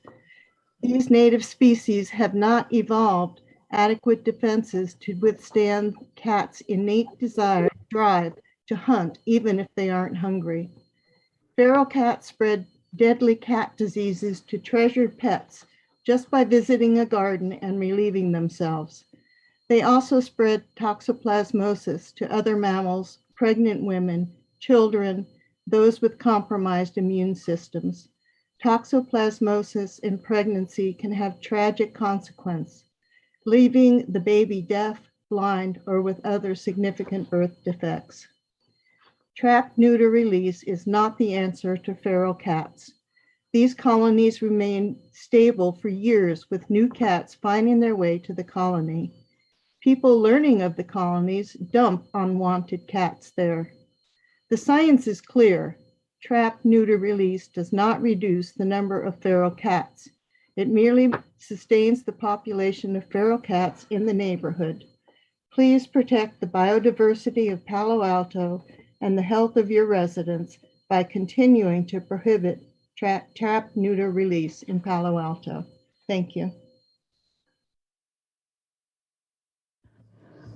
Our next speaker is Eileen McLaughlin, followed by Sachu Huangbo.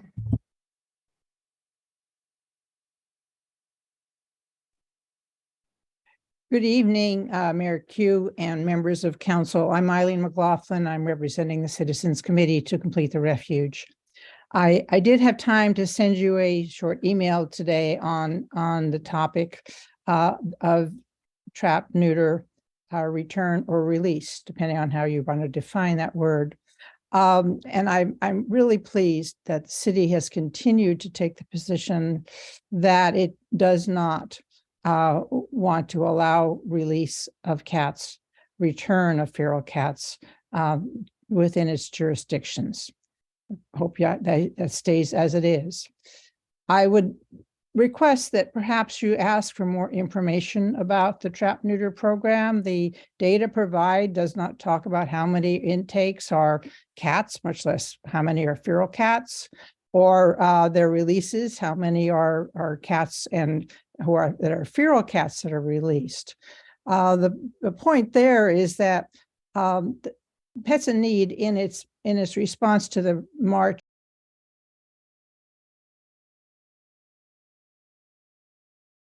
neuter return, but it does have live release data, which is saying they're releasing animals elsewhere.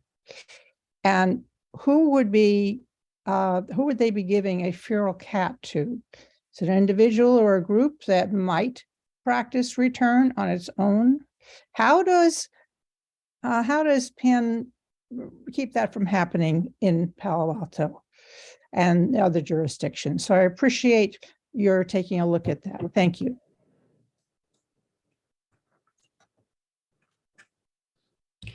Our next speaker is Sachi Huangbo, followed by Liz Gardner. Honorable Mayor, City Council members, I am Palo Alto resident and former city employee. I was volunteer coordinator of Palo Alto Animal Services. As a city-run shelter, we were community-minded. Serving community was our guiding purpose. And despite running the shelter for over the last 4 years, Pets in Need, PIN, has little presence in our community. No educational opportunities for children at our shelter, neglect of local connections such as the We Care Alliance, no animal evaluation process, few trained staff or volunteers to handle under-socialized animals. They give up on scared, shy animals for the sake of convenience. The most vulnerable population of pets requires specialized care in foster homes. The city once ran a thriving neonatal foster program for orphan kittens, but it has whittled away to only a few experienced fosters. Their concern about the in-house model is presumptuous. Their own operation is unstable and lacks continuity. PIN managers continually make poor decisions, leading to disastrous outcomes, and in the last 18 months, the shelter managers and executives have all been replaced. I truly hope to see Palo Alto Animal Services return with our community as its focus.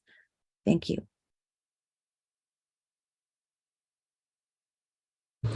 Our next speaker is Liz Gardner, followed by Shawnee Kleinhaus.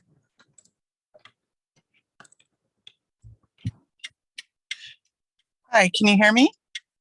Yes, we can. Oh, great. I'm en route here. So I pulled over safely with my 2 kids and my dog in the car. And I just really wanted to speak to a couple of things that I felt like the Pets in Need didn't really address. And one is the low income aspect of spay neuter.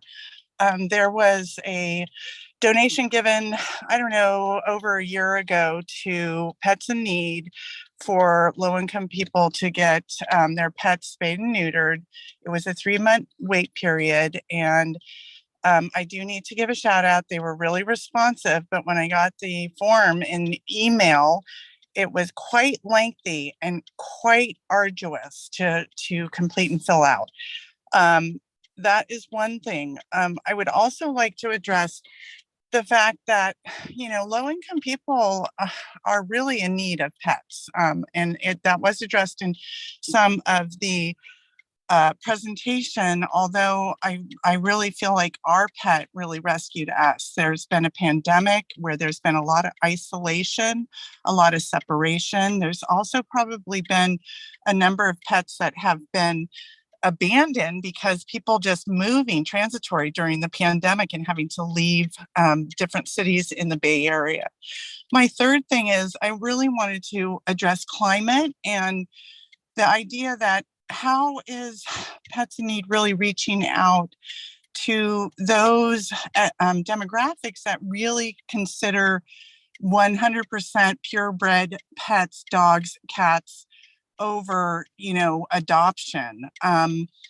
So I know I'm in transit, but this is a really important topic based on, how does adopting a pet versus purchasing a pet 100% purebred, what's the equation there? How do you, and that's all. Thank you.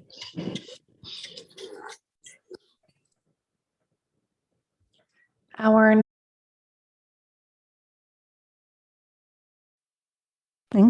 Good evening, Mayor Koo and council members. I'm Shani Kleinhaus. I'm the environmental advocate for Santa Clara Valley Audubon Society and a resident of Palo Alto. I'm a Parks and Rec Commissioner, and I'm not speaking for the commission. I don't think that TNR was intended to be the most important thing to discuss. I think there's a lot of issues that many of the other speakers have brought, but it is the main focus for Audubon. And for me personally, I love pets. I have dogs and 2 adopted cats, none of them from PIN or the animal shelter here. But I think that it's time that we made it very clear that we're going to keep our policy of not releasing or abandoning animals in places that are not good for them and that where they can get killed or injured or hurt. Their life is short and miserable, and I've seen it in my backyard. One was poisoned, feral cat, and one was taken by an owl.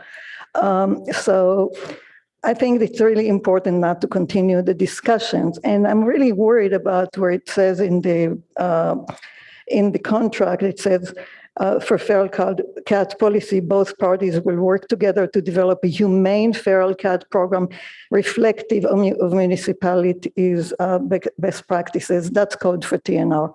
There's no other way to interpret this. And if tonight you say, yes, okay, let's look at it, I would encourage you not to, but if you decide to do so, then the wildlife aspect, the disease aspect, public and environmental health should be part of the discussion, not only the humane and solution for the cats, and also what is humane. Is it better to abandon a cat where it's exposed to the elements and maybe eaten by coyotes, like what happened recently to the cats in Shoreline Park? Or is it better to just euthanize it? I'm not sure that being mauled. Thank you for your comments. Your timer is done. Our next speaker is Karen Holman, speaking on behalf of Tom Du Bois, Terry Holzmer, Winter Dellenbach, Carol Kaparsky, Ian Irwin, and Pat Hernandez. Great, thank you very much. Palo Altans care about their pets and their animals. When I was on Policy and Services on council and the city was considering closing the shelter, these chambers, the Policy and Services Committee had moved to these chambers, and the chambers were filled to overflowing with people speaking up. The 2015 audit, and I hope you've all had a chance to read it, had several findings.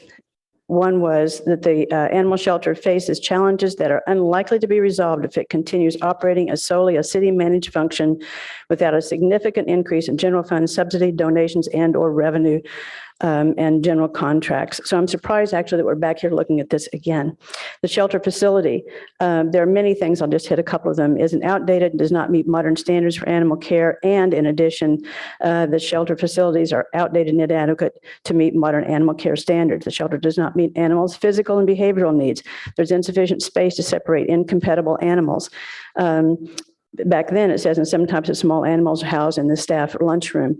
I've had occasion to be there quite a bit of late, and they're actually in the lobby where dogs go by and, in the audit again, Public Works Department stated that the current animal shelter has reached the end of its useful life. In the 2013 IBRIC that Greg Tanaka, you participated in, these aging facilities, meaning the MSC and animal shelter, have been in need of upgrade or replacement for many years.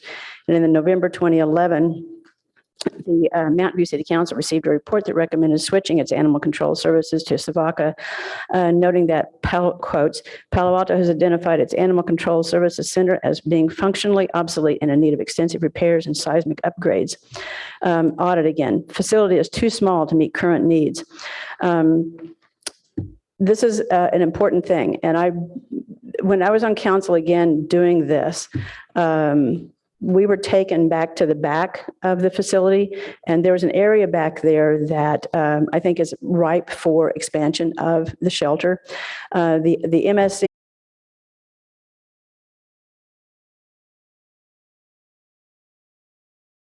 that I'm aware of and have never been told that there is. So that it's indicated in your staff report that's for the animal shelter, that's fungible. That's a movable line as far as I'm concerned. Right now, there are 3 shipping containers and 2 good-sized open, lightweight buildings back there that seem to be underutilized, if utilized at all. I'm going to have to skip forward here. There are a lot of things in the audit that the in-house model doesn't address, having to do with the shelter. In the staff report also indicated that no improvements or allocation of funding for shelter improvements is intended. So this is presented as a cost savings to the city. We've heard something a little bit different than that tonight, but it is in contradiction to the audit and to the well-being of animals. Shelter improvements need to be done no matter who manages. In the audit, having to do with shelter hours, and that has come up this evening too. The in-house proposal of Monday through Friday, 8 o'clock through 5 o'clock, closed every other Friday and no Saturday and Sunday. Again, we've heard something a little bit different than that tonight. The prior model, as I'm recalling it, was weekends and evenings and going to events on weekends is time and a half. It's overtime because these will be pensioned employees. Penn operates 7 days a week, recently adding Sunday hours until 6 p.m. Again, in the audit, SPCA reported they do as many or more adoptions on Saturdays and Sundays than the rest of the week combined, and the weekends are the critical days. In the audit again, Palo Alto residents want the shelter to be open on Fridays and Sundays. A direct quote from the audit. Outreach and events in the audit. The PAAS does not routinely participate in community adoption events, which are a way to the other shelters increase their animal adoption rates and raise revenues. Trying to go forward here. The proposal for in-house is but 7 staff members, and tonight we learned that the cost is also, response tonight was to match the hours of operation to the number of staff needed. But we know that the hours of operation are not commensurate with what best practices are, so we have downstaffed. The audit said that the city has not sufficiently staffed the shelter to ensure that minimum animal care standards are met for both the facility and the animals. By comparison, Penn provides a director of shelter operations, a behaviorist, foster staff, animal care manager and staff, adoptions manager and staff, community programs and outreach staff. These are in addition, of course, to the critically important veterinary care, none of which are indicated in the in-house model and do not address the issue of access to potential adopters, increasing adoptions, leading to the revenue and finding homes for animals. In the audit, there's no ideal place in the government structure for animal services functions. In the audit, Any decision to move Palo Alto Animal Services within the city's organization structure needs to carefully consider the ability for PAAS to become a thriving function that provides animal services in accordance with recognized animal care standards. There's no indication that I've found that indicates that study has been taken into consideration. Quickly, more on finances. It's not clear to me that the positions that are indicated in the costs associated with them include both normal cost and unfunded liability. In other words, fully loaded. That's still not clear to me. As to the policy, there's a table that compares consideration for PIN and in-house model.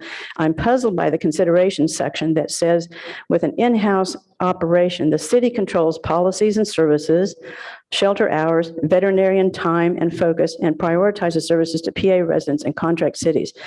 The city has control over all of those by way of a contract. Clearly. So I don't know why they're loaded on one side and not the other. As for me, personally, I see no advantage to continuing a consideration of an in-house model for all the reasons that I've listed regarding the numerous ways it does not address issues raised in the shelter audit, does not propose state-of-the-art operations, including shelter hours, does not offer partner opportunities, does not and can't contain public donation or contain public donations and fundraising component, and there are the ongoing issues of liabilities. And this isn't a criticism of anybody. It's how the system and the organization is set.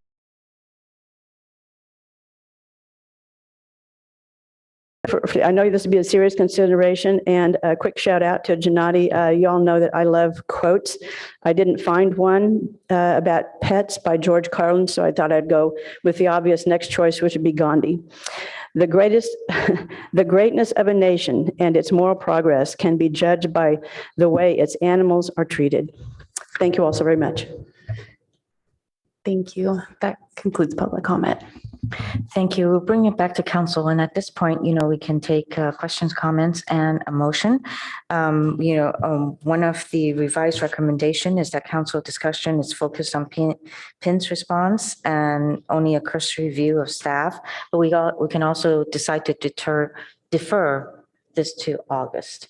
So, all right. Councilmember Venker. Thank you, Mayor Koo. I just want to make a very brief comment about the feral cats and then make a proposal. On page 326 of the staff report, it says, quote, maintain the current practice of offering rental of humane cat traps for public use, partnering with cat rescue groups for spay and neuter opportunities, and impounding feral cats for placement or euthanasia. I would like to see our current practices continued, and I'd like to make sure the term sheet is better aligned with that. So when it's time to make a motion, if entering a term sheet with PIN is part of it, I will ask that we amend item M from saying both parties will work together to develop a humane feral cat program reflective of municipal best practices to say both parties will work together to develop a transparent and humane feral cat program reflective of municipal best practices and reflective of the impact on public health and wildlife, and that maintains the current practice where PIN does not release feral cats or cause them to be released.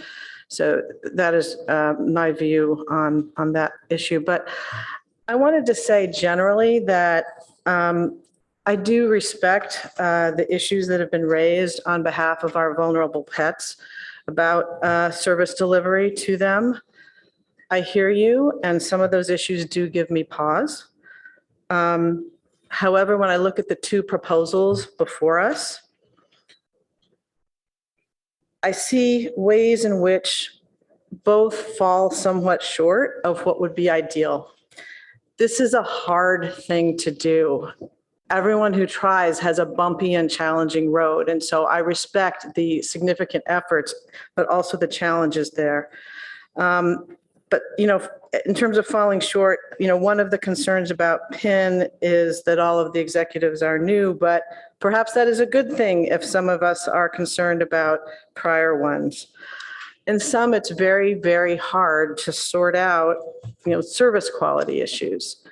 But given the reduction in hours and personnel under the current city plan, which could evolve, I just don't feel that now is the time to bring it back in-house. I'm concerned about how quickly we could move to ensure a good transition.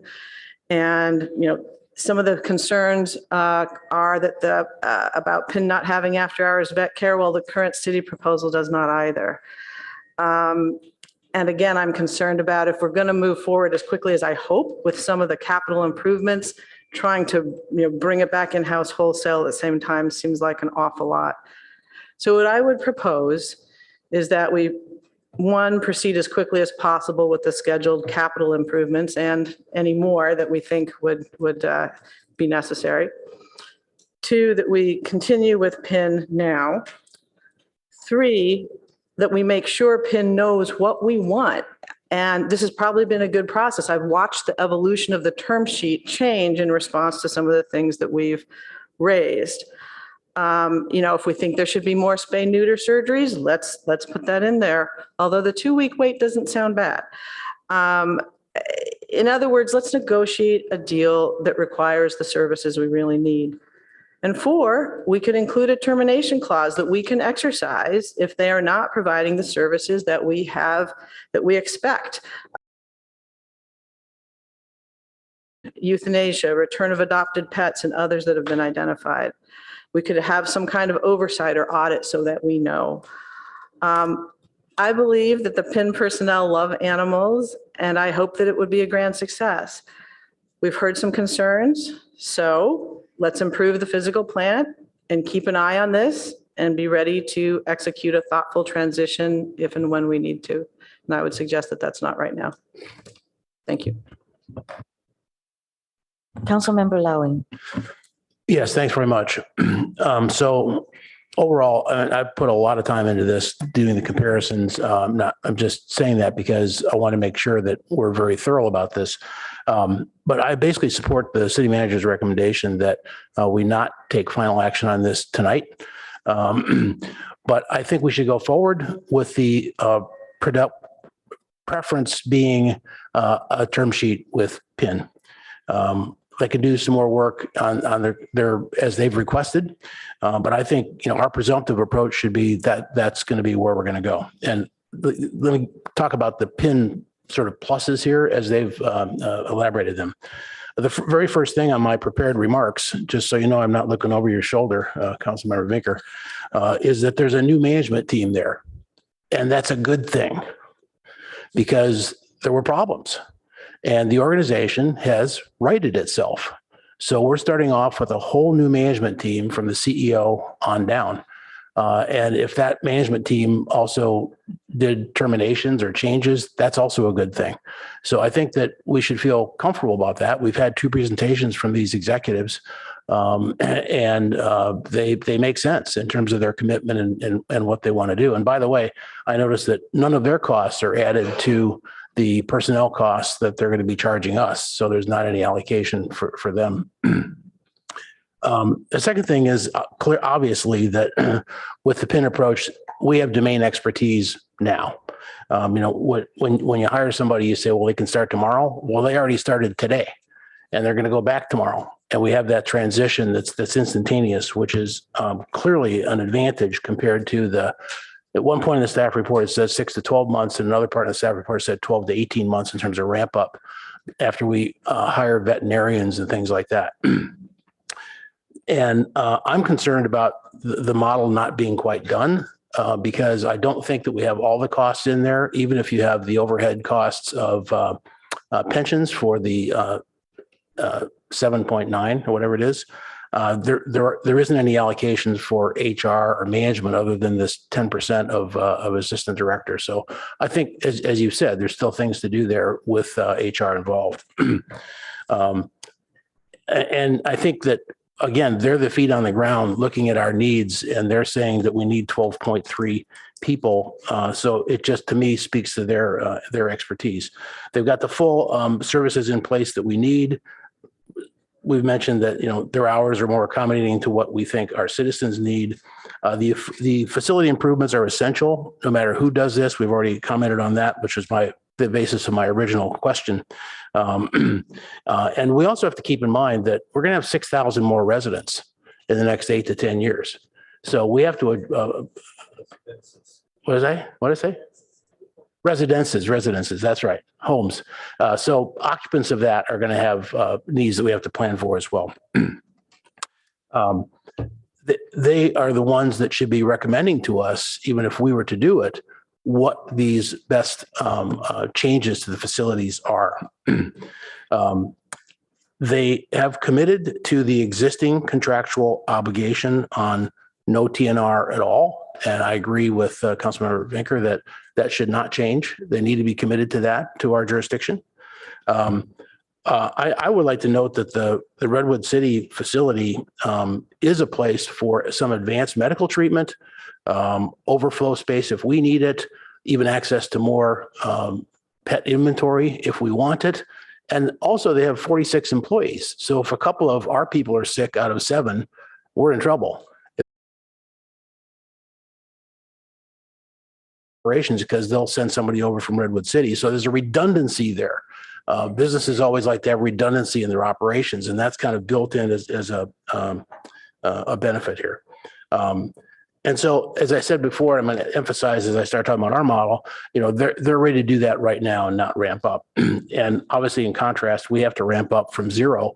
And that is hiring the expertise that we already have on the ground here.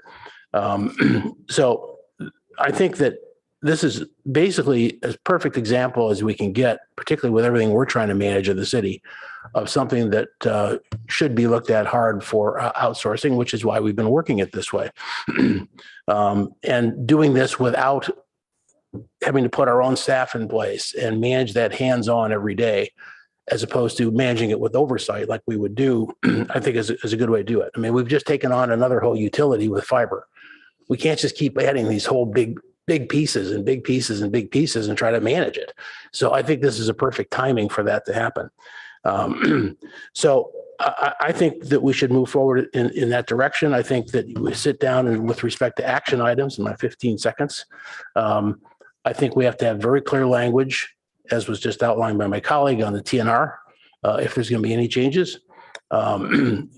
Get together on some of these specifics, like the numbers of surgeries. It sounds like their estimate, from my perspective, looks about right. I think we have to review the high revenue opportunities for fees and look at revenue share opportunities. A couple of council members asked about, well, how much does this cost? Well, how much are you loading into the cost? Are we wanting to cover variable costs of medicines and supplies? Or are we trying to do allocations of all the doctors? That's our decision. That's completely our decision, in consultation with our partner or our own staff, to figure out what should be the right prices for this. And that could vary by Los Altos residency versus Palo Alto residency.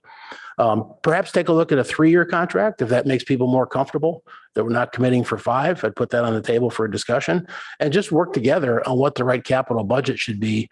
We don't have to spend $2 million in the first 12 months, that's for sure. So that's how I think we should go forward. I would suggest that between now and August that staff not do any extra work on the alternative, but that's of course up to staff. So that's where I come out. Thank you. Vice Mayor Stone. Thank you, Madam Mayor. A couple more questions and then some thoughts. So on the table on page 324, it does a side-by-side comparison between PIN and the in-house model and shows the in-house model saving money, but that's mostly because no money being spent on capital costs. So is it staff's position that these capital requests from PIN are not necessary?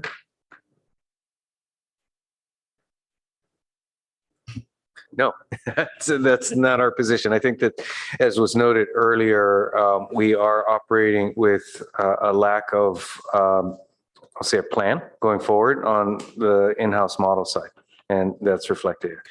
Okay, so definitely these cost estimates are going to change fairly dramatically when we come back to that discussion if we were to take it in-house, and so those capital costs are going to be probably, I would imagine, near what PIN is estimating. And I, like Councilmember Burton, I think most of us up here toward the facility, and I was really concerned about the spacing, some safety concerns. And these concerns are not new. They existed back in 2015. I think this quote from the The city auditor's report said, quote, "The animal shelter built in 1972 is outdated and does not meet modern standards for animal care." So clearly we're going to have to make some changes there. Next question, on page 324 of the staff report, it states it'll take 12 to 18 months to implement the in-house model, and that we would need to work collaboratively with PIN to ensure continuous operations until that time. Has staff discussed kind of the practicality of that with PIN to see if that's actually viable? That's a great question. And no, we haven't gone down that route yet. Okay. It just seems very awkward to me that we would essentially fire PIN and then ask them to continue operating for another year and a half. And I'd imagine then as we got closer to the end date, we'd probably see more and more PIN staff members leaving for other opportunities, and we'd see massive staffing shortages, which would be no fault to PIN. So I don't know about that. Like breaking up with your significant other and still going to Thanksgiving dinner. I mean, just kind of weird. And so don't really see the practicality of that working out, which the in-house model really seems to rely on that partnership being able to continue. And then just some thoughts. I mean, I appreciate staff's analysis and the side-by-side comparison of the in-house model compared to PIN. And at first I was really interested in that possibility because I think when it first came to us, that option, the cost savings looked significant, looked like we could have an expansion of the scope of services. But really now, after seeing the analysis, I really don't see much of a reason to go in-house. I mean, the costs are, the way I see them, costs are essentially the same as of now, and that's not even including those capital improvements, and those are going to be necessary. And even though I know staff said tonight that the in-house model is, would you say, fully loaded costs, I know, I mean, that's not going to include unfunded pension liability. That's often a cost that's significantly higher. And you also said that staffing too is, what do you say, lean staffing. And so I don't really see how we're going to be able to have a far leaner staffing model and still be able to keep the same scope of services. That just doesn't seem like a possibility. We're going to have less hours and less important hours. So I understand under the in-house, we would be closed on Fridays, but open on Saturdays. I think it's the alternate, the regular Friday off that the city has would be closed on those days, but open on Saturdays. Okay, so it would be Monday through Saturday, 1 week, and then the following week, that Friday would be off. Correct. Okay, thank you for that clarification. Still less hours. I'm concerned about the loss of institutional knowledge. I thought Councilmember Lowing put it really pretty nicely when he kind of pointed out we have this expertise and we have the skills there now. We're going to lose that. And another thing, I've been really impressed with PIN's their network of volunteers, 88 total volunteers, totaling 1,471 volunteer hours last year. I'm not confident that we can match that, as well as kind of looking back at the audit report too, as far as just fundraising goes. PIN is in a much better position to be able to do that fundraising. We had that issue. I mean, we have internal policies and legal issues with fundraising on the city's behalf that is not going to hold PIN back. So I think it was an interesting idea. I think it was worth pursuing. I don't see the need to continue down this rabbit hole and invest more time and resources in fleshing this out more. So I'm happy to stick with this and agree with comments already by Councilmember Vinker and Lowing as well on getting some more clarity on the TNR policies that they discussed. Thank you. Councilmember Burt. Yeah, so I want to remind everybody we're at 10:30 and we have a really important item to go. I'm not clear whether staff, when they ask for us to give direction, is that via a motion or a bunch of study session-like comments like we have so far? Actually, it's certainly at the discretion of the council. From the comments we've heard to this point, it suggests there could be a motion that would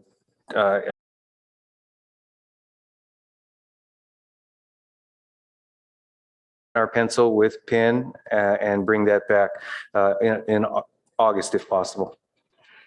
Well, yeah. So the question is, there could be a motion, and we could take quite a while on that, or we could wrap it up with just the comments that have gone there. I'm asking you whether you need greater clarity than the comments.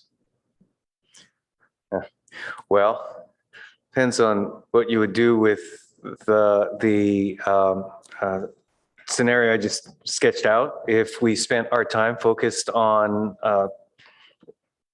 tightening terms with PIN and bring that back to you, would that be in keeping with the sense of the council? If it is, then I say no motion is necessary. Okay. All right. On that note, I'll largely concur with my colleagues who have spoken. I think that we need to also reconcile the different perspectives on the spay and neuter, where basically PIN says they're meeting the demand by having a short wait period, and our staff is saying that it's considerably below what we anticipate as demand based on past practice. That's an important issue, and there's no reconciliation there. I think we want to clarify that we do not want release of trap and neuter feral cats. And that's consistent with what PIN has said is their current practice. What is really not clear to me is how that can be verified as to when people bring in cats and knowing what's a feral cat and what isn't when they take it back, if they trapped it. And how did we verify that in the past? And we didn't have any discussion of that. How, if we're concerned over their approach, what did we do differently? I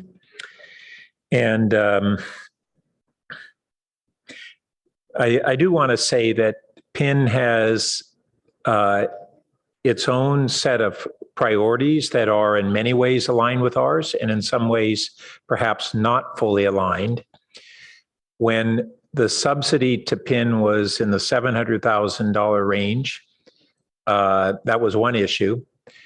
And if they were making up the difference in the cost in order to fulfill their values, then that's one scenario. But now they're coming back and saying they basically want to continue with their model of care and for us to fully make up the difference.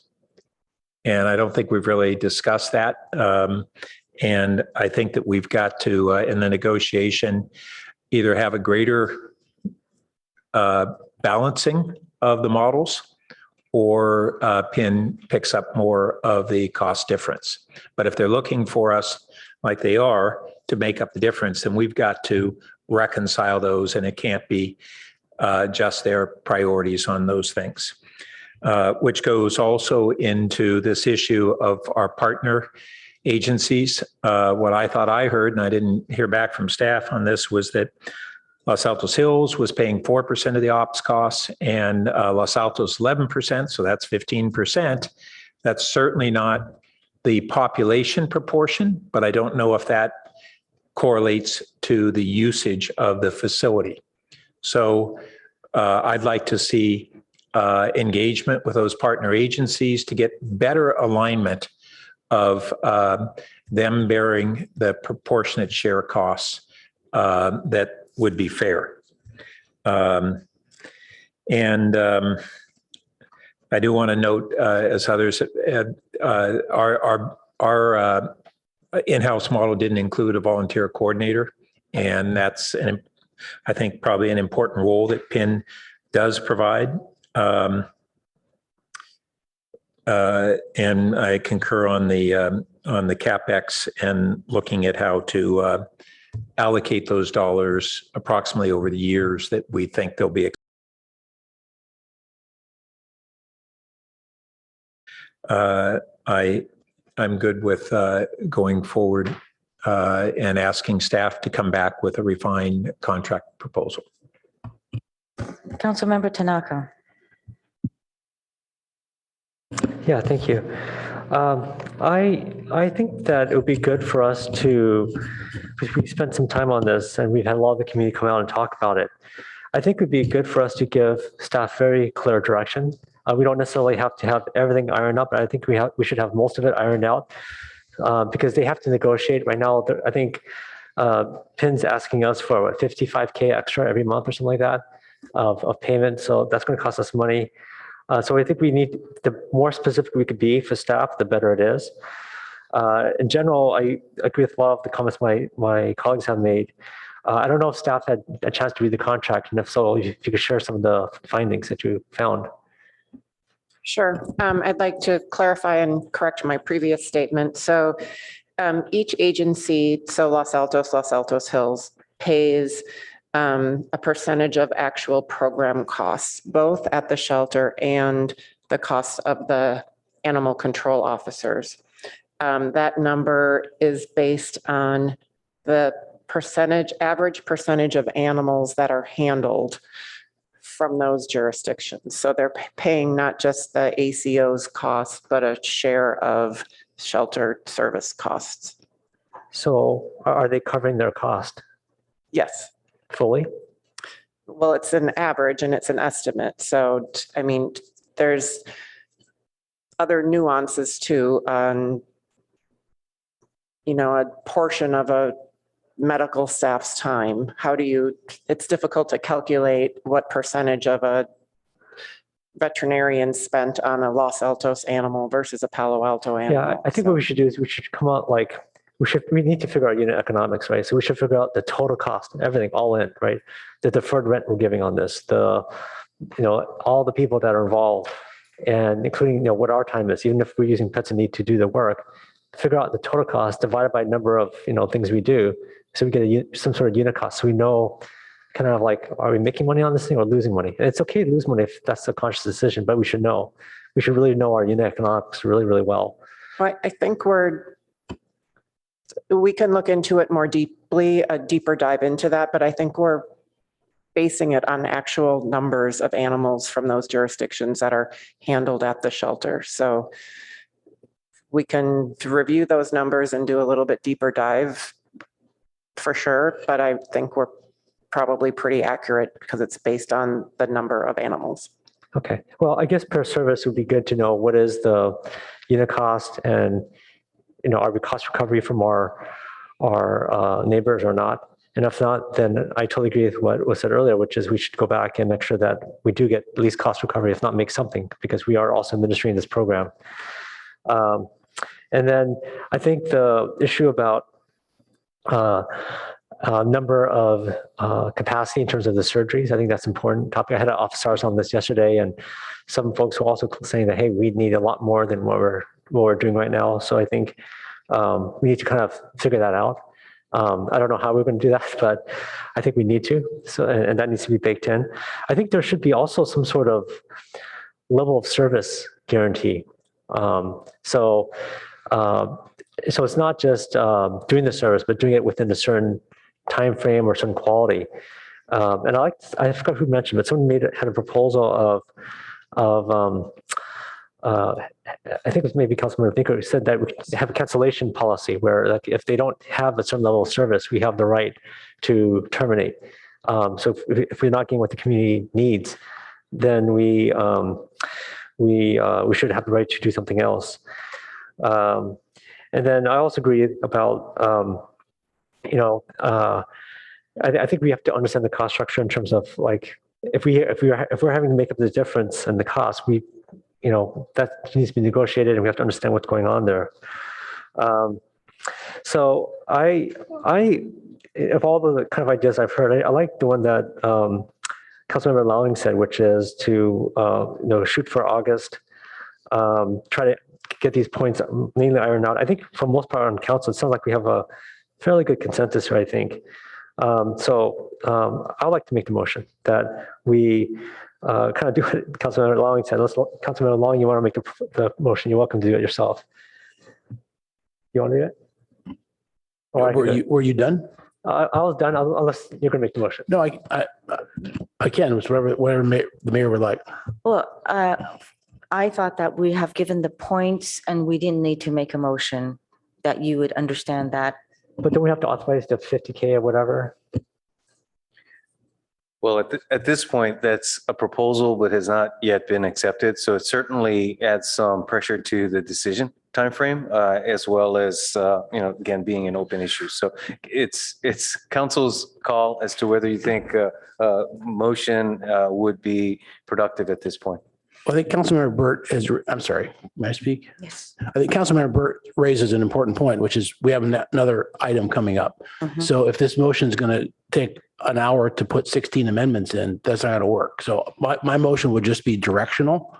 Yes. And I'll try this. And if people object and we just want to give them a general guidelines, we can do that. But I think we should discuss the contract further with the presumption that we are going to go forward with PIN. And I don't have to comment, but part of that is that they asked for this time. And I'm just saying that as we do that, we should look at very clear language on no TNR changes, a review of and negotiation on the number of surgeries that make sense. We should review higher revenue opportunities and revenue share opportunities, perhaps do a 3-year contract and work together on capital budgets. So that's the 5 points of direction. I don't think it leaves out other things we've talked about, but it keeps it general enough so that we could vote on it pretty quickly. I'd like to second that, but if you could just also add like level of service plus Councilmember Finker's idea about cancellation. That's fine. Or termination, yeah. I'd like to also add in reporting and oversight. So add in there that they report back with the services and what they did, like what they provided in this report, how many spay or neuters and how many Metrics. adoptions and so forth, metrics, right, once a year.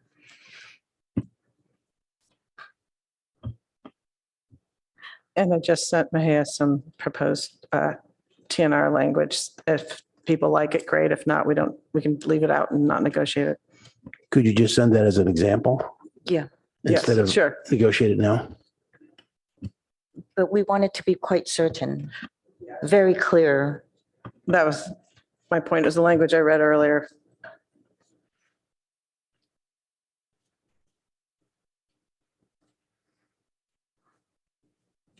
All right, Councilmember Lythcott-Heims. I won't have another opportunity to say this, so I just want to acknowledge that staff members, Ms. Washington, Ms. Carollo, and Mr. McCourtney, and that your name, I'm not sure I know, next to you, Director. I wanted to acknowledge that things aren't necessarily going your way, but we appreciate your perspective and your service to the city, and your opinions matter, and it looks like we're just going to go in a different direction. Okay, if there are no other comments. Oh, actually, sorry, clerk, you forgot to put in level of service.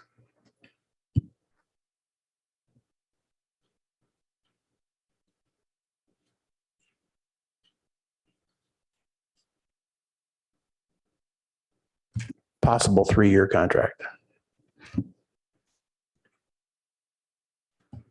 That would be consider a possible 3-year contract, right? Okay.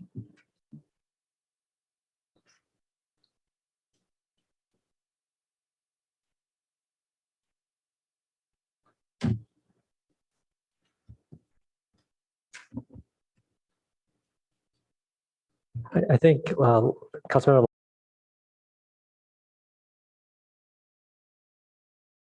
I guess that kind of includes from neighbors as well.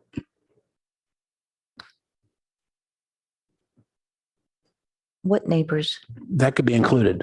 In other words, higher charges to Los Altos as an example. That's included in those words.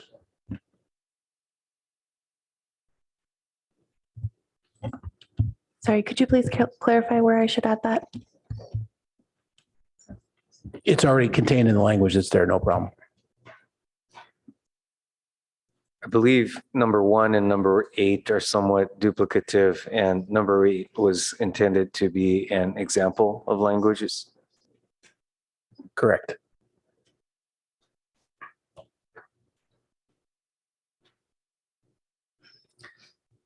How about no TNR changes, comma, through language such as, if you've still got that on the clipboard.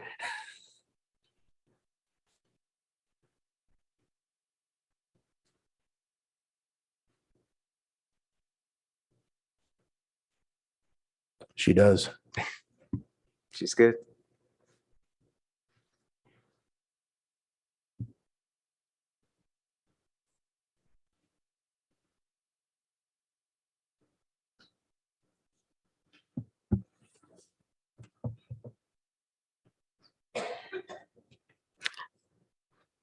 Councilmember Lowing moved, seconded by Councilmember Tanaka.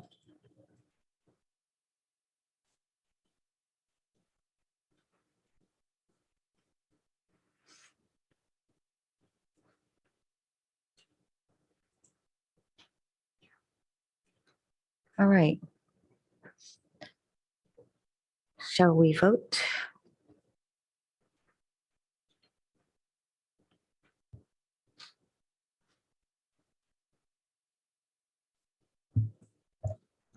Councilmember Vinker, Yes. Councilmember Lowing, Yes. Vice Mayor Stone, Yes. Councilmember Tanaka, Yes. Mayor Ku, Yes. Councilmember Burt, Yes. Councilmember Lithcott Haynes. Yes. Motion carries. Thank you. And thank you, staff, and Pets in Need. This concludes item number 13.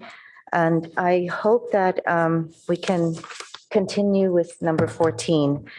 This is looking forward to this for a long time. Mayor, I just wonder, it's almost 10, almost Yeah. 11. Do we really want to start this now, or should we? No, so I'm going to turn to my colleagues and see if what you say on this, but I would really encourage us to stay and finish this up. I'm going to go bathroom. What? Okay, so yeah, we're gonna continue on. Item number 14 is approval of home key lease agreement with Life Moves for use of 1237 San Antonio Road for a term of 9 years, and revenue agreement with Santa Clara County to enable the county to execute an operating agreement with Life Moves for interim housing operations. So I just want to say thank you very much for still staying and being here. Thank you. All right, then we will hit a very abbreviated staff overview here. My contribution would be to note that we hope that tonight's action will actually set us in motion to begin construction following what's really been a 2-year journey. So at this point, our Assistant City Manager, Melissa McDonough, will report for staff. Thank you. Next slide, please. Because of the lateness of the hour, we're going to go through this presentation at a bit of a high level. Tonight, there are 3 things you'll be looking at: a lease, a revenue agreement, and given some recent discussions at Finance Committee, providing some direction on project elements removed. We have a number of partners with us this evening, particularly to questions council members may have on project elements removed and on operational and performance concerns. Next slide. Palo Alto Home Key will be a modular interim housing shelter located at 1237 San Antonio Road. Next, please. It's located on a portion of the former Los Altos treatment plant. The site is now used, that portion, for sorting construction debris by our city contractor Green Waste. To accommodate the Home Key project, Green Waste operations will move to the back of the site with fencing and landscaping separating it from the shelter. Next slide. The shelter is located at the front of the property along San Antonio Road with green waste along the back. Looking at this drawing on the left are the family units, which are separated by a gate from individual units, which are along the San Antonio side of the project. In between family and individual units are some communal areas, and towards the parking lot and the home key entrance are rooms for support services. Next slide. One way to compare project costs is to look at sleeping rooms.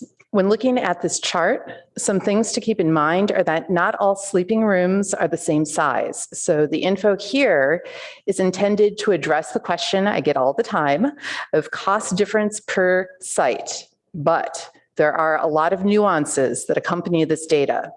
The communal spaces and support services at each site are not the same and have different sizes as well. So while this is a helpful starting place, it's important to note this is not comparing apples to apples. Now I'm going to hand over our presentation to the CEO of Life Moves, Mr. Aubrey Merriman.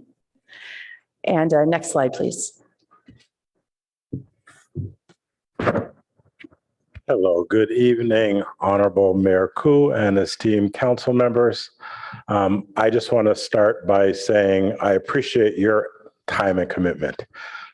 These are long meetings and you've taken a lot of information. Out of respect for your time, I'm going to limit mine a little bit.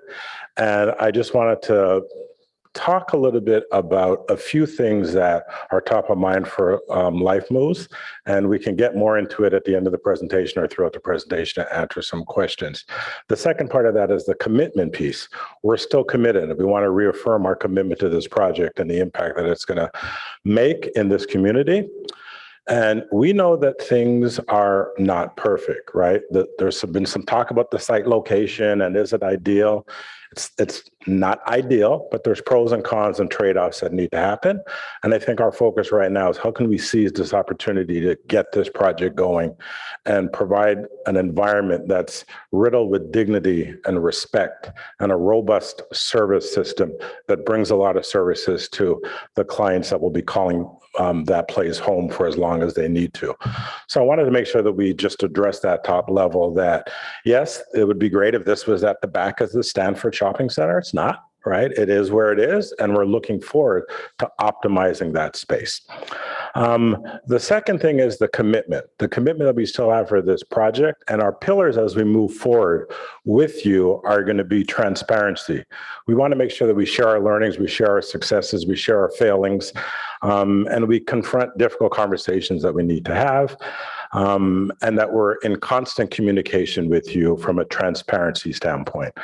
The second piece is accessibility, making sure that you have access to information, that you have access to our staff, to our clients, to our community, and that you're having these conversations on a regular basis.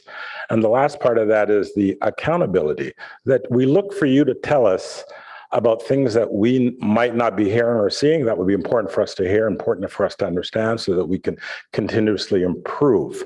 The other part of the accountability piece is to making sure that we're demonstrating and delivering on the data impact that's behind this project, that we're delivering on the metrics and that we're having conversations about that. And you're holding us accountable for delivering the highest level of service. As you know, Life Moves is the largest provider of shelter and support services in Silicon Valley. And we like to think that we have a sense of our model and what we want to do. The second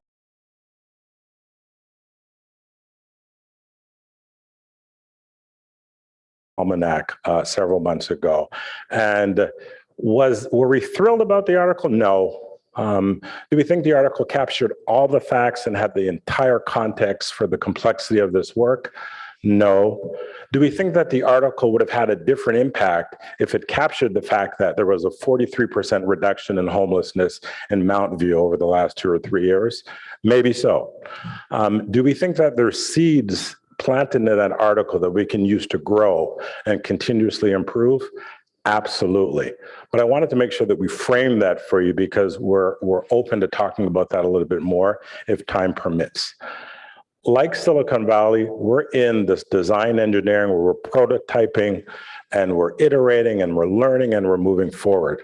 Mountain View was such an important data point for us. It inspired the Navigation Center. It inspired what we're going to be doing in San Jose, and it's going to inspire what we're going to be doing in Palo Alto. And when we looked at this article and when we looked at what we do, we in no way viewed this article as an expose because it wasn't exposing anything. When we bring on a new site in the middle of a pandemic, we knew that there was going to be some learnings, and we knew that this was the journey that we were going to sign up for. So we've taken the learnings from the Mountain View experience, we've implemented those learnings in the Navigation Center, which many of you fortunately have been able to see, and we're going to apply those learnings from the Navigation Center to what we're going to be doing in Palo Alto. And so it's always going to be an iterative process. And a wise person once shared with me that this is inherently imperfect. And so this is the work that we're going to be doing. But the work that we're doing, the development of the staff, the program model, all those refinements, when you ramp up pretty quickly, there's always an opportunity to sharpen your focus and deliver higher and better outcomes. So I just wanted to set sort of the big picture there around how we're approaching this. And your time and commitment are as important to us as our time and commitment is to this project. Dr. Brian Greenberg is going to come up and talk a little bit about programs and services, and then we'll have different levels of our partners come up and speak with you to give you a fuller picture and hopefully get at some of the questions or concerns that you might have. Thank you so much for your time, and thank you for your opportunity. Take care.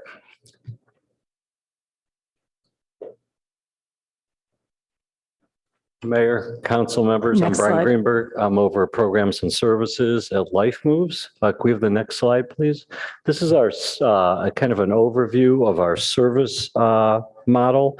What we strive to do and our focus is providing a safe environment for even the most vulnerable clients that we serve, as well as our volunteers and our staff people. This facility will be serving single adults as well as families. They have kind of overlapping needs, but also separate and distinct needs. Each household will receive, our model is for each household, whether that's a single couple or a family, to receive a comprehensive assessment, which leads to a case plan. And your case plan serves as kind of a Google map to exiting homelessness and securing stable housing. The goal is to remove barriers for housing to the extent that they exist for each household. Next slide. And let me just say that there will always be a minimum of 2 staff on site. It's staffed 24/7, 365. Next slide, please. Just to kind of our sites are distributed throughout Silicon Valley and the peninsula. And like Aubrey said, in Mountain View, if the headline of that article was that homelessness drops 43%, it would have been different. But we've opened sites during the pandemic in Half Moon Bay. There's a visible difference in Half Moon Bay on Main Street and on the coast in homelessness since we've opened. In the last month, we opened 240 doors in Redwood City in the Navigation Center, as well as 96 doors on the Guadalupe River, between the Guadalupe River and the San Jose Police Department. So we're continuing to scale throughout the peninsula and Silicon Valley. What else do we want to say? Just that we appreciate this opportunity, and we're going to make a difference in Palo Alto with this facility. Melissa? Thank you. Next slide, and we'll be hearing from Chantel Cotton-Gaines, Deputy City Manager, on the next few slides. Thank you, Melissa, and good evening, Mayor and City Council. Just briefly going over the agreements that are in front of you this evening. The first is, and you can actually go to the next slide. The first is the lease agreement with Life Moves. This agreement allows us to give Life Moves access to the site in order to do construction and subsequently to operate the facility that is built at our site at 1237 San Antonio Road. Some of the key terms are listed here on this slide, but particularly it's a 9-year term, which allows for construction and then the 7 years of operation. And it's $1 a year for rent. And the security deposit is listed there as well. Of note, the maintenance cost, we are asking Life Moves to carry those over year.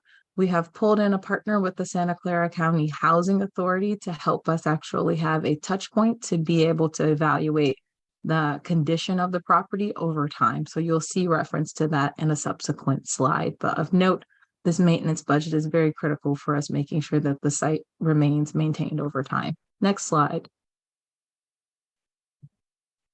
As you may recall, we had the 4-party letter of intent between the city, Life Moves, Santa Clara County, Office of Supportive Housing, as well as the Santa Clara County Housing Authority. And that is where we had that agreement and commitment from the Housing Authority to help us with the property maintenance oversight, commitment from the County Office of Supportive Housing to help us with the operations oversight, as well as performance. Life Moves doing the actual operations and building, and the city being committed to this as well. Next slide. And we're going to just breeze through this one. So if you can click as many times as you need to get, there we go. All right, and then the last agreement that is in front of you today is actually the revenue agreement with Santa Clara County. Next slide. This agreement allows us to pass through the operating funds that the City Council has allocated for our operations contribution from the city. This is a 7-year agreement at $1 million each year. That $1 million is the $1 million that the City Council in Palo Alto has committed for operations costs towards the Palo Alto Home Key project.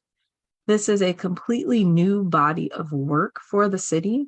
And we're grateful that the Office of Supportive Housing at the county has stepped up to help us in the oversight for running the actual shelter so that we can be good partners with Life Moves and the county, ensuring that we are serving the populations we're intending to serve and that we have these performance metrics that we're able to have dialogue and continue to improve to the points that Aubrey previously made. As you see here, bullet pointed are some of the performance metrics that we've identified with the county, and we can further answer any questions that come up in that regard as the discussion takes place. Thank you, and next slide. Thank you, Chantel. Palo Alto Home Key is supported and funded by a wide variety of stakeholders. This became even more crucial late last year when cost estimates came in high due to construction industry uncertainty, inflation, and supply chain issues. Thankfully, Life Moves brought in a new construction firm that vetted cost estimates and identified savings. However, with those savings, we still had a significant gap. Next slide. We're almost in the home stretch, Council, but these slides are critical. With the chart on the left, starting with the blue on the bottom, is the portion of our original state home key award that is for capital, totaling $21.7 million. You'll also see the original $5 million from Sobrato Philanthropies. Starting with the purple, you can begin to see the efforts to fill the gap. There's $2 million Life Moves pledge, $2 million from Palo Alto, which is included in our proposed fiscal year 24 CIP budget, and a total of $4 million from Santa Clara County. Finally, you can see the proposed Palo Alto $2.5 million, which is included in our fiscal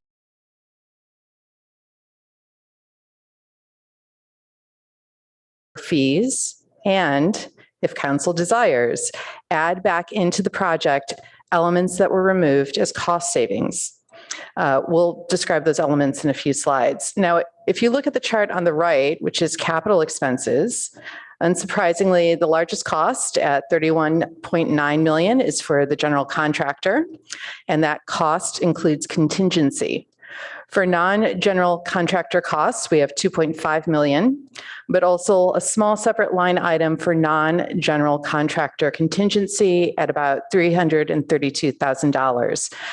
Finally, you see the two green bars, the darker green representing fees and the lighter green representing project elements removed that council may decide to reinstate.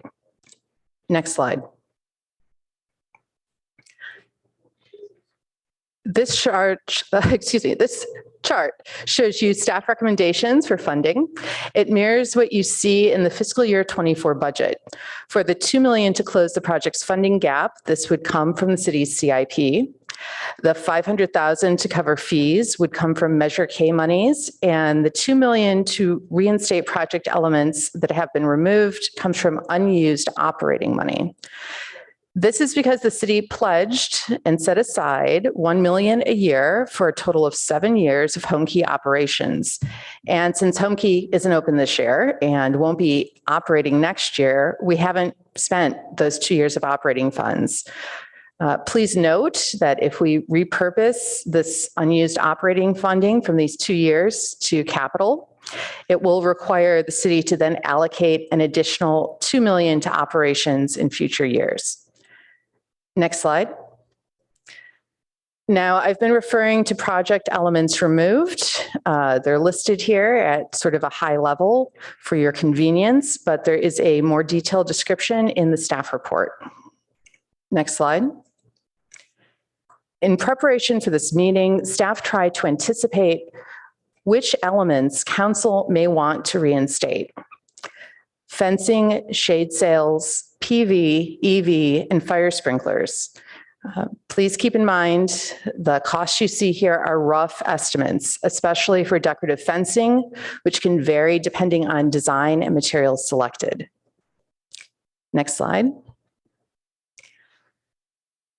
Staff recommends that City Council approve a lease agreement with Life Moves and a revenue agreement with Santa Clara County, as well as providing direction on which project elements to reinstate.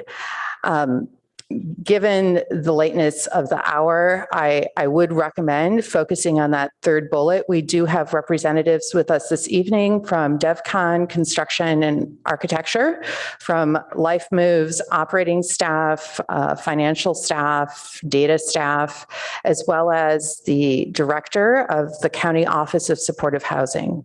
Thank you.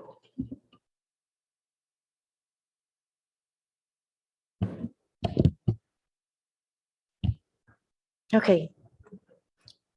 Let's go to public comments.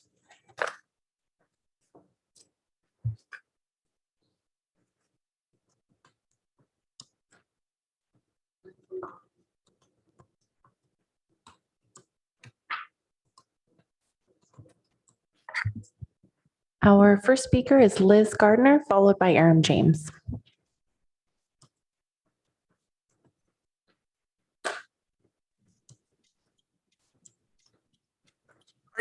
Can you hear me? Yes, we can. Okay. God, I just got into Palo Alto.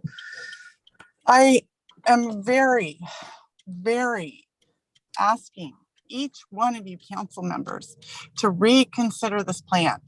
I am happy that Life Moves is on board and this construction company, DEFCON 1. But please, we are in a climate crisis. We are in an economic crisis. We are in a wage gap crisis. How are these families going to connect with the community? The presenter from Life Moves talked about stakeholders. The most and major stakeholder is the individual and the family members that will be living in this location. A new wastewater site and a waste management site, no, as my son just said, and not near any transit, no bicycles, no jobs, no shopping. You please reach into your hearts, embrace our community, put your arms and your love and your heart around what is going on here. Reconsider this. I just thought, what about at Buena Vista? What about on Cambridge? There are plenty of sites to reconsider where these stakeholders, these human beings in our world right now, suffering under tremendous odds and challenges, can be integrated, diverse, part of our community. These are human beings. And please allow our families and individuals who live here, have pets that spayed, neutered, and have papers or whatever they need, be allowed to live with them.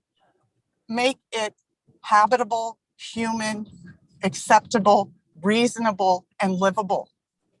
That's all I want to say tonight. It's a very emotional issue for me. Thank you.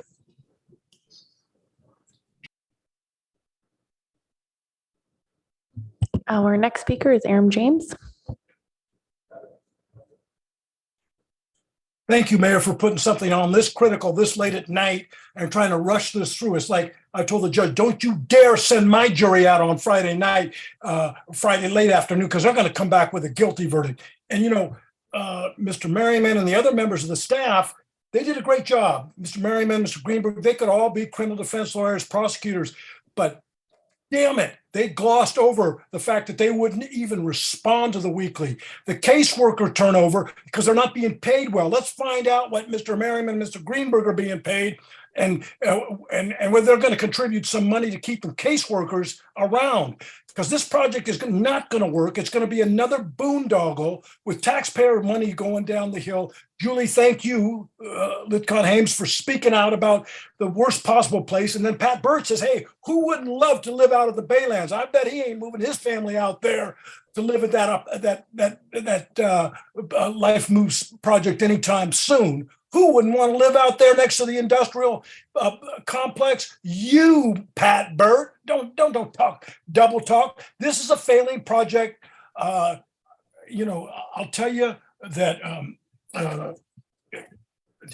we shouldn't be doing this. This is another boondoggle, you know, just like the slave catcher headquarters. People call it the public safety center. I call it the slave catcher headquarters. This is going to be over budget. It's going to be a loss of taxpayers' money, whether it's the county taxes we're paying for. So, you know, Greg Tanaka had this right. This is a really bad project in the wrong place, and you're isolating unhoused people without any guarantee that they're going to move in from this temporary housing into permanent housing. The statistics show otherwise. You all are being snowed in late at night when it's difficult to think.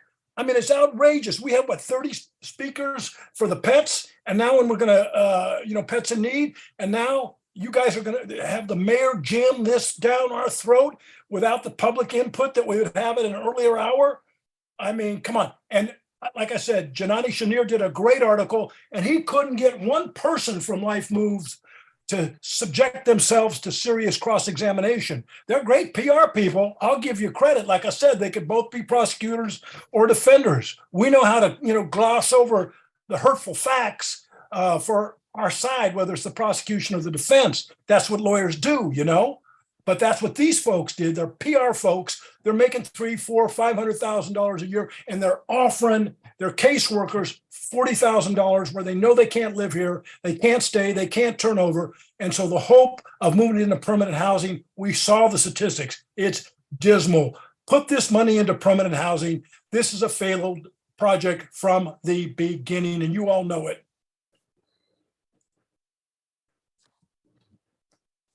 That concludes public comment for this item.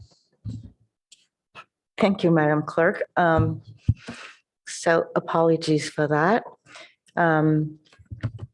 I would have to say that before I come back to council, I do want to say that this is a worthwhile project and that perhaps some people should visit it and have a tour and speak more knowledgeably about it. I did have a tour of the facility in Redwood City and did learn a lot more about it, provided a lot of information. And I just want to say thank you to Robert and to Mr. Merriman. I don't know how to say Mr. Robert's last name. But anyways, I'll bring it back to council for questions, comments, and motions.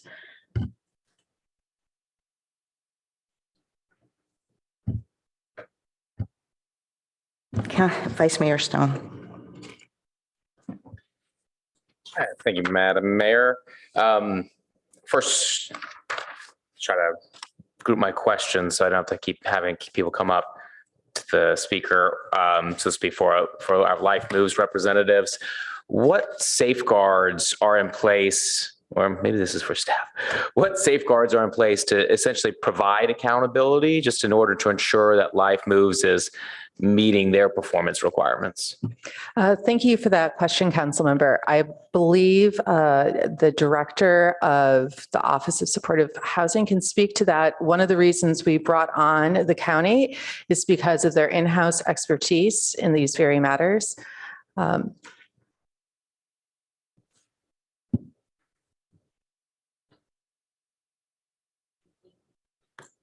Good evening, Consuelo Hernandez, Director of the Office of Supportive Housing. So nice to be back in Palo Alto. As some of you know, I worked here for 4 years as a planner. To answer your question, one of the benefits of the revenue agreement is that we will have the ability to have one primary agreement, and that uses all of our countywide quality standards and threshold that is set for each type of housing intervention. What that means is for temporary housing programs like the emergency interim housing here that we're talking about, we have a system-wide performance. So each of our developments has to meet that, or then we'll make a finding as part of our annual review.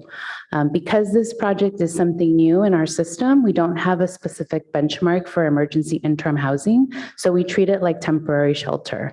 And that benchmark right now is 30%, meaning that 30% of all participants that are enrolled in the program have to exit to permanent housing.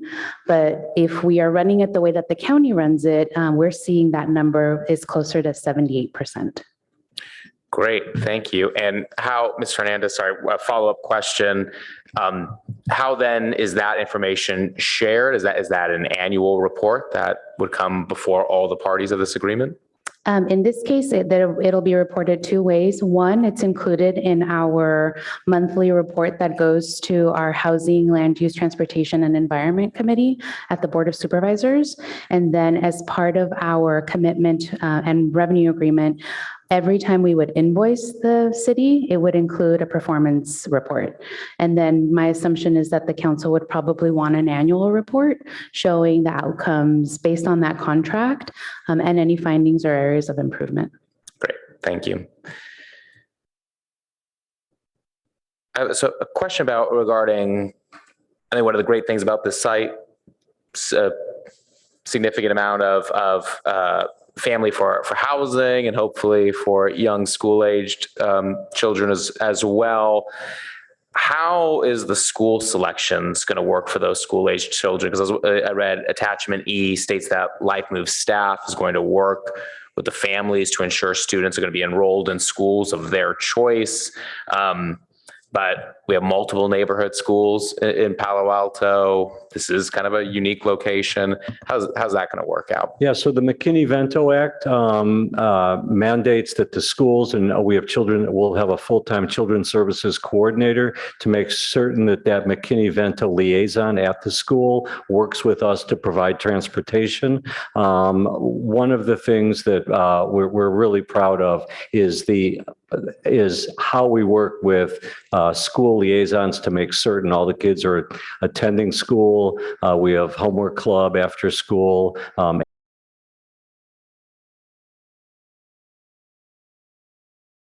That's one of the challenges that we is because of the McKinney-Vento Act, we're able to really perform well on. Yeah, and I was impressed with those services when I got to tour a Pacc site. I think that's great. So busing or some sort of transportation will be provided, so students are not having to walk across the San Antonio overpass there. What usually happens is we begin transporting kids when they're first there in the first few days, and then we negotiate with the school, and then they have resources to pick that up. But we begin that process. Great, and then one other question. I wonder if you experienced this in Redwood City or Mountain View, given the temporary nature of people living in this interim housing, what happens when a family moves out and maybe they move out to permanent housing outside of Palo Alto, what happens to the students who are enrolled in the district at that time? So when they move into the emergency interim housing, the general practice is to continue going to school wherever they were in school. That could be wherever that is. Once they move and secure permanent housing, then that transition is facilitated between the current school, the future school, and life moves. So, our families are young. Some of them move into market rate housing outside of the Bay Area. It's very hard to live here in a service and work in the service sector and move into market rate housing. So the individuals generally tend to stay in the area. Some of our families are younger and decide to get a new start outside of the Bay Area. As you're aware, housing within 50 miles of the coast is very hard working in the service sector. So we facilitate those transitions. And some families will secure housing in Palo Alto or in surrounding communities. Yeah, and for those who may not be able to secure housing in Palo Alto, but in surrounding communities, I hope we can have those discussions with the school district. So if they want to remain in the district, they can. I mean, with declining enrollment within the school district, I'm not certain how that. Again, I'm not certain how that works if you move permanent housing outside of the district. No, I don't expect you to have an answer to that. I'm just saying, hopefully, we can have those conversations with the school district and see what opportunities exist there. I see I'm out of time. Councilmember Vinker. Thank you, Mayor Koo. Question, perhaps for Deputy City Manager Cotton Gaines. Do we know, or perhaps for Life Moves, with respect to the county revenue agreement, which I know it has the various operational performance metrics in it, does the county HA have similar agreements with Mountain View or Redwood City with respect to the facilities in their jurisdictions? I will start and then I will call Consuelo to the microphone so she can be teed up as a next person. So Palo Alto, particularly after a dialogue with our city council and trying to figure out what's the best way for the city to be able to take on this new body of work in a way that sets us up for success, we decided to bring the county in this particular capacity. The intention was to be able to glean all the things that Consuelo just referenced of knowing how a shelter should be run without us having to actually build that staff capacity for us at the city of Palo Alto, because we know that that is something that we haven't had. In terms of the other sites, the city of Mountain View does not have this structure. The county works in partnership with them, and I will let Ms. Hernandez speak to that. But the key, I think, difference there is that the Life Moves owns the property in the city of Mountain View, and it's not city-owned land. And so for us as the Palo Alto project, we have a few hats that we wear in this agreement. We are property owner, and we are also a partner related to the actual project. And so there are a few nuances that came up for us in this process that didn't apply to the city of Mountain View because of those multiple hats.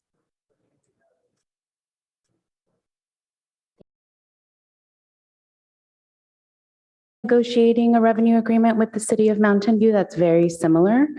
We are proposing $2.4 million in matching grant funds, and we'll combine that with the city's $2.4 million. The other thing I'd like the council to know is that the Life Move site opened in 2021, and some of the findings and the data that were provided were only for about a 7-month period.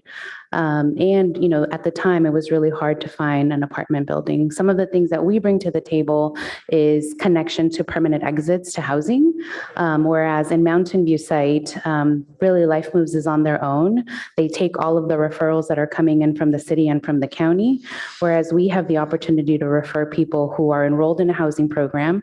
For instance, your family units, we have a Heading Home campaign, which is geared towards ending family homelessness by 2025. So we would look at, of those that we're serving in Palo Alto, how many are enrolled? They already have an exit destination, but they're currently living in their car, for instance. So it increases the output or the outcomes by thinking strategically. So that is one thing that we offer by partnering with you, is increasing those outcomes.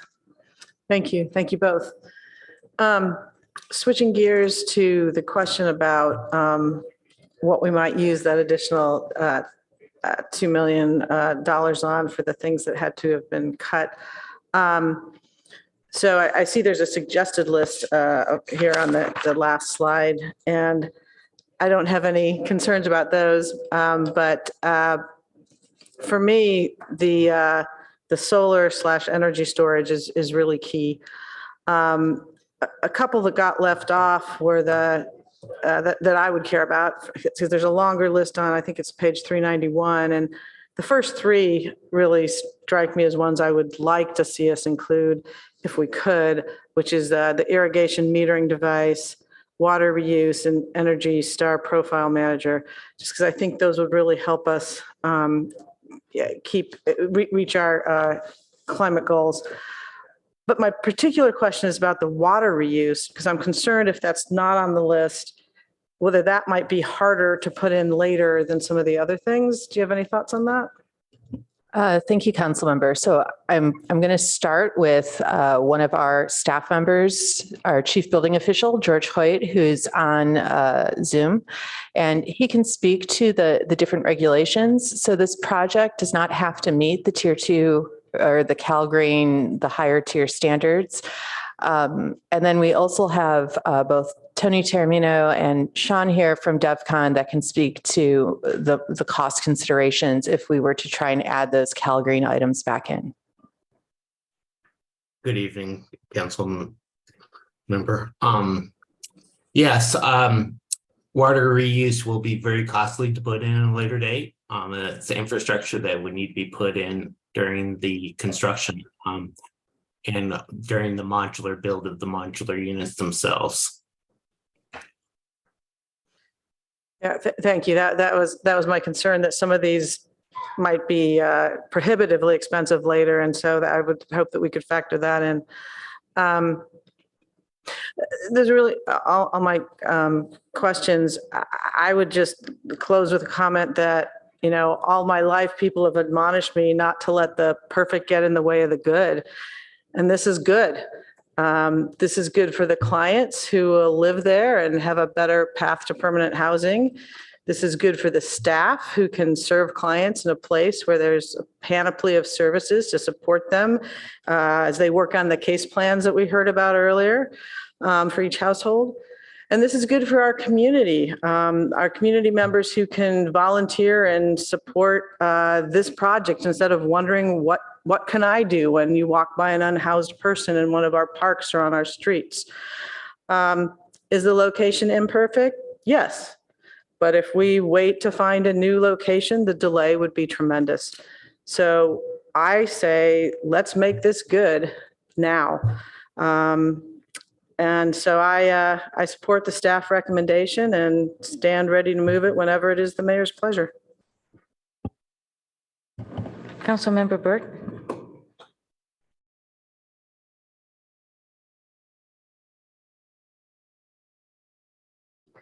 Kind of the optional elements.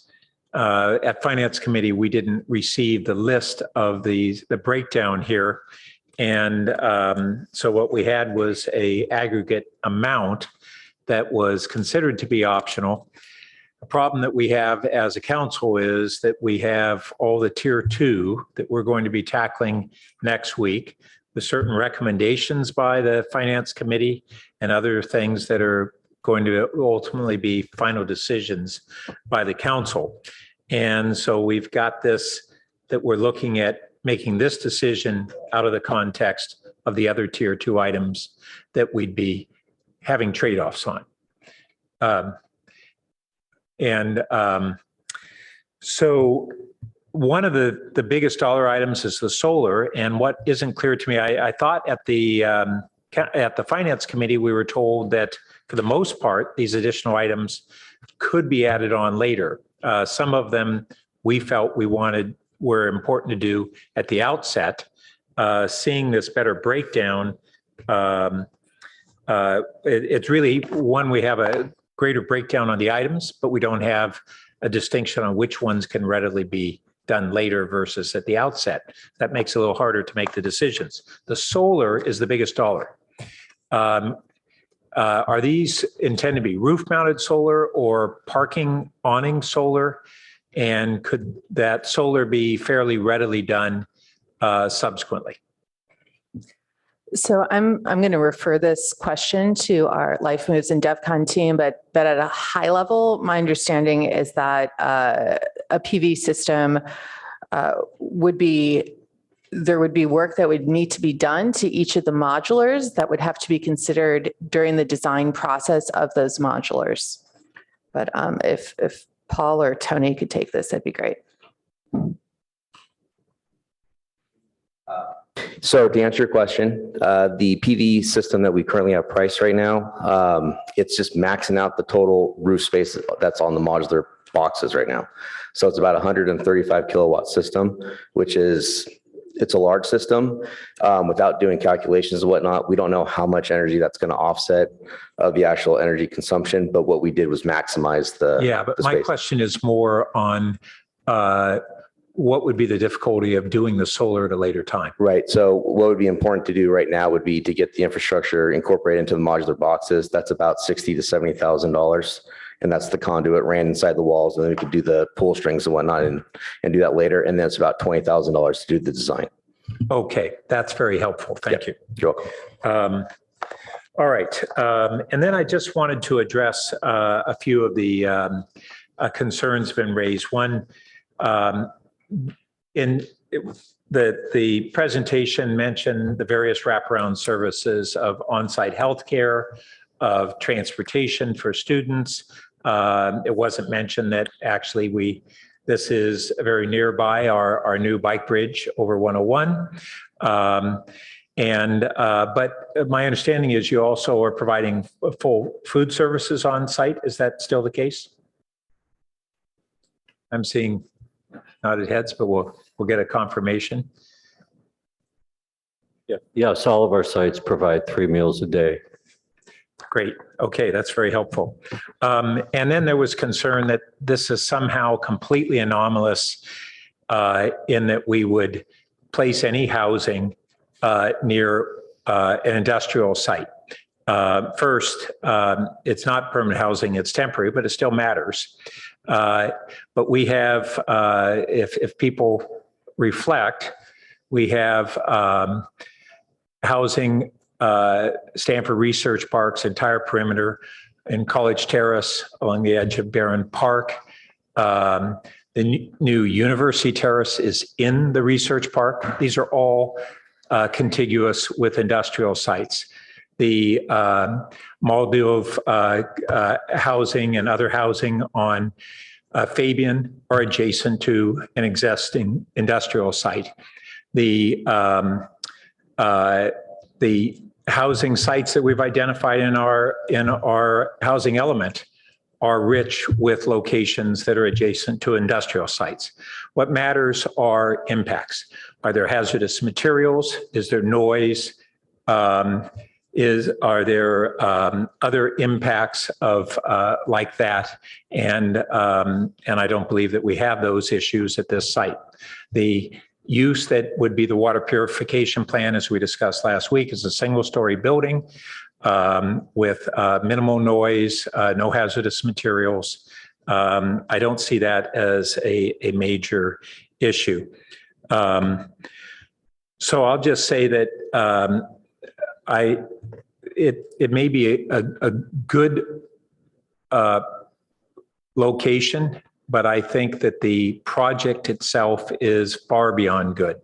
This is an issue of we don't have, contrary to some folks who say, oh yeah, we could put it all these different places. We don't have a bunch of places. The city-owned land, unlike Mountain View, we are providing the land. And we have very limited number of undeveloped city-owned parcels of 2 acres that are out there. And this is going to be transformative for our unhoused residents. And then lastly, I share the Vice Mayor's concern about where people transition from this to permanent housing. And that's one of the reasons that we've been discussing are multiple other affordable housing projects, in particular, the Charities Housing Project on El Camino as part of the Greater Fries and VCAP area, 130 units of very low and extremely low income, like these income levels for families and with children and singles. It is a natural transitional project for many folks to be able to go into permanent housing in our community. And I think we want to really support that project as it relates to this one. Thanks. Councilmember Lowing. Thank you, Mayor. My first comment that I was going to say now has become a loud second to what Councilmember Birch just said about the location is good and the project is really terrific. I mean, it's a need that we really, really have here in our city to house 108 units when it's all considered. And the idea that we should stop this and, wait for land to come available, which we are supplying, which is another point I was going to make. And therefore that probably reduces the cost of this project by $10 or $15 million for the land. It's just a crying need, and can't wait to kind of get going on this thing. I just had a couple of little questions. The $500,000 in fees, who gets those fees? Our development center. So that is cost recovery for permitting, plan check, and things of that nature. And that's our best guess. We won't know for sure until they've gone through. So that's the rest money of the that's actually process. coming back to us. That's what I thought you were going to say. Okay. And then the timeline, as I read it, is still beginning in July 23. We got to hurry. And it's going to get done at the end of 24. The TCO on the last schedule I looked at was February. So the work would be done, but the final inspections and the certificate of occupancy would be in February. Okay. And then just in the context of the third bullet point, these other things, I'm wondering, Councilmember Burt, relative to the Finance Committee, if we should just hold on this bullet point until next week so that we can talk about any specifics that could be added to this with the context of a week for, you to get more specific data and just add that to the discussion a week from tonight. I think we need to understand from staff on the what they need from us in approval tonight. Does it need to have that component, or can that be deferred? That component does not have to happen tonight, but if you have specific questions about line items that would benefit from, say, Tony's expertise, tonight would be the night to ask those questions.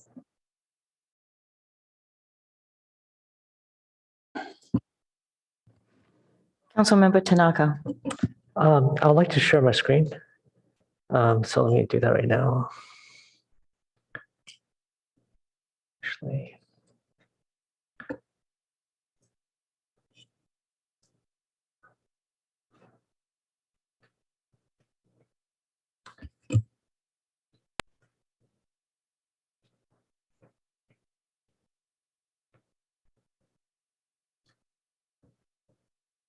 Okay, do you guys, yeah, okay, my screen's up. Okay, great. So this is I think what we're trying to do here is really important. I think, we're a relatively wealthy community. We're going to be putting in the $37 million plus another $15 million worth of land, so about $53 million, right? There's not too often we dedicate $53 million to anything. And so this is a substantial amount of resources for our city. And it's for a very important problem, right? I think a lot of you guys know, but I grew up actually relatively poor, and I think making sure that we help those less fortunate is really important, so that the money that we spend should really go towards helping the maximum number of people the best we possibly can. And you guys might have seen this chart. This chart here is from, I'll try to see if I can make it bigger. This chart here was from I guess, the almanac, and they pulled data from the Santa Clara County. And as you guys might remember, I voted for this project originally because I thought it was a worthwhile project. And I saw this article and we did some digging into it. But if you look at the rate of placement, and let me see if I could get rid of this window because it's kind of annoying. It's one of the bottom performers in terms of actually placing people. And one of the things I wonder about is, we're putting $53 million, right, which we don't do that every day, to something like this. And would it not be better to really focus more on permanent housing, which has a much higher success rate? Because we don't have this opportunity all that time. And we owe it to the people. We owe it to the people who are on the streets to try to help them as best we possibly can. So that's just one kind of thought I had. And, I would love to have more data to kind of refute what was said here. But as far as I understand, this is actually correct from the county, and what the almanac published was correct, which is unfortunate because I was really hoping for better. But one thing I want to ask maybe the CEO of Life Moves, if you would be willing, is maybe just there were some other issues that came up, personnel issues, and I was wondering if you could maybe just talk a little bit about. I realized that there were growing pains, and I love the idea of design thinking, you iterate quickly. But I was wondering, at least for some of the things that were in the article, if you could address. So when these issues were found out, what action happened and how long did it take to happen? I don't know if.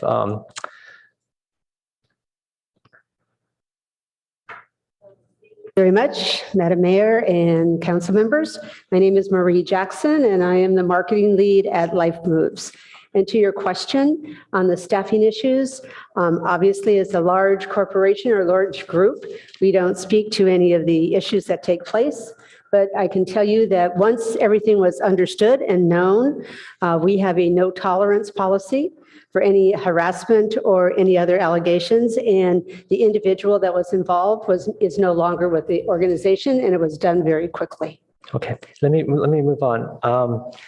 Yeah, and then there was reports of sexual assault, right, by 3 men, and there's a bunch of stuff that just doesn't really seem very good. And I realize maybe there's something you can't talk about, but I think, of course, quick action is really important. So I don't know if you could talk about maybe just in generality, what is the policy if something like this happens? How long does it take for action to occur? It was just literally a matter of weeks, because once the issue came up, we then did our own investigation, and they were pulled from the site, and then they were dismissed from the organization. Okay. And, one of the members of the public brought this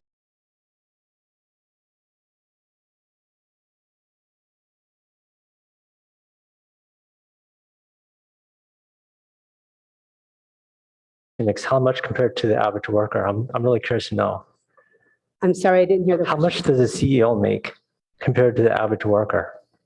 Oh, first of all, I have no idea, and that's not information that we would put out publicly. Okay, well, I think you should, because I think you want to show that the money that's being spent is going to help the people, right? So I think it's a good thing. It's good marketing, actually. As a marketing person, it's probably good marketing to have, to talk about that, to show that the money that's being spent on this program is going to the people that is trying to help. You want to? Hello, esteemed council members. What I can attest to is that Life Moves runs continuously yearly equity compensation surveys. Our staff are compensated at the 75th percentile or better. Our overall programs budget is about 80% of our overall budget overall, which are all great benchmarks within our sector. Okay. Thank you. Mayor, I'm out of time, but I have a lot more, so I don't know whether I just wait for the second round or to keep on going. Why don't you hold off and let Okay. persons who have not spoken yet? Sure. Council member, so you want to let him go first? Go ahead. You can have 5 more minutes. Sorry. Let me try to get back to this then. Okay. Let's see here. Oops.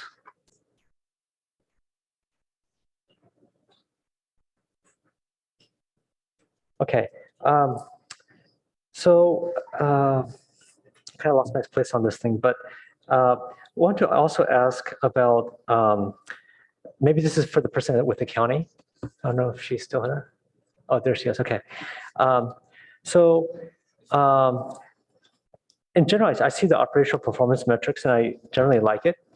But the one I think that matters most to the people in our city are how many people are actually taken off the street. Like, so how many, if we have 500 people on the streets before, with this program, how many people will we see off the streets? Like, what is the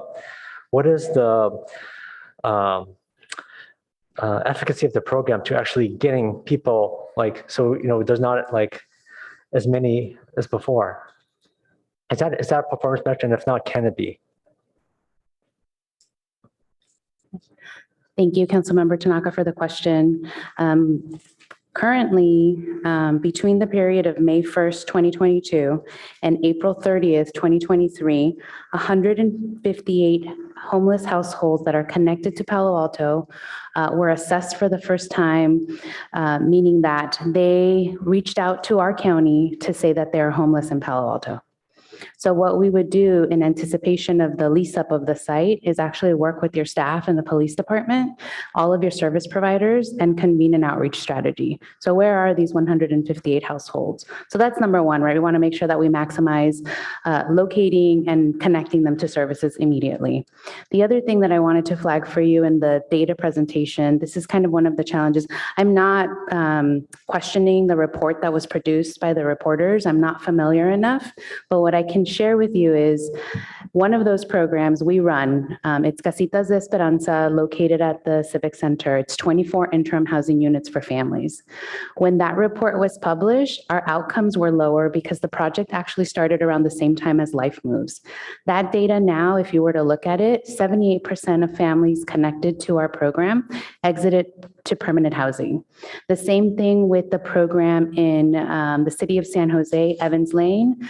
Again, another family project. The outcomes of that are very close. And the reason why those two are different than Life Moves is because those two, the people that are being referred into those programs have an exit destination. So you can't really compare that to Life Moves. I hate to cut you off, but I'm on a shot clock here. But the question I asked, and I don't know if you answered it, is so people on the street, can that be a performance metric? Like, how many people do we get off the street with this program by spending $53 million? Yes, that will be included in the report. Great. And so that'll be a part of the report. And I guess in terms of the performance metrics, if, I don't know if it's with the siren, but with the performance metric, let's say Life Move doesn't perform, do we have the right to take back the land, or do we lose control of the land? I don't know, maybe this is a question for Molly, but I'm wondering what the situation is if we don't have the performance that we expect. But let me clarify that the performance outcomes for the site and our agreement is related to the exit destination of the people that are enrolled in the program. So Life Moves would not necessarily be in charge of or required to reduce the number of homeless people in the city of Palo Alto. That is more through a partnership with the county and kind of figuring out how to leverage outreach dollars. Okay, so I guess a question for the city attorney then is, so if there is non-performance, what happens? So our real power in this, I'm looking to Molly in case I don't use the right words. This is very late for me. It's very late to me. Is in the lease agreement. So with the lease agreement, if we come to some sort of situation where we need to terminate the agreement, then all the improvements on the site come back to us. But can we? I mean, is it at will termination, or is it termination based on some condition, or how does it work? I could not speak to that exactly. Is Sunny on the call? On the Zoom call? Okay, well, she looks that up. I mean, the other thing I wonder about also is that there's going to be a lot of families on here, especially little kids. And I wonder also, and this used to be a garbage site, right? So I wonder, is there environmental issues, CEQA issues? Do we need to worry about that kind of stuff? Is the city liable? I mean, are we liable for issues there? Does the Life Moves in the county indemnify us against any and all possible lawsuits? So I just wonder about that kind of stuff as well. So maybe you guys could look that up. Sorry, go ahead. Yes, sorry, Councilmember Tanaka. To your questions on the site conditions, the city has done environmental reports on the site. We had the soils tested as part of the earlier obligations that the city did for the project. And so we do have those reports back, and that's even part of why our project costs, to Ms. McDonough's point earlier, can't exactly be apples to apples with others, because we do have to do quite a bit of site remediation to prepare the site for being used, but it's not because of soil contamination. It's just preparing the site because it has to be raised pretty high compared to what it is right now, and a few other aspects, but we have tested the soils on the site and we encountered no problems. Okay. Yeah, I guess I just wonder about that. And also, is this in the flood zone area? Do we have, so I just wonder about in terms of location logistics. And also I am curious about the indemnification, right? So are we on the hook if whether some sort of, poisoning, or whether, just a sexual assault thing, are we on the hook for that? Or is all that liability with Life Moves in the county? I'm gonna tell you my understanding. I am not a lawyer, but my understanding is that Life Moves is responsible for their clientele on the site.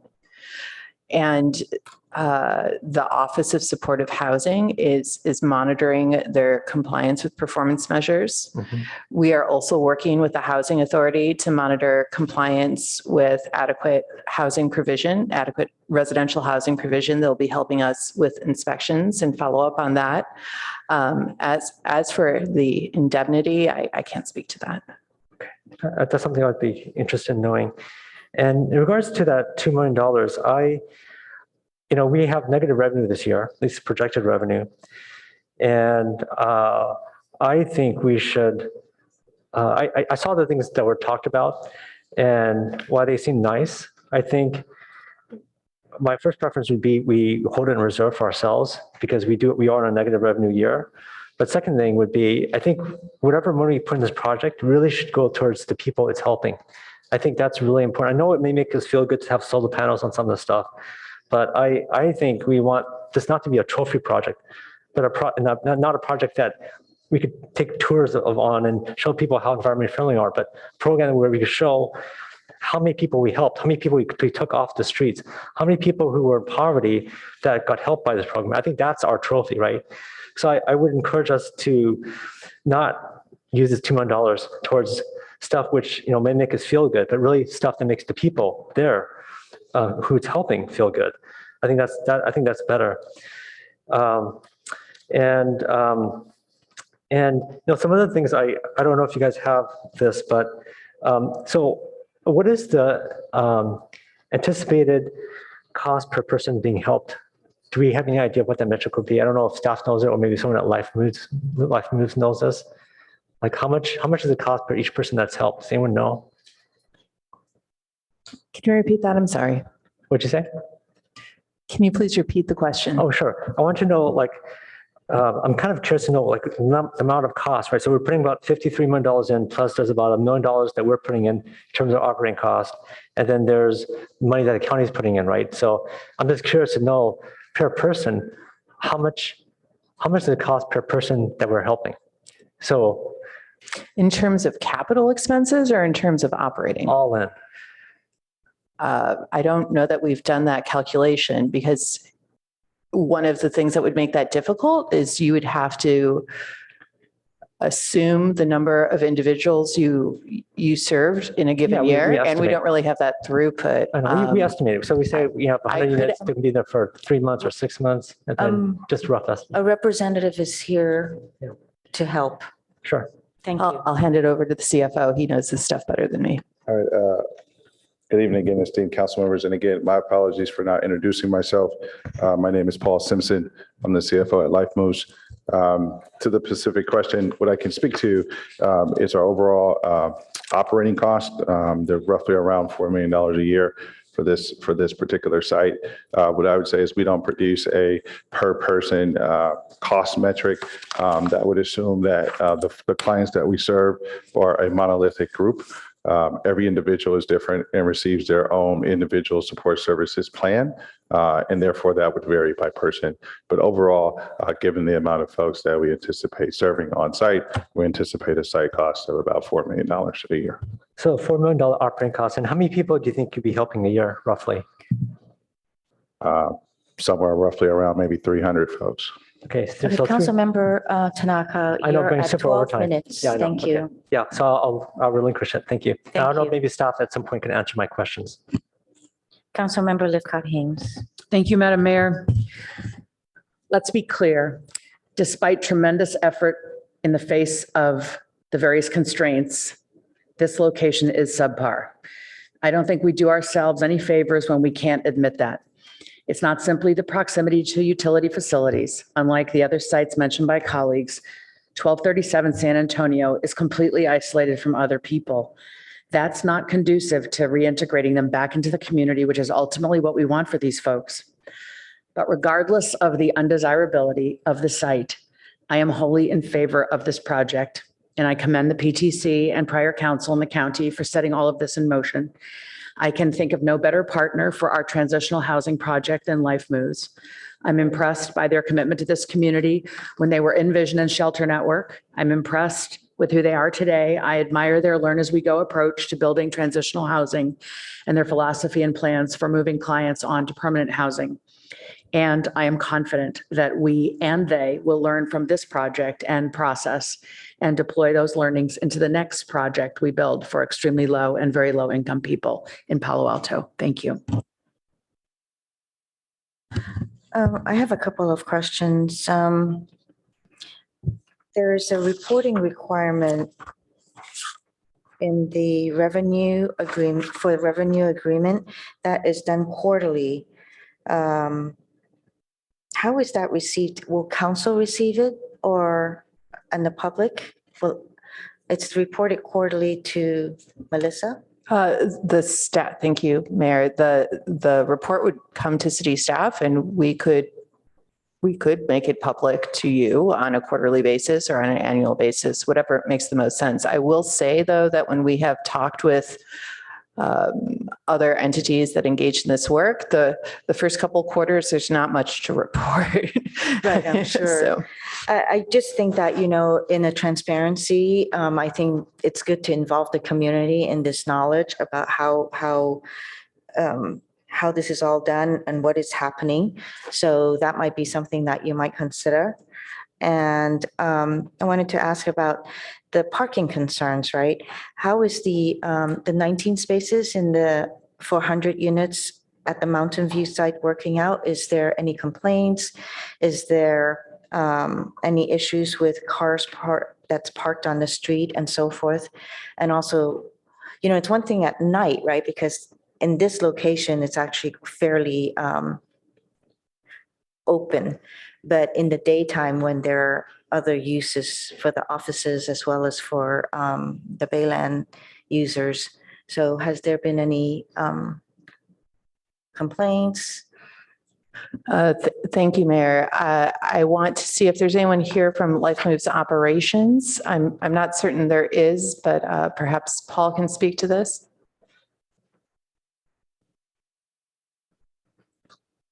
Sure, happy to speak to this in relation to the Mountain View project. The Mountain View project has 19 parking spots. We have no issues with parking there, no complaints at all from the local business community that's on that block. I will say that the project's been open a couple years now, and that might change with the population that's there. But from the entire time that we've been there, we have not had any issues with parking on site, either from staff or clients. Thank you. And at the Palo Alto site, there's 23. 23 is what I recall. And two of them should be probably EV ready. There's some that are ADA accessible, so on and so forth. So I can understand ADA accessible, right? But why EV? I mean, I don't think, Building code requirement. oh, that's a building code requirement. Okay. Councilmember Burt asked about the PV system, right? And the representative from DevCon said that they can certainly kind of put in and measure the rooftops where it's going to be placed and also put all the conduits and piping in. But we don't have to put in the system, the solar itself right now, right? That's correct. Okay. So what are you looking at doing in terms of? Well, remember, we were going to defer the final decisions on the tier 2 expenses to the budget discussion next week. Okay. So we don't have to make those decisions tonight. We'll make them in context of all the other tier 2 things. Okay.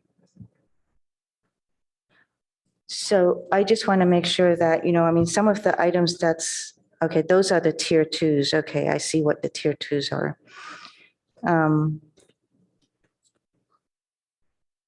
Now, there's one here that's the sealant protected wood siding. Is that something that would be prudent to put back so that the elements from the bay is not going to deteriorate it faster? Council member, I want to see if Emily, Tony is here as well. We did go with a different material that is, I believe, more weather resistant, but I'll let Tony speak to that. Yes, that's correct. We're going with engineered wood currently. So it's not plywood with the battens. It's going to be almost like a composite material. It's called LP siding. So. Thank you. I just want to say for the finance committee or to consider is on the Cal Green Tier 2 requirements. I think some of the things that are for health benefits, like the enhanced indoor air quality, there's also light pollution, compliance with formaldehyde levels, so water reuse, some of those things are benefits to people who are living there. I think the shade sales are already included. When I was walking through the Redwood City site, I did notice it helped a lot with creating shade. So I hope those are some of the things that will be taken into consideration. And if Councilmember Venker wants to move forward with her motion.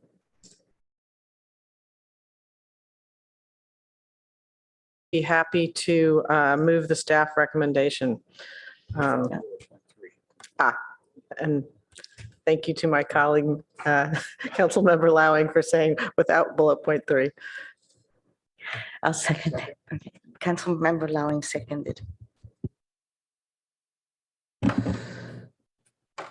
Would you accept a friendly amendment, which is that bullet point 3 would be deferred until June 19th, when the council will be looking at the fiscal 24 budget, including the tier 2 items? Happily, because I think we need to do that to give them direction in time to incorporate it as they break ground next month, hopefully. Yes, thank you.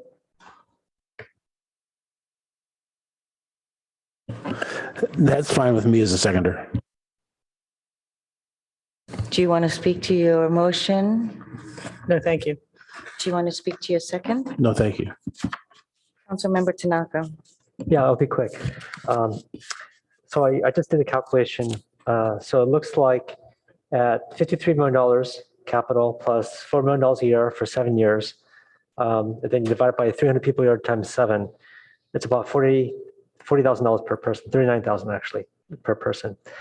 That's a lot of money, and hopefully all those people get helped and get into permanent housing. I was wondering if staff had answers to my questions about the performance and whether we could take it back, and also the indemnification. I have some responses to you. You'll see in your packet on the lease, the page of the lease is 14 and 15, which is packet page 408 and 409 is the list of defaults. and an explanation of the city's remedies. This is the lease agreement with Life Moves, and it includes things like abandonment of the premises, failure to abide by covenants that are in the lease, some potential very significant changes in the lessee, such as bankruptcy or assigning the property. Actually, the only question I really have is if they I'm don't. sorry, I could not understand. Oh, you. sorry. It's getting late, and the only question I really want to know is if they don't perform, right? Let's say they don't provide the homelessness services that we want or need. Can we take back the land? The performance standards are not contained directly in the lease. They are in the agreement between the city and the county. So if you take a look at that agreement, you'll see a reference to where the performance standards draw from, which is, as the county representative said, the Santa Clara County Continuum of Care System performance measures. And there's a discussion in that document of efforts that both the county and the city would make to address problems with performance of the vendor. Okay, I guess I was looking for a yes or no, but so does that mean yes? Yes, we can take back the land? Is that what that means? So if, I let's say think they- I answered your question. So you have to look at the documents to see I the was hoping the city circumstances. attorney could answer the legal question. I'm sorry, one more I time? was hoping the city attorney, you could answer the legal question because it's getting late and I was just looking for a quick answer. There is not a quick answer to that question. So it's a complicated project. There could be situations in which the city could recover the land back before the end of the term of the lease, and they're listed in the document. And the performance standards are in really between the city and the county, who will work with the lessee on performance outcomes. Okay. It does sound complex. And what about indemnification? I'll have to look at that again. The provision, the documents include those provisions, so I will find them and identify them for you. Thank you. All right. Wow. Councilmember Vinker, did you want to speak? Very quickly, I just wanted to thank the council members who have been on this body longer than I. The mayor gave me the honor of moving this tonight, but those of you who've worked to get us here, I want to really thank you. I should have had you make that motion, but I do appreciate, because I know this has been a long path and a long journey with our Life Moves partners. So thanks to all of you. Thanks to city staff for all the work and staying here so late tonight to help us sort through this. So thanks to all of you for getting us to this point. I also, I see Councilmember Bird's light, but I want to mention there is a mutual indemnification on packet page 429, staff report page 47. So I think it will help you, Councilmember Tanaka. Councilmember Byrd? Yeah, just a couple of things. One, I want to briefly respond to Councilmember Tanaka's math on cost per resident that would move through the program at $4 million a year. And if we do have 350 or 300 or so residents, that's comes out to about $13,000 per resident to move from unhoused through complete support services. And that's phenomenally low in my mind. Throwing in the capital cost is kind of specious, including, I think that he referenced a 7-year period for the capital, but that's not the life of the capital investment. And on top of that, the capital is coming from the state and the county and Sobrato Philanthropies prominently, and the city and other donors. But lastly, I do want to really express my appreciation for our staff who have worked extremely diligently on this to make it happen, to work in partnership with Life Moves, whose commitment is to addressing the needs of the unhoused and the extremely low income members of our county and region, and who is moving forward in a set of projects that are transformative. And then I want to thank all the other partners in this, of the philanthropic partners, most prominently Sobrato Philanthropies, that's not only donating $5 million to this project, but to $5 million to multiple projects in this area, because John Sobrato and their philanthropy as extremely successful business people in property development believe that this is a well designed and successful set of programs. And I think he knows where to put his money. So thanks. Councilmember Tanaka. Yeah, I need to respond to that. So I put all that's being spent, because the way I think about this is the money could be spent on this, on a site that is, as we all would, I think, largely agree, that's suboptimal. I'm going to call the question. I'm going to call the question. Spent on. Mayor, that supersedes. Yeah, he's calling the question. Yeah. I need a second. Second. And you need a supermajority vote. Okay, will you call the vote for the calling the question?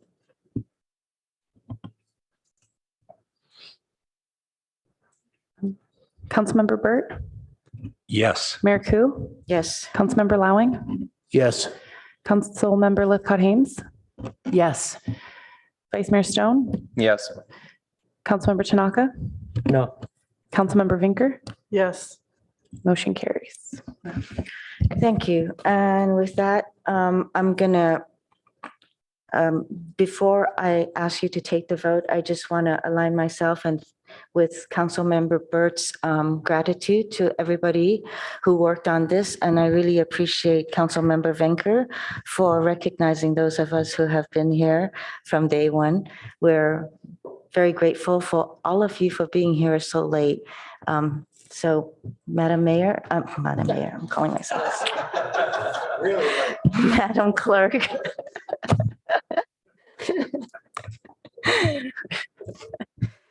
Councilmember Lithcott-Hames, What are we voting on? Now the motion. On the motion. Oh, I thought we, No, that was called. oh, sorry. Yes. Councilmember Tanaka, No. Councilmember Lowing, Yes. Councilmember Burt, Yes. Councilmember Vinker, Yes. Mayor Ku, Yes. Vice Mayor Stone, Yes. motion carries 6-1. Again, thank you. And this concludes item number 14. And the meeting adjourned. Thank you.